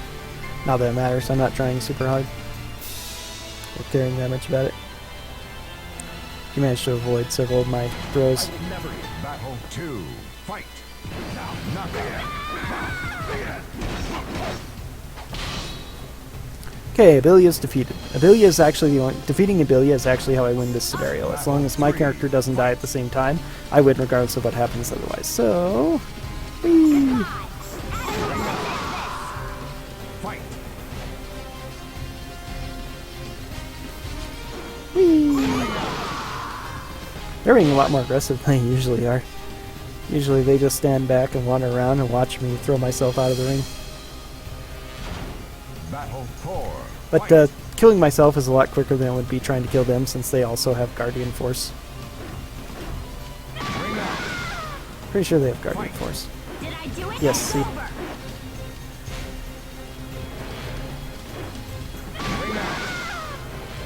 What? For some reason they don't have the image on them, which is why I was just wondering. I decided to try it out. That was a little bit of a time waste, but I've actually made up enough time here that I don't care. I did really well this time. Fight.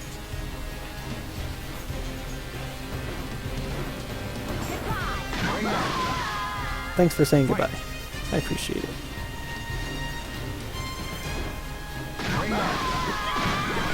What? Impossible! So a deathless run of this is pretty much impossible unless I get good enough with the wave sword of obliterating Abelia that it's more time saving to obliterate the rest of them with it too. So their stats are fairly low. I think Guardian Force increases their defense though as well. Hard to say, but they didn't seem to take that much damage either. So yeah, we didn't take the main citadel. We lost 4 of our guys. There are 3 of them, 2 of them left in there, but it doesn't matter. I win because I defeated Abelia. It'd be a lot tougher to beat this without that.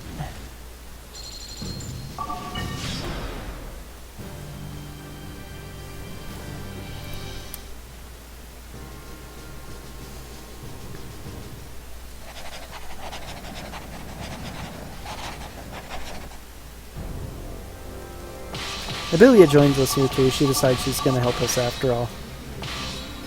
Need to equip Chrono with Katana again.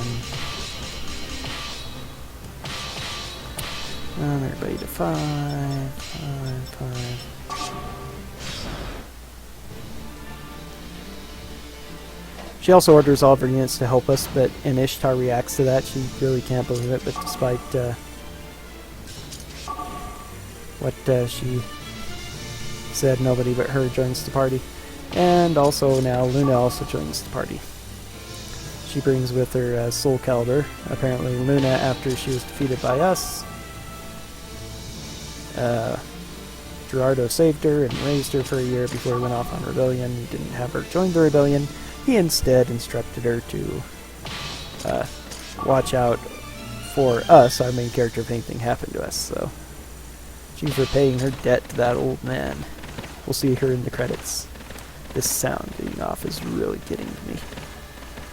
I'm glad it happened now and not much earlier in the run.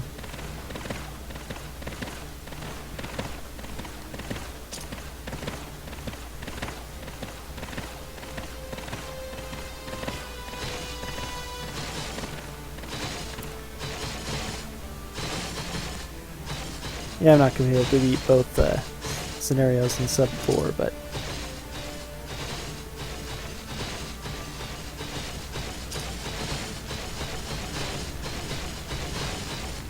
provided I don't do terribly horribly here, and on the final one I should make PB. I have a really good chance. So all's well that ends sort of well, I guess.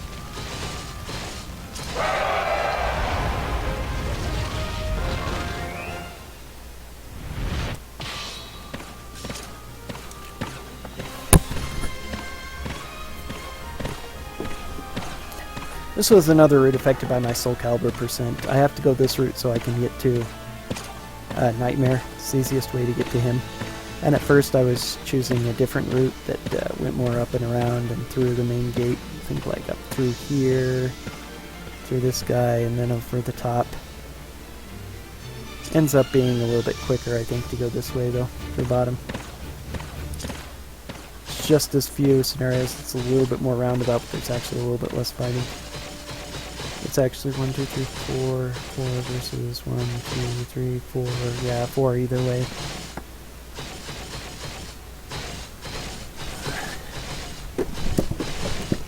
This seems to go quicker though.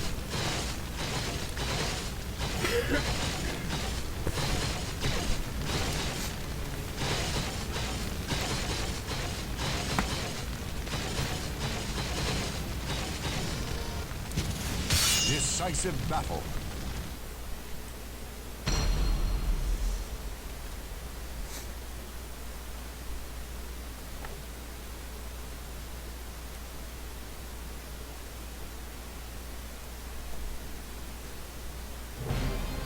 Battle 1. Fight.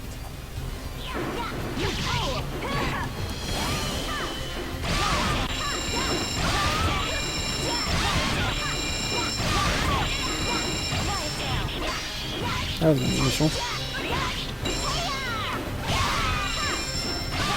I don't know if it's just the sound throwing me off or what, but I must go. it's extremely unusual for them to get out of the way. Use any normal means to avoid that combo. We were too close to the wall, so when she spun around, she reversed out of it. That's like something I've never seen happen before. It's not even a marathon.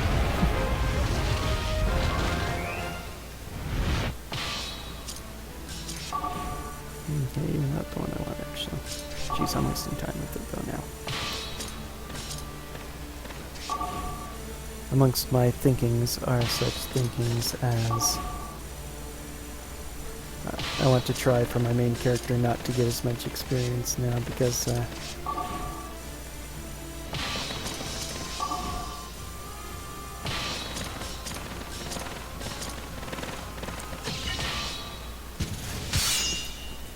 the biggest place that throws off my game is on these, because I sometimes listen for the sound of the clashing weapons to know when I'm ready to start a battle.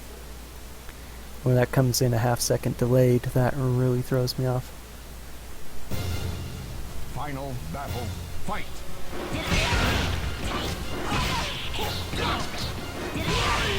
Goodness. Enough of you. Jeez.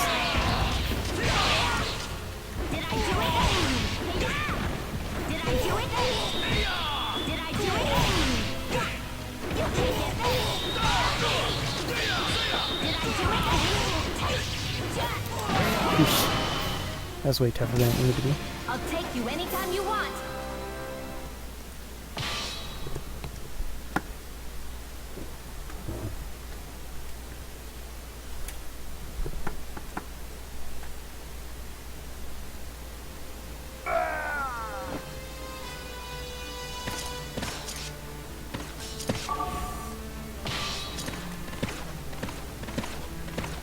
Okay, these two off to fight Nightmare.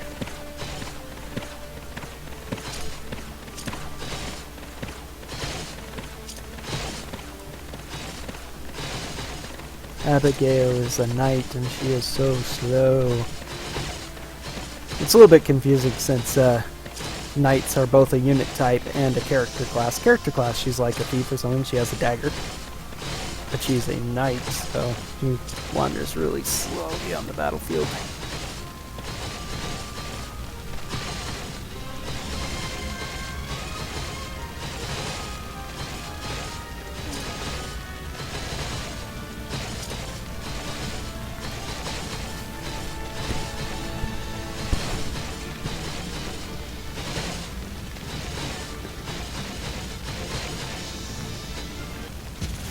Decisive battle.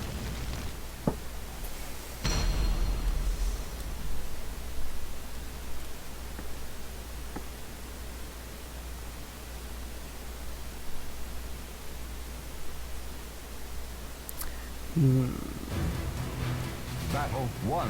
Fight.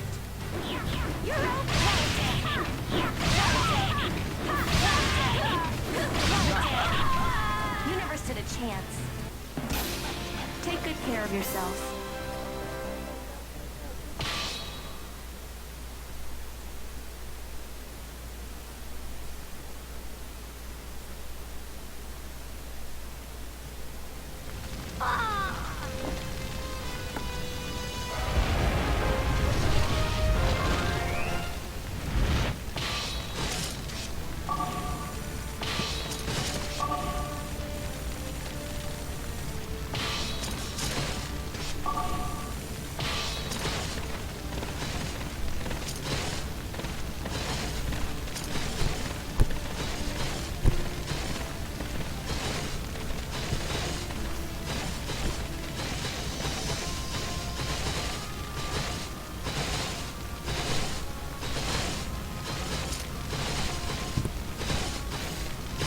Hard to think that I'm only halfway done with this scenario.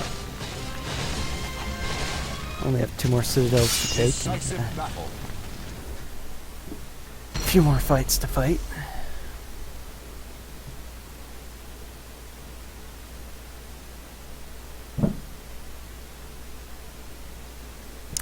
Nightmare is a barbarian, which is a really weak class, luckily, because they give him a fabulous AI, of course. There's more.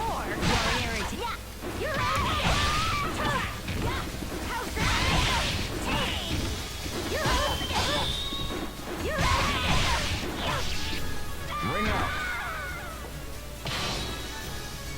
Okay, Nightmare, your turn. Battle 2. Fight. More! You're open! You're open! You're open! How's that? You're open! Yeah! You're way too weak.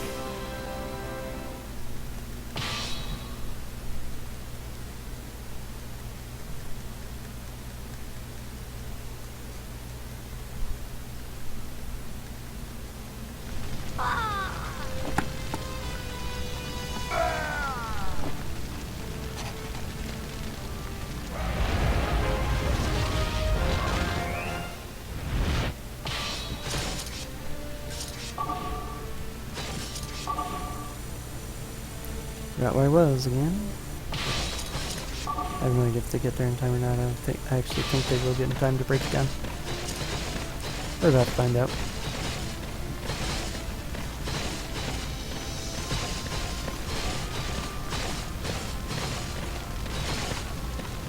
These are 2 more fortresses that are permanent 3s.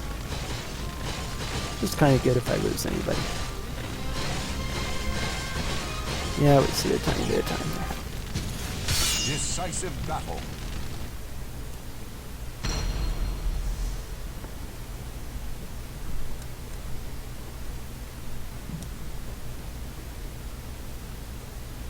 Really didn't think I'd be on the edge of my seat wondering if I was going to PB or not. Battle 1. Fight.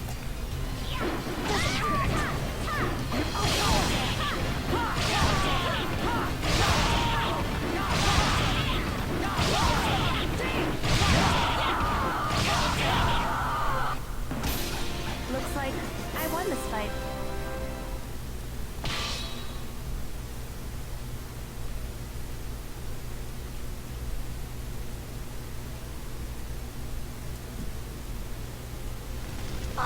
I probably need to try and get a new copy of this game too. It's in pretty rough shape.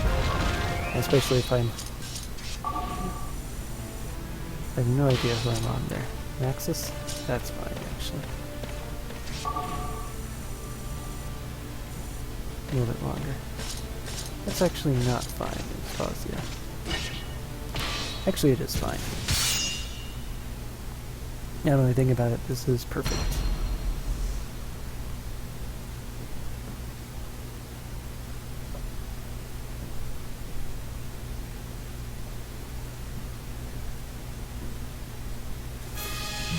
Final battle. Fight.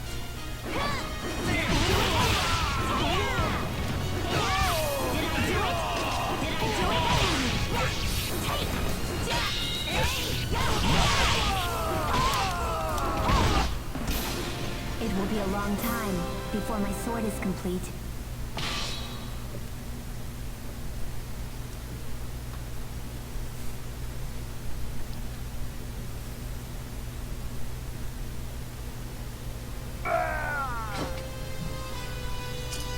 Because I think what actually might be happening, okay good, is that the disc might have caused this.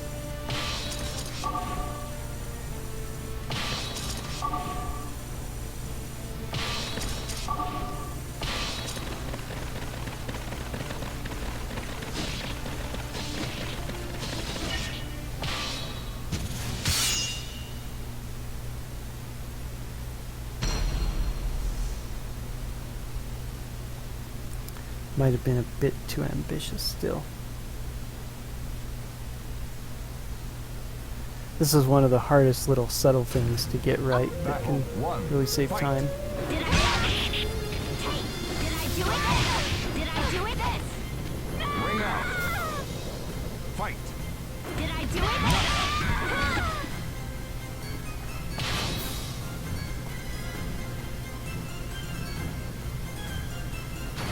Final battle. Fight. Did I do it? Did I do it? Knockout. But once again, I want to try and attack this other citadel from the side so that reinforcements will not arrive to interfere with my battling of the citadel. However, of course, so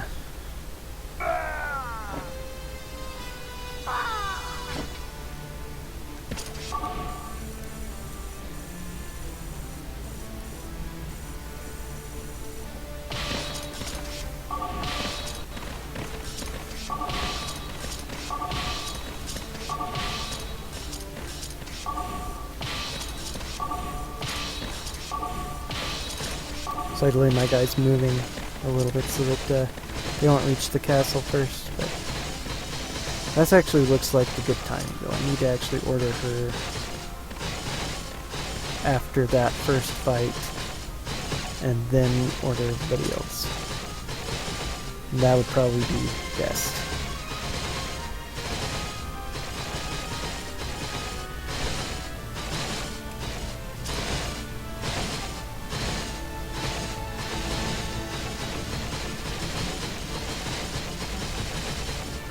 Yeah. Sub 4 isn't possible, but I still have that 3-ish minutes I can gain.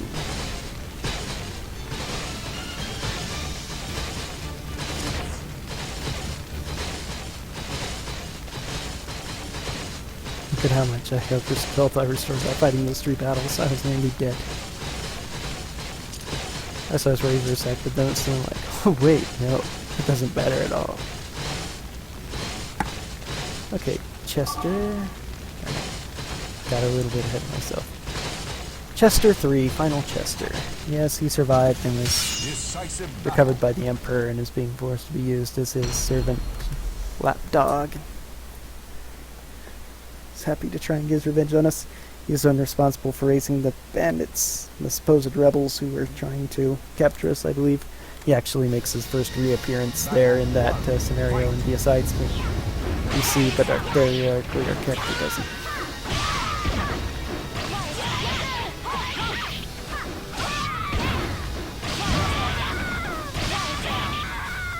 I think I'd be doing these a lot better again if I had better sound. Battle 2, fight! Sheesh.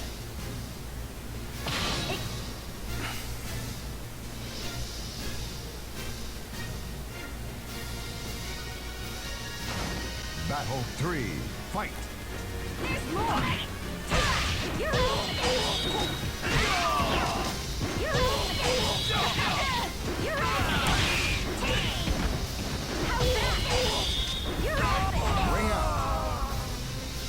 I'm gonna lose a little bit of time on this one.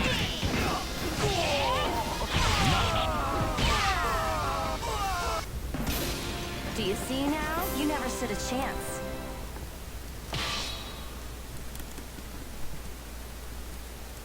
Not sure what caused me to lose time there. Possibly losing go right there was one of them, but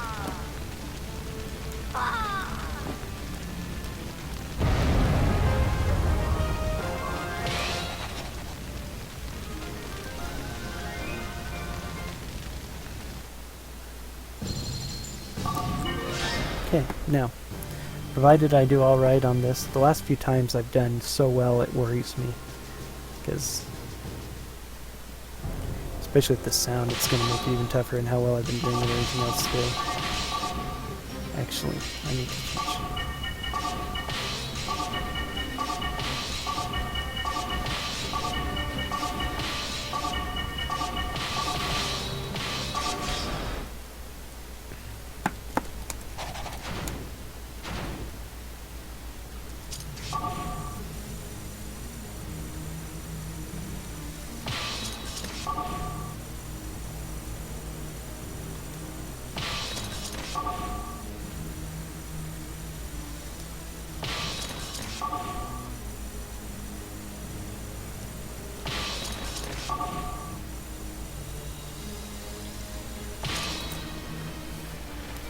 Similar to Chronicle, other than the one battle I actually get involved in, similar to Chronicle 17, most of my time saves or losses on this is just going to be being good with my inputs. Luckily I don't have too many of them.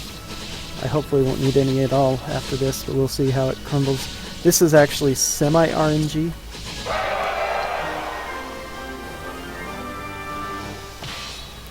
I want my main character to take most of the damage from these fights. It's actually a lot faster just to fight these guys like this, which is why I've gone to inventory, because otherwise it would be impossible. It is to load up all of these battles. That's, you know, a minute each loading. That 1, 2, 3, 4, 5, 6, 7. Never mind the travel time. And as you can see, my gold split is 5.5 minutes.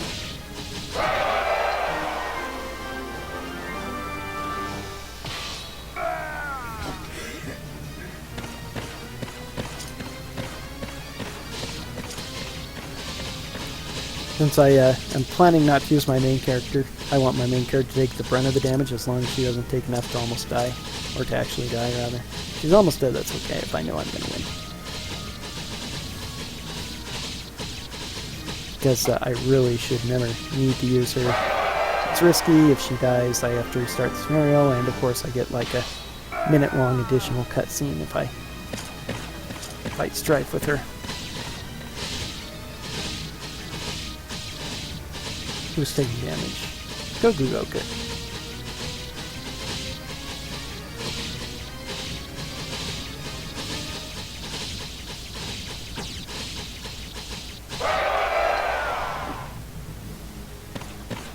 Only a couple of people have taken damage so far. Well, now my third one is. If I have one person who takes no damage, that's not bad, actually. What I really don't want to is go winning these fights. I'd like whoever is going to be the new one, but I guess a couple levels will make the difference at this point.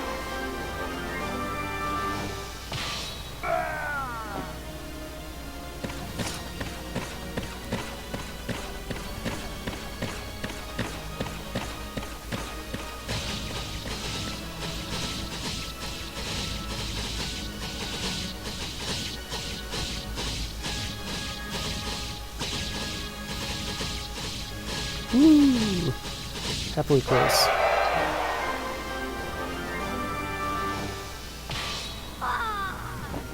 Now I'll have to see at what rate I round that corner. Good. I shouldn't be being hit, so that's all that matters. That's really good. Okay, now Sharon's taking the brunt of this battle. That's fine, she was already hurt. So Maxis is the one who's going to be the finisher, because he hasn't taken any damage. It's kind of sort of random sometimes, depending on the exact order I do these guys with their movements. But usually it is the first and last guy there who get hit by it.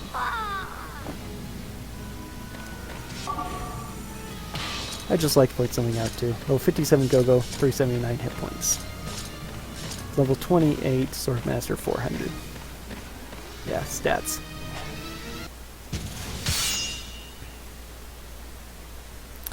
Okay, moment of truth.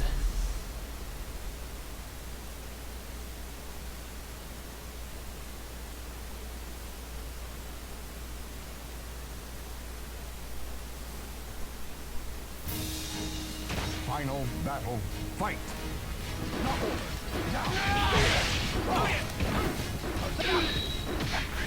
Is over. Sometimes he can just do that. And sometimes I can just do that. Fight! This did become a lot easier once I figured out how to bring him out with the spin kicks, and that's it. You are not worthy to PB, a gold again, 527.29. Wow. I think my gold is actually based on, I did do really good inputs there. I didn't have any extra, I didn't have to reorder anyone, so that really helped, and that was a pretty darn good Strife fight, so yes, that was good.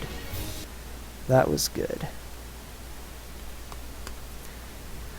Go ahead and show off the ending, such as there is of it.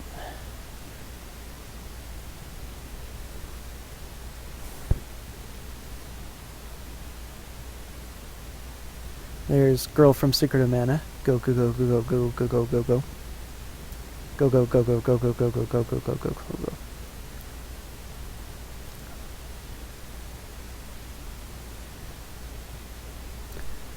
Couple of funny things to point out. First of all, this dialogue, or rather monologue, ending monologue, Emperor died. Emperor Both died. the evil blade and the holy blade disappeared into darkness. Why, we don't know. The empire collapsed, and the people were left only with devastated lands and the memories of the terrible war. The people, however, eventually forgot the hardships. They rebuilt the razed villages and sowed new seeds upon the destroyed fields.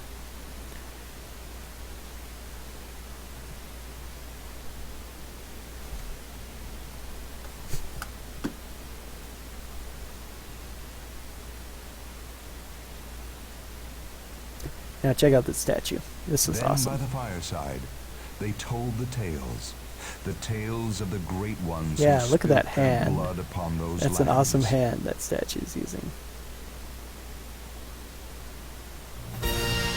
Okay. Well, thanks for watching this far. Yeah, I'm going to save some gameplay data. I'm going to go ahead and cut the stream here. Play with this a little bit and see if I can figure out what's up with the sound. The sound being off is very The bothersome. legend will never die. No, it won't. So thanks for watching this far. New PB, always good. Soulcalibur III. Now I can really need to aim for a sub 4, so later.